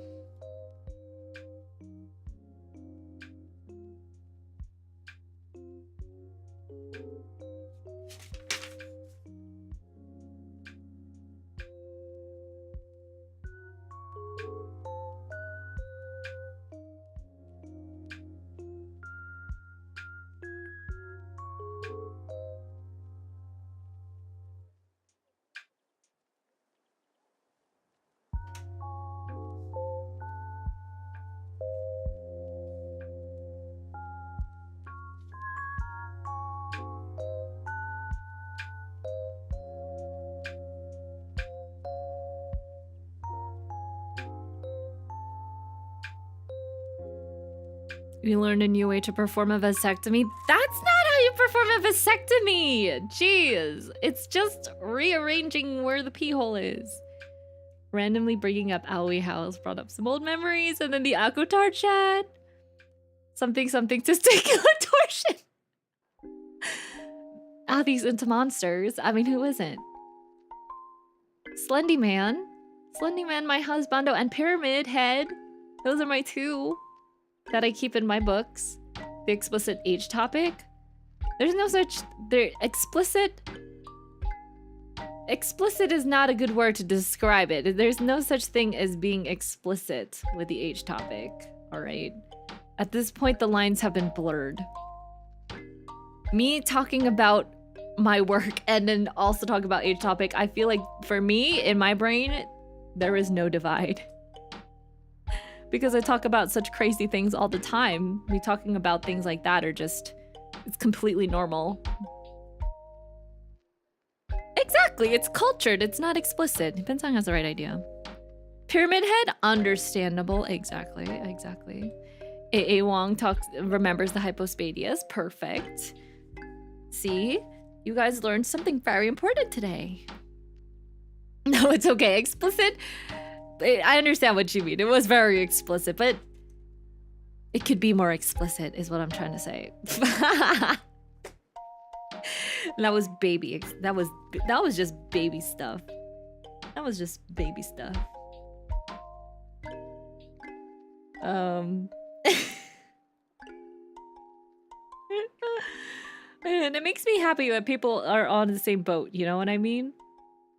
Trust me, you don't really want to know the conversations that I have had with other VTubers about some of like the yaoi series that we have read. We would fangirl over that all the time. So I'm happy that I've been able to like find some other yaoi fangirls who are my friends. We are able to bond over that stuff together. In a way, it's bonding, but also like trauma bonding in a way. At least for me, because it did traumatize me a lot when I was younger. Bye, Minigains! Go, go, go! Have a wonderful day. All right, we're going back. We're going back to study about HIV. Okay, so there are different medications that you can give for HIV. The nucleoside or nucleotide reverse transcriptase inhibitors, or NITIs. Abacavir, didanosine, lamivudine, zidovudine. It freaking sounds like a satanic incantation. Abacavir, didanosine, lamivudine, zidovudine. Little did they know those are just medications. There's efavirenz and nevirapine.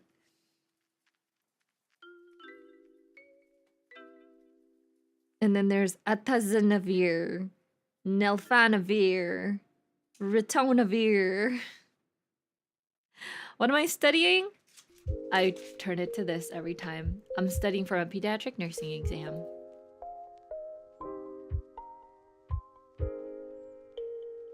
And I'm currently at the topic of immune system disorders. Yeah, we're at immune system disorders, and I'm at the HIV section. So I'm just reading up on the medications used to treat HIV.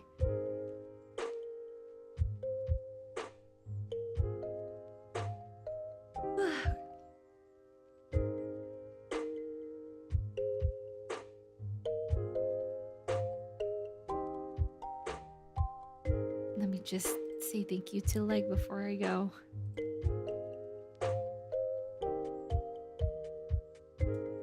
Thanks for chatting with me on stream. It was so fun. Hope you get to get some food and nice rest. By the way, I'm like obsessed with my you guys can't see it, but let me try to bring down my camera a little bit. My my keyboard, when I type, it like pops up different colors. So it looks like a little it's really cute. Look at all the little colors that come up like this. Beep, beep, beep, beep, beep, beep, beep, beep, beep, beep, beep, beep, beep, beep, beep, beep, beep. Beep, beep, beep, beep. Aren't they so cute? Yeah. It's my favorite.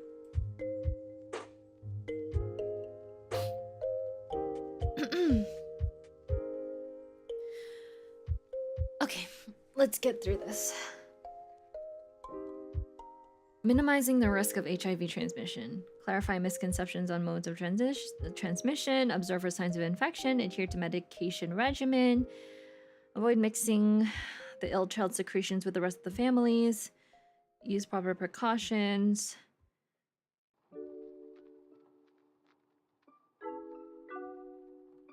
Use proper hand washing. Proper food preparation.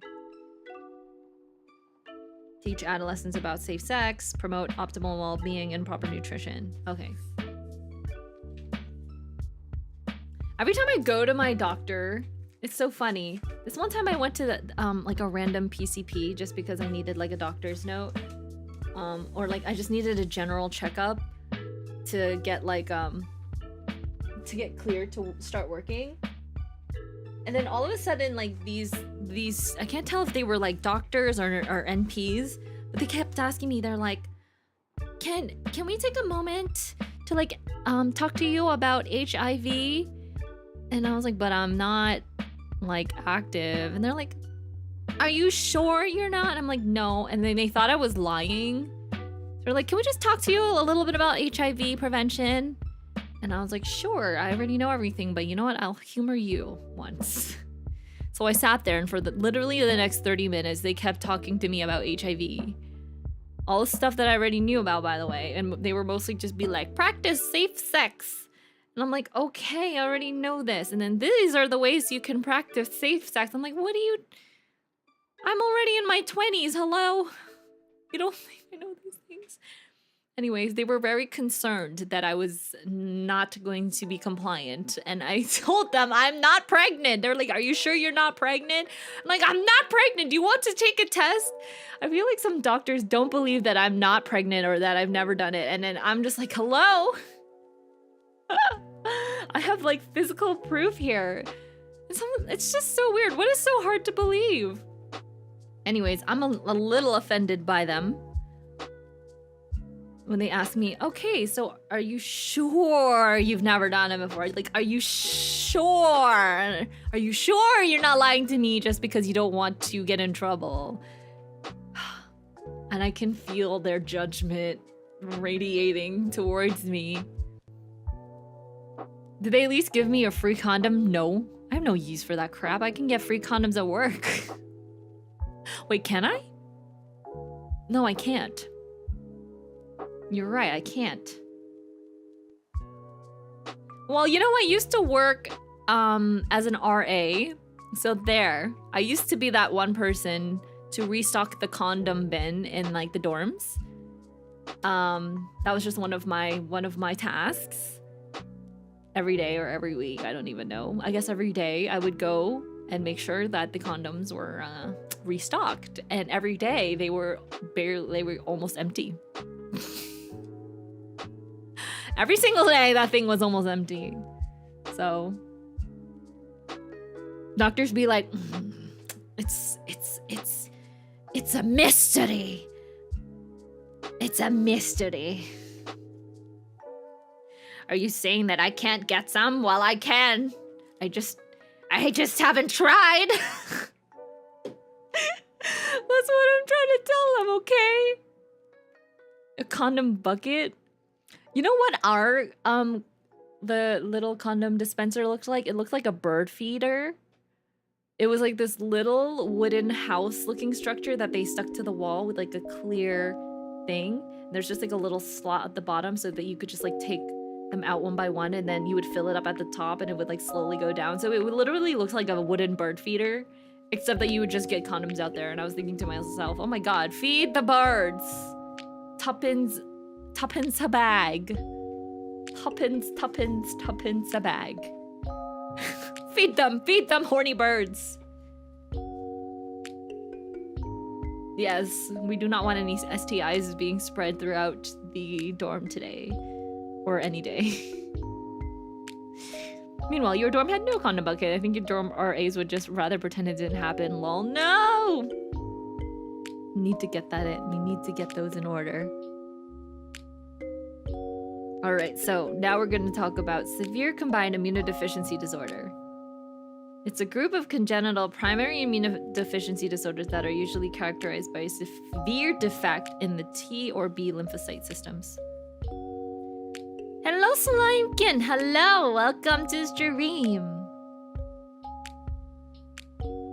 The birds are plowing the field. Really diligent, I see. I know. And they're the birds are spreading their seeds far and wide. Far and wide. SCID is also referred to as the bubble boy disease. That's so... Remember that movie, The Bubble Boy? Oui.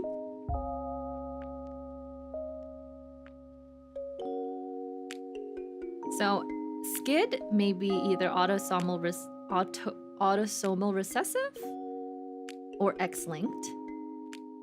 Also can be caused by adenosine deaminase deficiency or other genetic defects. It occurs in approximately 1 in 50,000 births. More common in males. Oh, so apparently immunodeficiency disorders are more common in males. It can be successfully treated with bone marrow transplants, which makes sense. So what causes immunodeficiency is, they said, that genetic mutations lead to impaired lymphoid developments with low T and NK lymphocytes, which are like the bad boy lymphocytes that you really need. B lymphocytes may appear normal, but their function is compromised. Children with SCID tend to have a family history of immunodeficiency too, which makes sense.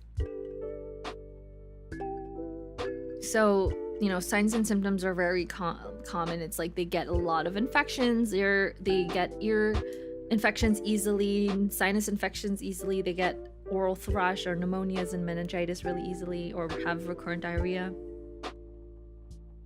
Neonates are screened for SCID at birth in 16 states as of 10 years ago. Hopefully there's more now.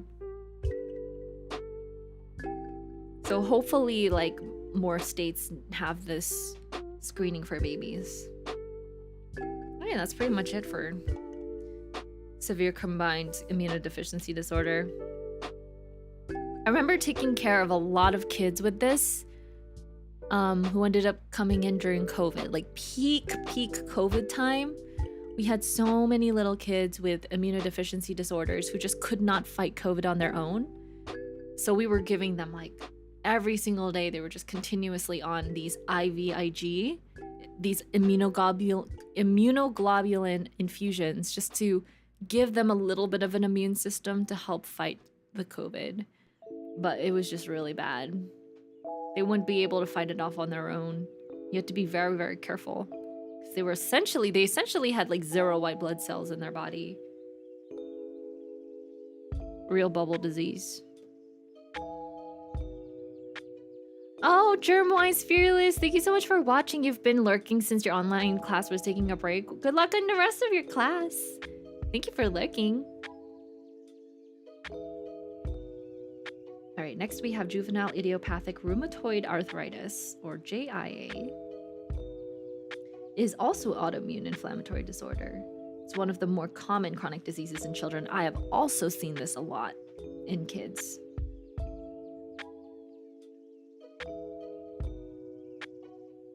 It is rarely life-threatening though. It's just chronic pain, really.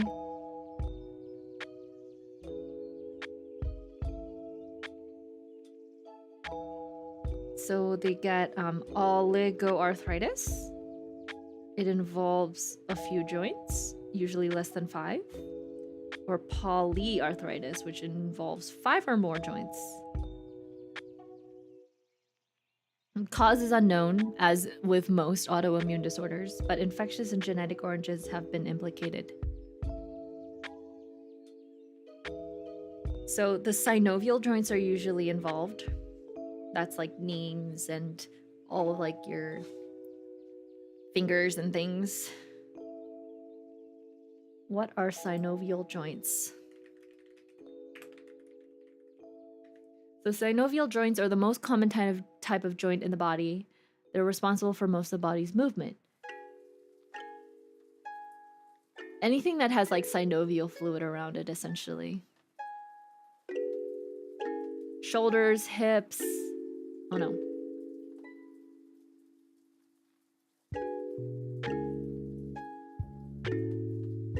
Yes. Synovial joints are, let's see, yeah, like elbows, ankles.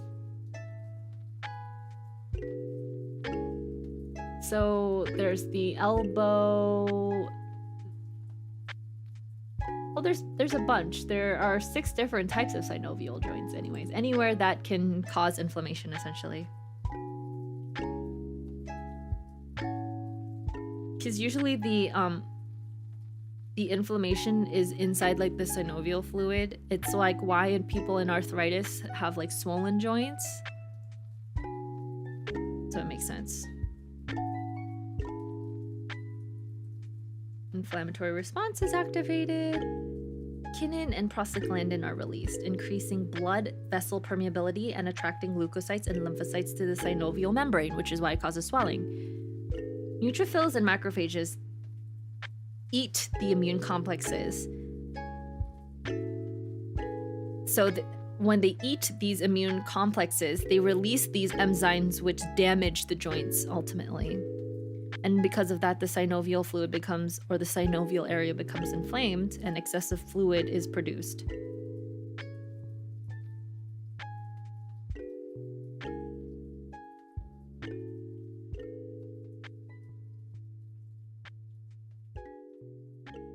So first it's the prostaglandin and then the kinin that are released.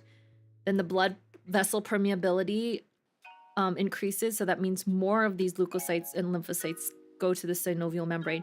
And because there are more of these white blood cells in the membrane, they eat the immune complexes that are within the synovial area, and that causes the release of enzymes.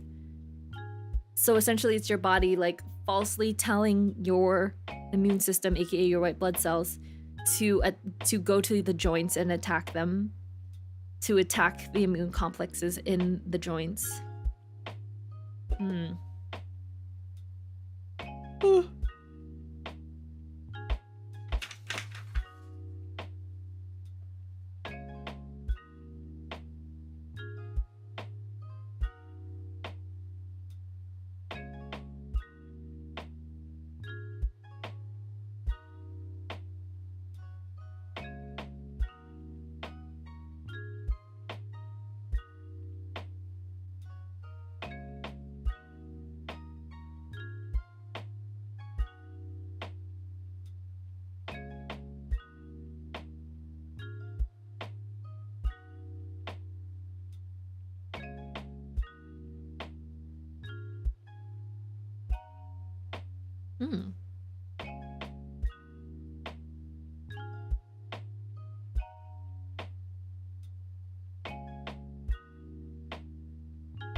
Body is giving false flags. Body is being dumb. Body is drunk.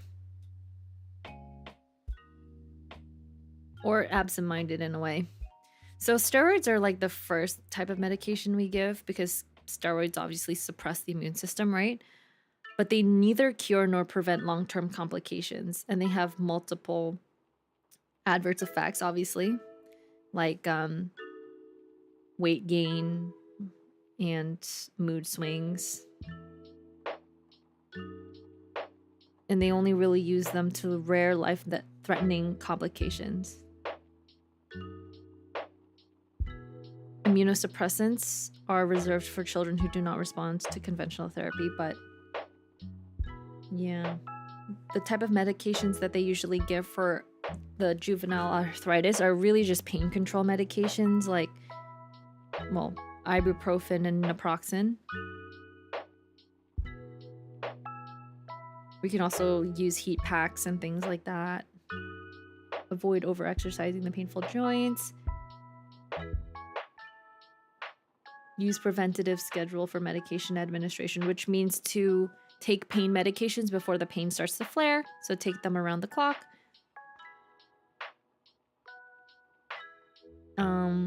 The other medication that you can give are the slow-acting anti-rheumatic drugs like hydroxychloroquine, gold salts, or penicillamine. But Plaquenil is like very common. Yeah, I've given this to a lot of kids. Plaquenil is like the most common one for arthritis.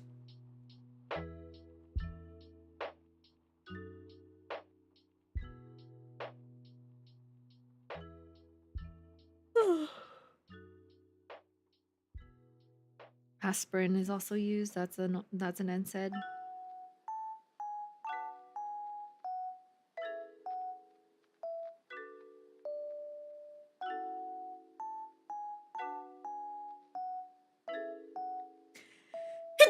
Excuse me.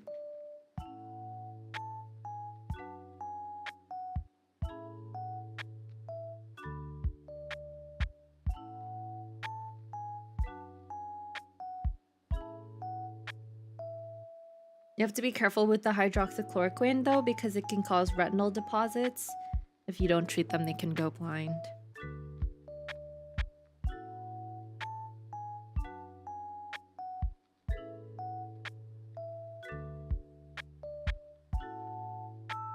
Oh goodness, you're right. Obligatory stream sneeze. I didn't have a stream sneeze today. That was it.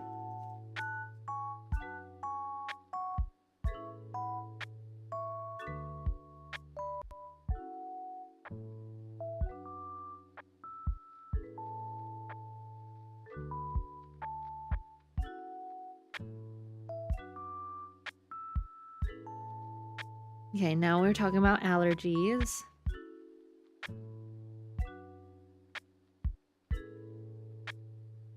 Like me having an allergy right now. There's also eczema and asthma. There's a genetic predisposition to it. An allergen exposure is necessary to trigger an allergic response. The immune response activated is with the IgE antibody when it attaches to the surface of the mast cells and binds with the antigen. Histamine, I know you guys know about antihistamines, but histamines is a slow reacting substance of anaphylaxis and a chemotatic substances are released. Histamine causes permeability of blood vessels and peripheral vasodilation, resulting in vascular congestion and edema. That's why we get stuffy noses, and that's why our nose starts to run. We get a lot of mucus and phlegm because the histamine is causing our blood vessels to dilate and increase permeability. So there's more fluid stuck there.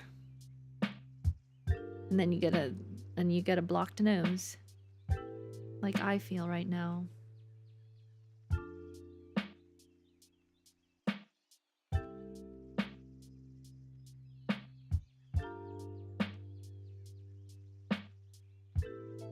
I had childhood eczema. Remember, it got really bad.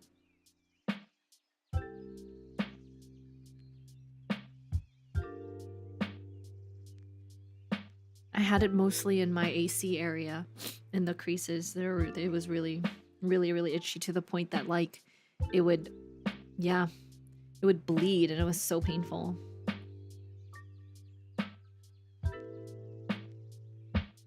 I remember having to go to our pediatrician about it. My parents used to bring me to the pediatrician all the time for my eczema, and then I would just be like prescribed this topical steroid cream.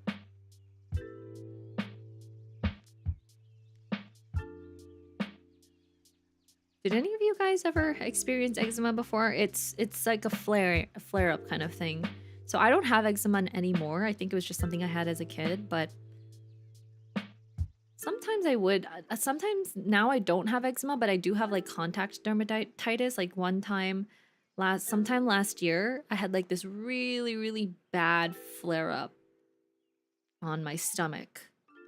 And my doctor was like, oh, is it because of the clothes or your pants? It could be like causing it to be inflamed. I don't know.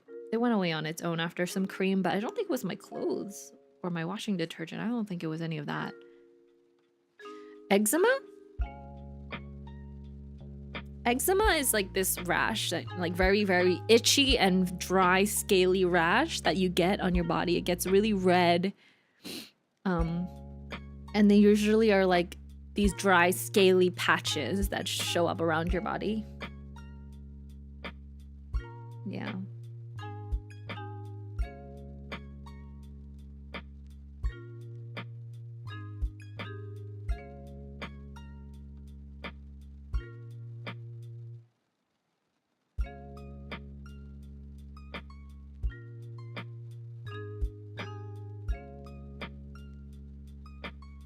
And it increases your susceptibility to skin infections, which makes sense.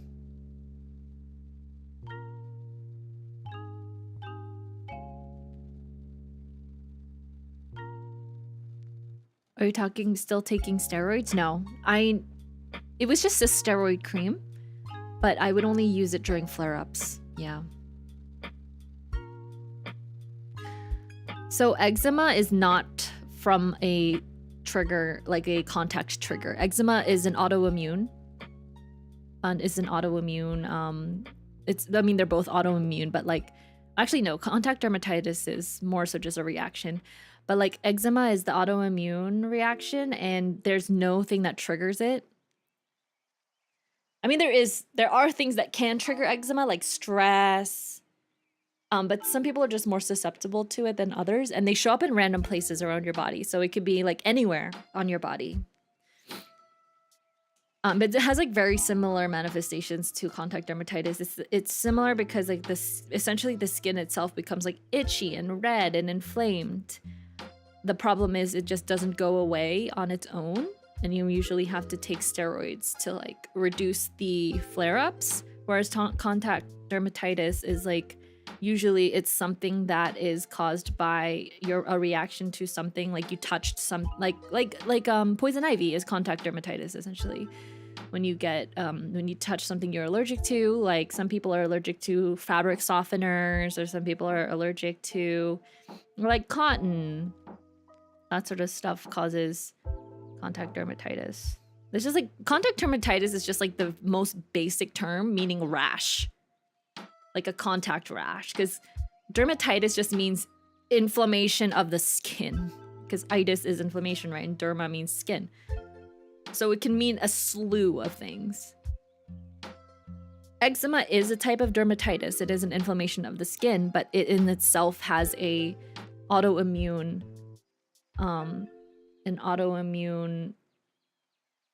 like cause.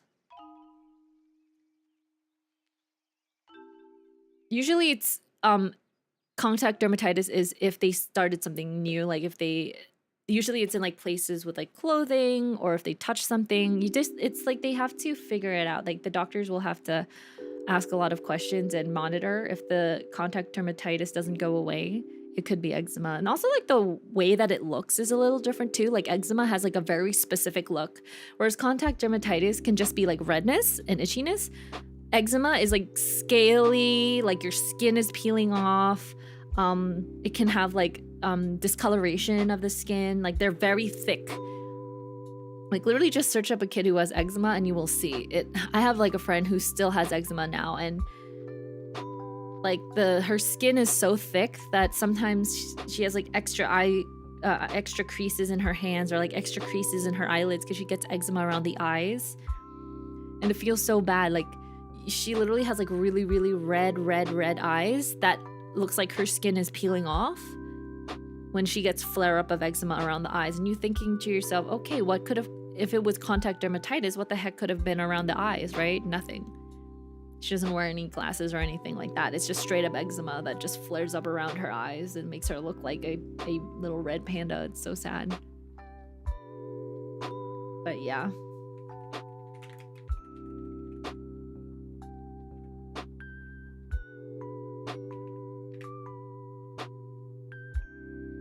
So eczema is a type of dermatitis. There's like no real difference between them, but dermatitis is a broader term, right? So eczema is just,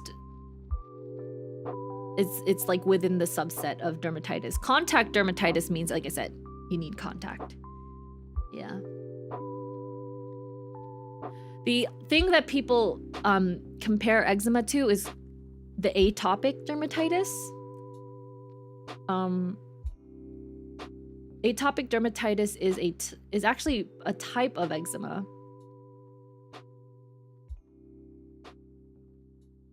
Atopic describes an inherited tendency to develop dermatitis, asthma, or hay fever.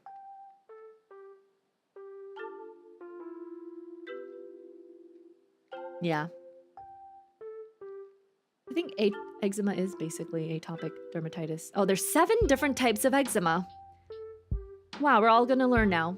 There's atopic dermatitis, which is the most common form of eczema, which causes inflammation, dryness, and itchy skin. And then there's contact dermatitis. Oh, apparently contact dermatitis is also a form of eczema. It's also called allergic contact dermatitis. It is brought on by environmental triggers. And then there's the dyshidrotic eczema. This type of eczema dries out the skin and can cause a burning sensation, rashes, and blisters. There's neurodermatitis. This form of eczema, called discoid eczema, affects small patches of skin, makes them itchy and scaly. Nummular eczema creates small rounded lesions over the bodies, but especially the arms and legs. There's seborrheic dermatitis, which is the type of eczema that affects your scalp. And then there's stasis dermatitis, which causes skin discoloration of the legs, which look like varicose veins. It's possible to have more than one. Yeah. You learned something new today. So yeah, everyone has like different, and there's different severities of eczema as well. So everyone can have eczema at some point in their lives. Just some people can't get rid of them themselves, which is why it's an autoimmune thing. Like people's immune systems just can't heal from the eczema as well as others. So they rely on steroids to help with that.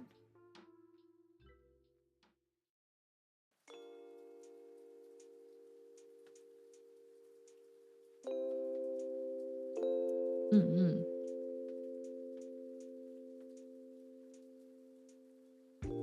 Oh, you had the scalp one. I had to get steroids to apply on a lot of my sweat glands because I was essentially reacting to the clothes on my skin. Oh no. As if everything was itchy. Oh my god, that was so bad. See, that is all here within the allergies of autoimmune. I mean, it's just immune system, not autoimmune, but immune system disorder. Yeah. Here. Atopic dermatitis, they talk about it. Eczema right here.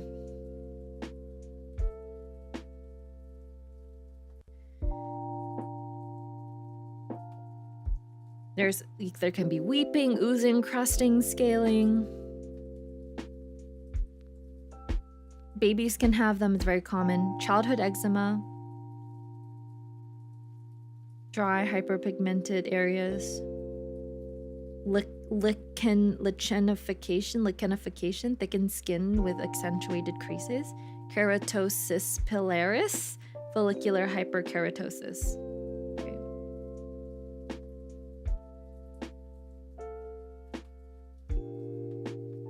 They can also have asthma. Usually when kids have severe eczema, they also are, it coincides with asthma as well.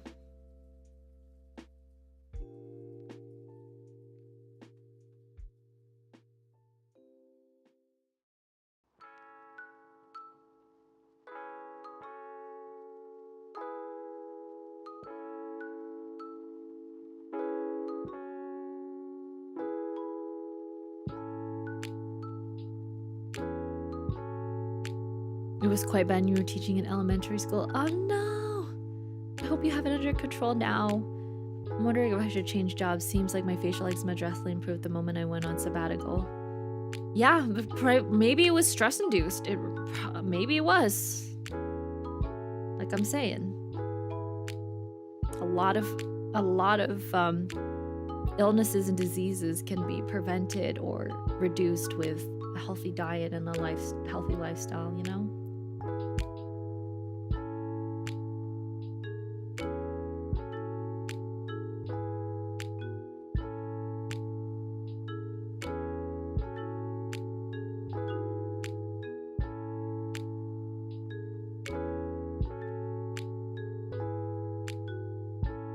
Bathe the child in an oatmeal solution. I love that.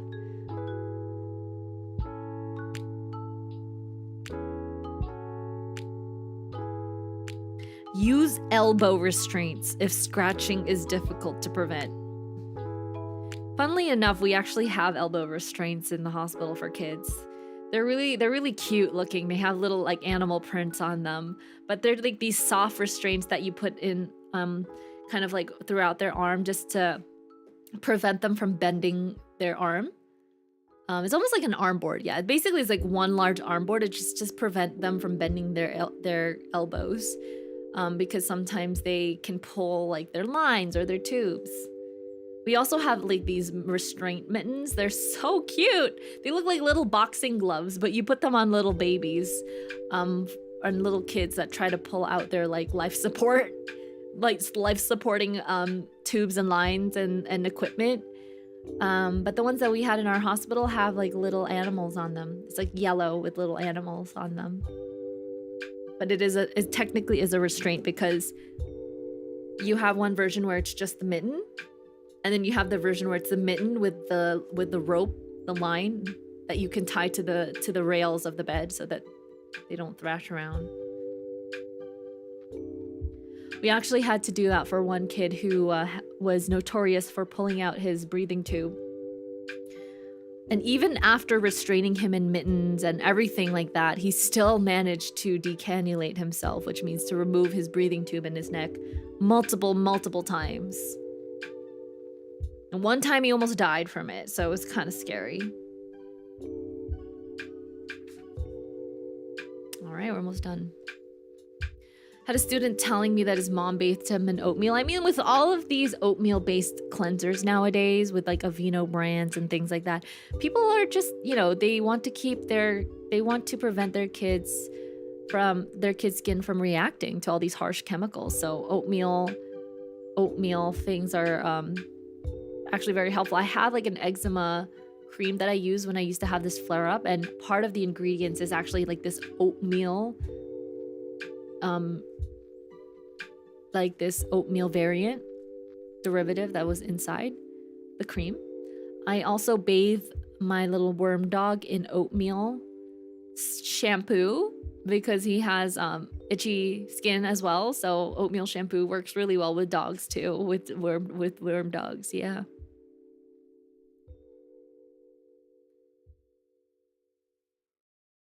I know sometimes people have stress without realizing because it's become so normal, and that gets put in the back of your head. Literally me. It took me over 3 years to finally realize that I was burnt out. And that's a long time.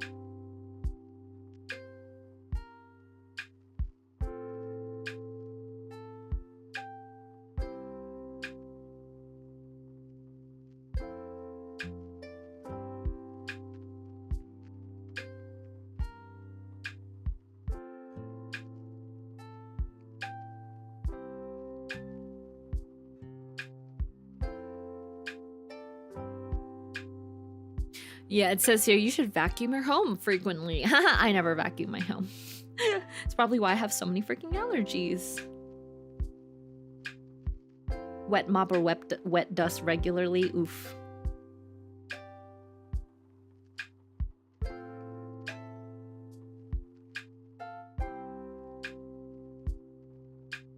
Oh yeah, some people can be allergic to cockroach dander or something like that. So that's another thing that you have to look out for, is like having cockroaches, because some kids can get allergic reactions to the, like, you know, sometimes cockroaches shed, so they're allergic to that, to the skin of the cockroaches. And it's so funny because then you'll come in and you'll have a kid admitted, and you'll see their allergies, and one of them just so happens to be like cockroach extract, and you're like, what? So you know that they probably got allergy tested at a clinic, because they test for that too. They test for cockroach things, because pet dander is one of them, and then cockroaches is another one of them. So having good pest control is important as well. How do you realize you're burnt out from a job? When you realize that you feel like everything you're doing is not enough, your body starts to hurt, you have like physical symptoms, emotional symptoms, and both psychological symptoms, the whole shebang. Like your body hurts, you can't sleep, you become depressed. Yeah, like back then when I literally thought I was having some sort of autoimmune disorder, my hemoglobin was low, I was like anemic.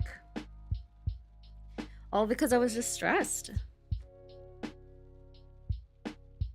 And yeah, like it's when you realize that your body is slowly disintegrating and every single day feels like a chore. Like you wake up and you're like, I can't believe I have to go and do this again. And you literally have to force yourself. And you feel like every single small thing that you do, from day-to-day tasks, from like even just doing simple things like going out to buy groceries or washing your clothes and things. I know this sounds like depression, but it is basically like you're basically like hella depressed. Depression is like the biggest thing for burnout. People become burnt out and depressed. They usually come hand in hand. So that is the sad part of it. Yeah. That you feel like you're using up all of your energy just to breathe. just to walk to the other side of your house. It already feels like you're running a marathon. So that was kind of me when I was at work. It's just like one night felt like I was working 100 nights, you know? And no matter how much sleep I got, I still was so tired, like physically, mentally, everything. And then you'll realize you're burnt out from a job because even after you suffer burnout and you try your best to relax. So I'm not going to deny the fact that I did take breaks, because I did. I took lots of breaks when I was working, and I even went to Japan every year. I took vacations. I went to Portugal. I went back home to the Owl Town. Everything. I took breaks every once in a while because like we do have vacations. Like nurses, we get 4 weeks off every year. So I took those breaks as needed. I took emergency kind of like personal days so that I could rest more. I called out from work a lot. But even after resting, when you realize even after taking a break that you're still so tired, that's also another sign of burnout. Like no matter how much you try to relax or go on vacation, your body just doesn't feel like it's recovering. And then like my therapist told me, it's like, yeah, for some people, it can take years, even decades for them to recover from burnout. And for me, I realized I started suffering burnout like around 2 years ago. And no matter how much I tried to relax, take medications, wean off caffeine, I still felt like I was in so much pain physically, right? My body, my back, everything, shoulders hurt. I even saw chiropractors. I got massages every month. Every few weeks, I went to go see an acupuncturist. Even then, no matter how many times I reset my body, within like a week, it would be back to the same place. Like my body would tense up so much that I'd have to go to the chiropractor literally every single week. I have to get a massage almost every week. It was just so bad. But now that I'm a little more recovered, it took about like 2.5 years now. I don't need those things anymore. I realize that my back pain is not as frequent. My shoulder pain is not as frequent. It's gotten to a point where I don't feel like I'm in so much pain that I can't think. Because sometimes my back and my shoulder pain will be so bad that I can't focus on anything that I'm doing. So when I'm at work, I'm like completely miserable. So I'll be like downing the pain meds, drowning in the caffeine, to try and keep me awake. So bad. It was so bad for my health. And that's the endless cycle, is that you are trying to keep your head above the water by taking all these other things that are basically making you drown more and more and more. It's essentially like imagine you're trying to float above the water, like you're treading and you're trying to keep your head above the water.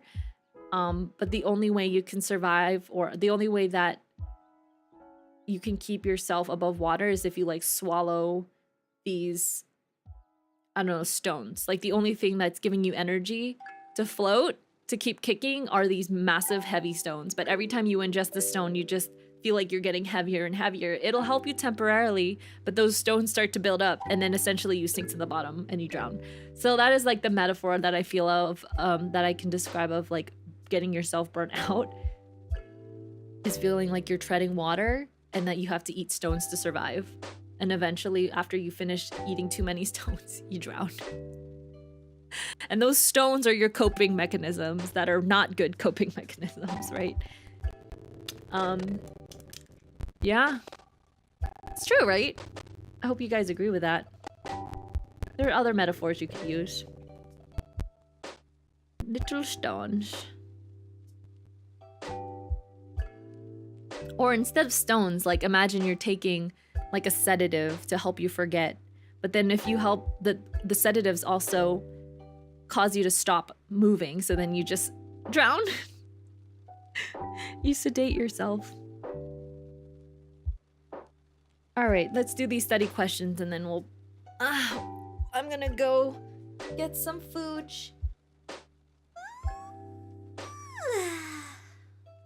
I want to do some hand cam building stuff. I have a lot of things I want to do. Let me see what I can... Oh my god. I have to make this.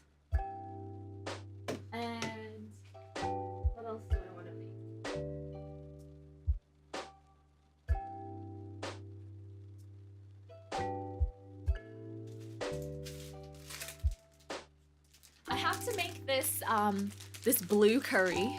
Do you guys see this? I bought this literally last year at the Okinawa Aquarium. And look, you can make it into like a little blue fish. Actually, I haven't even opened it yet. I think it's just like a curry. Oh, I see here. So you have to make the rice. And then it gives you a mold so that you can shape the rice. And then you pour... I guess if you want to color your rice blue, you could do it with some blue food coloring, right? And then the curry itself, I don't know if it includes the seafood. Let's see. Also, I don't know if this is expired or not. I think this might have expired this year, but whatever. Let me open it first, just because I have never opened it before. I don't know. It says, I don't know how the Japanese date their stuff, but it says 24/12/06. So I don't know if it expires of December this year or if it expired back in June. Either way, it hasn't been that long, and I never opened it, so I don't think... And it's, you know, sealed. It's like it's a preservative heavy kind of dish. So I think we'll be okay, guys. I think we'll be okay. Ooh, kawaii! Oh, they give you two. So you can... Oh no, I was like, they give you two. Oh, I guess 2 servings? Yeah. Oh, these are heavy. Oh, these don't have seafood in them. They just feel like, yeah.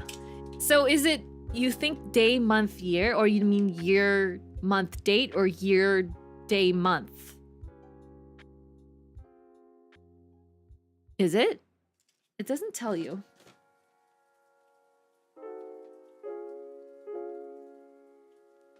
It doesn't see, like, is this expired or not?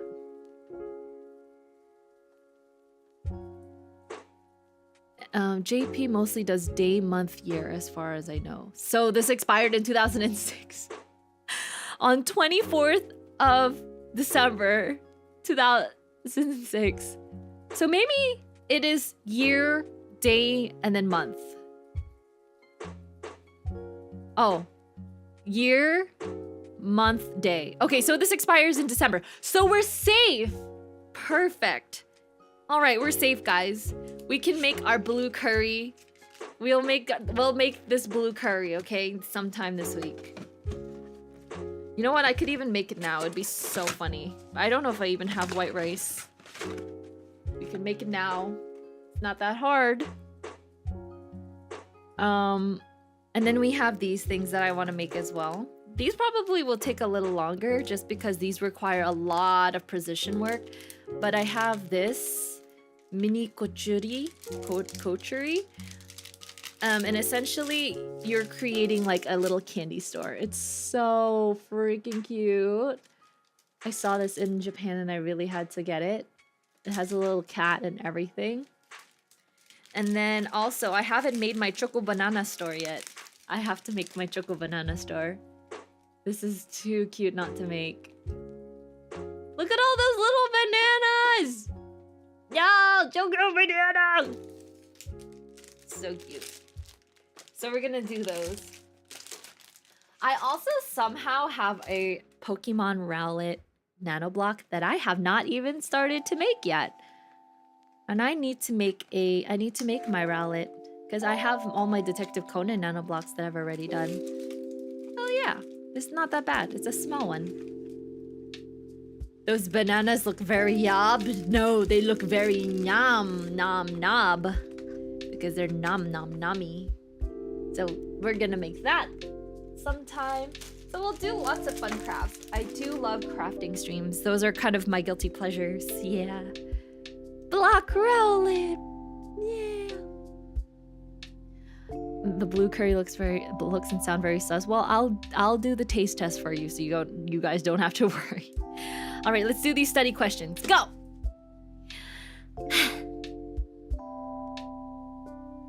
Which of the following immune responses is a non-specific response to invasion? Oh god. Which of the following immune responses is a non-specific response to invasion? Inflammatory, antibody, humoral, or cell-mediated response? I think it's inflammatory. Because if you think about specific, it's like they target certain areas, and inflammatory response usually targets like the whole body, right? Like fevers, body aches. Probably. When HIV is transmitted vertically between a mother and a child, the child may remain asymptomatic until the child reaches what maximum age in months?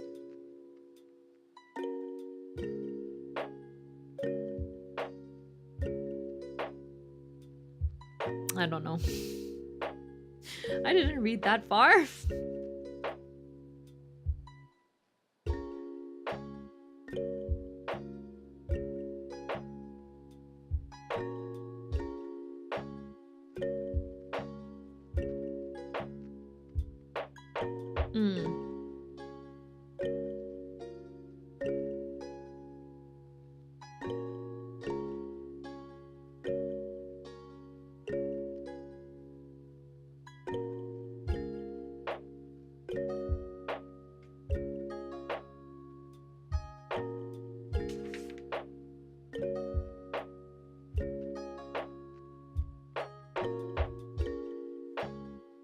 It says 36.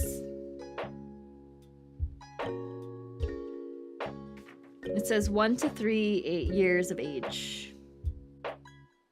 I'm trying to figure out where it says that.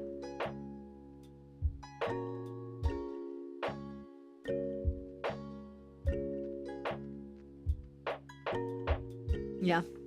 So it says the incubation period of symptomatic HIV infection is variable. Infants who are infected vertically are also asymptomatic until 1 to 3 years of age.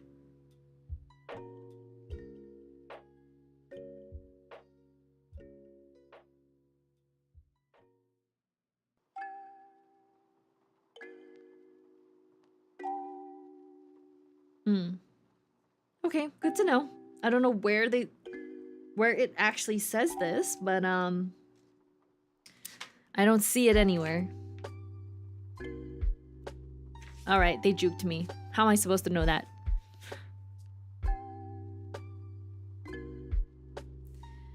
Which of the following interventions would be inappropriate when caring for a child with HIV?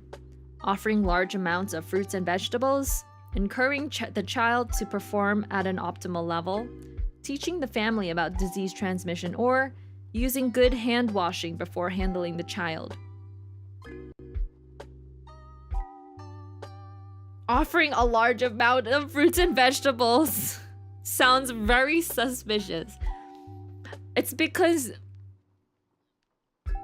they're immunocompromised, and usually like fruits and vegetables need to be cooked, and usually like they're on a neutropenic diet, which does not include fresh fruits and vegetables, just because they could have bacteria in them. Might be contaminated, yeah. I remember when I was taking care of a lot of neutropenic patients. Neutropenic means that their white blood cell level is low, and they're essentially immunocompromised. They don't have the ability to fight infection, right? So when they're on neutropenic diets, it means no raw fish, no raw anything, like no raw vegetables, fruits, nothing like that. Just so that they don't get any of those like organisms in like the raw foods.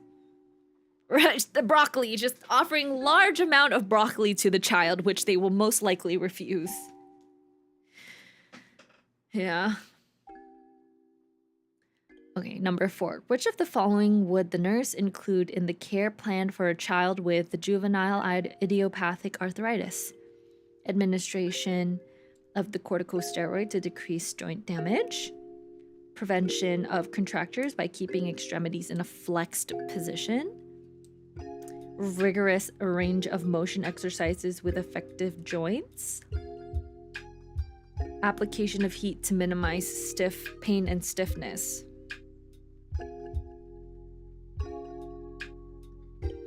Probably number 4. The others seem a little bit a little bit aggressive, because corticosteroids is only if they are like really severely impacted. Prevention of contractures is usually you keep the extremity not in a flexed position. You extend, like flexed means like they're inwards, right? So you have to like not flex, but the opposite of flexed, whatever that is. Extended, I guess, is like the opposite of flexed. Because contractures means like their tendons and their muscles start to adjust to the shape, and then they aren't able to be stretched out.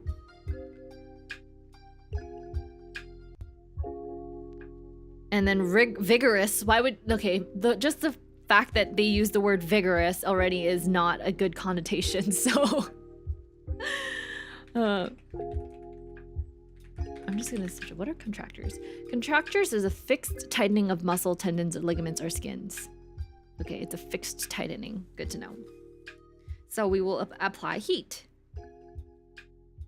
Number 5. When assessing an infant with atopic dermatitis, the nurse notes that the nurse notes that the child is scratching herself with her fingernails. To prevent infection, the nurse would avoid doing which of the following?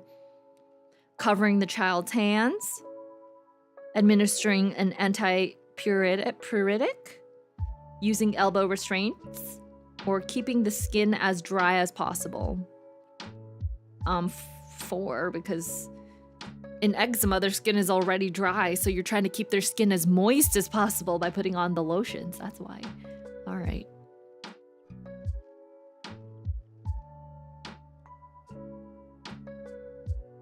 A 16-year-old girl cannot understand why she cannot administer her own immunotherapy injections at home. The nurse's response is based on the knowledge of which of the following? There is always a chance of her having a severe allergic reaction to the injection. Yes. Intracutaneous injections are far too difficult for a 16-year-old to administer. Not really. Only hyposensitization therapy may be administered outside the healthcare setting. No. Injections must be administered by persons over 18 years of age. Not really. It's 1, because you don't want her having a severe allergic reaction to it, obviously, which is why she has to have it in the hospital. A lot of immunotherapy drugs, like chemo is immunotherapy medications. Obviously, you're not going to give chemo at home. You have to give it at a clinic where people can give like resuscitation and CPR and give all these other medications that can combat your side effects, right? That's why people don't do chemo at home. Although you can if you have like a licensed nurse do it for you, but obviously you can't give chemo to yourself. Yes. There's also a chance that then they stick it in the wrong. Well, some immunotherapies are just like IM injections. They're not actually given through the IV. You don't have to have an IV to give chemo. There are oral chemos, and then there are IM and sub-Q chemos as well. Like one of the chemos that we give to kids with leukemia is an IM injection. And for kids, usually it's split into 2 doses, and we administer it 1 on each arm. And I remember this one little girl used to hate getting these injections. So what we would tell the parents was to put this like lidocaine numbing cream on her arms. And so me and the other nurse would like sit right like on each side of her, and then we would hold her, and she would say, she likes to chew her gum as well while she does it, because chewing gum helps her cope with the pain. And so we tell her, like, whenever you're ready, she's like, okay, you guys just do it. And then she's like, but don't count down, but you both have to do it at the same time. So me and the other nurse will like look at each other, and we'll like silently nod, like mouth 3, 2, 1 together, silently mouth it, do 1, and then we would go in and inject it, and then take it out and put the band-aid on. And then the little girl will be like, it's great, I didn't feel anything. What is the name of it? Oh, the IM chemo injection and leukemia. We give it so often.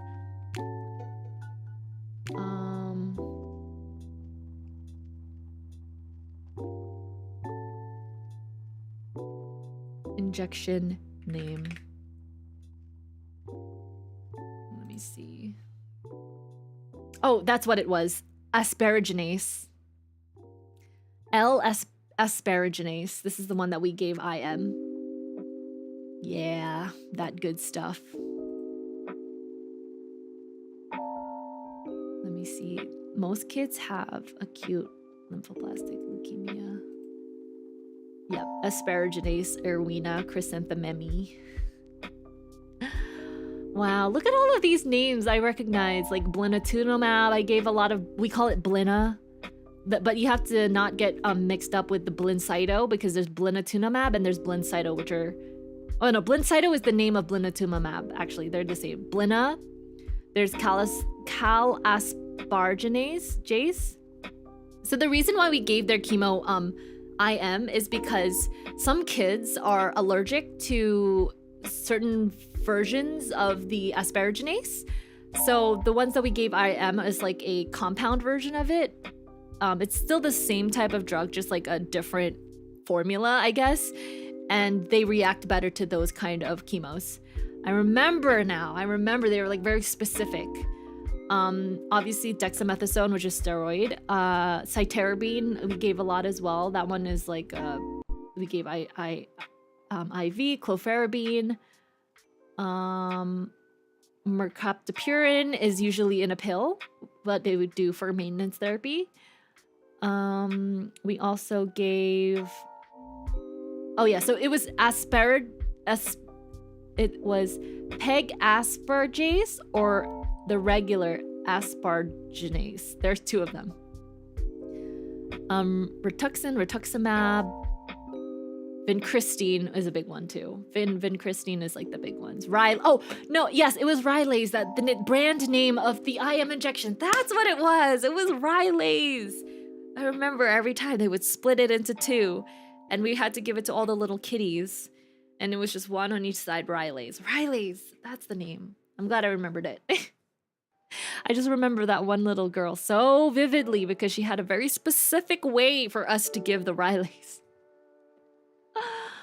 Oh man, that brings me back. Can you believe it's almost been a year since I worked there? Yeah, it's been almost a year since I worked at my new place too. Can you believe it? Since I moved from the infusion clinic to my new job. That is crazy. My 1 year would be in December.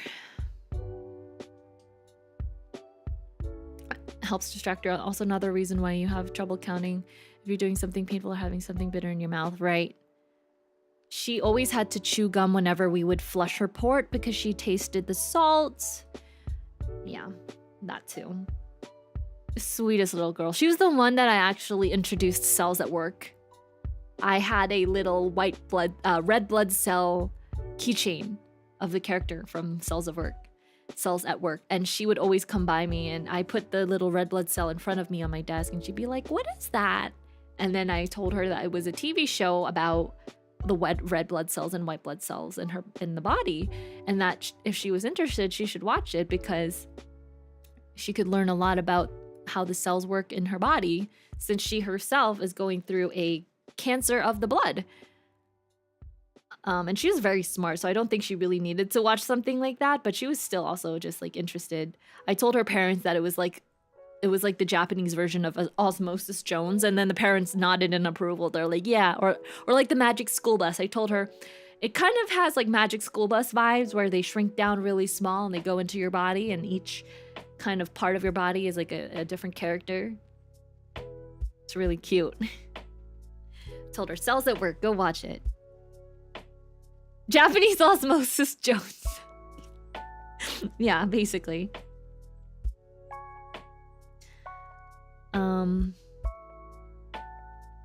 Yeah, no, I still remember her. Anyways, which of the following tests would be used to diagnose human immunodeficiency virus in a 2-month-old child whose mother is HIV positive? Probably do the first one? No? I don't know. I don't really care. Virus assay. Enzyme-linked immunosorbent assay. Western blot virus assay, or the complete blood count. Definitely not complete blood count or Western blot. It was either the enzyme-linked enzyme-linked immunosorbent assay or the virus assay. So apparently the answer is virus assay. I don't really need to know. Oh, apparently the other ones are tests used for children over 18 months of age, where this one is a 2-month-old, so it would be a viral assay. When addressing a PTA group, a nurse is asked about the need to disallow children who are HIV positive to attend school. Which of the most statement by the nurse would be most appropriate? 1. Because HIV is highly contagious, the children should be withheld from school. 2. The child can attend school, but the child must be isolated from others. 3. There's absolutely no risk of transmission between children at school. And 4. The risk of HIV transmission in school is minimal. I mean, most definitely 4. Because it is a very minimal transition. They would literally have to be like sharing each other's spit in order for that to happen. Or blood. When talking with parents about the possible risk of HIV transmission in schools, they need to be informed that the risk of HIV transmission in schools is minimal. HIV is not highly contagious, and there is no need to isolate children with HIV disease. There can, however, be a risk of transmission if the child is a biter. Makes sense. Yeah. Makes sense if they bite. If an HIV positive kid probably bites another kid, and that's how it gets in there. So the kid cannot be a biter. Yeah, you're right. Yeah, biting. You never think that. You never would. Okay. We did it. We got up to chapter 11. Yay! We're not even halfway. Fudge. Oh wait, but half of the book is mainly... Well, we have about this much left. We finished about this much. We have about this much. Thank you. I'm so hungry. I need to go eat some food, but we got to we finished chapter 11. We are pretty much halfway. So we are now starting on the SIPS systems. So chapter 12 would be respiratory. Oh no, we finished chapter 10. So the next would be chapter 11 up to 20. So we finished the first 10. No, actually, I didn't finish the first 10. I didn't even do toddler growth or preschool or school age or adolescence. I've just done 2. I've done 2, 7, 8, 9, and 10. 2, 7, 8, 9, and 10. I've done 5 so far. All right, guys, next time we'll study the rest of them. We'll study the rest of them next time. Thank you so much, guys, for watching me study today. I hope you enjoyed some chill chats with me and Leg. I will see you guys next week for some more fun times. Let me see what my schedule is like real quick. Let me tell you right now when I'll be streaming. So I'm working Tuesday, Wednesday, Thursday, all next week. So that means that we can have some fun either tomorrow before work, and we can have some fun on Friday and Saturday. Perfect. So we'll definitely do a stream tomorrow.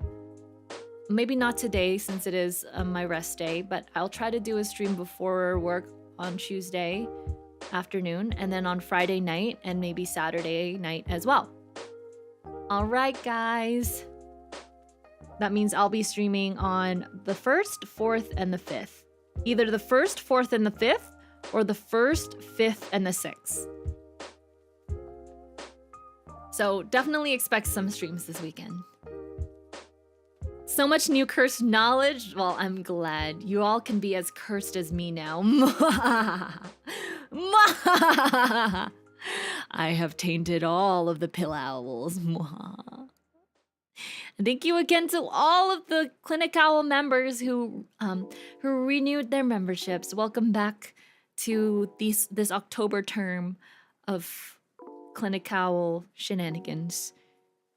All right, guys, enjoy the rest of your morning, afternoon, or evening, wherever you are in this lovely, lovely world. And I'll see you guys very soon. Have a good nighty. Sleep tighty. Don't let the bed bugs bite thee. And Athie is a say-so owl. Yes, say it. Athie is a say-so owl. Good night.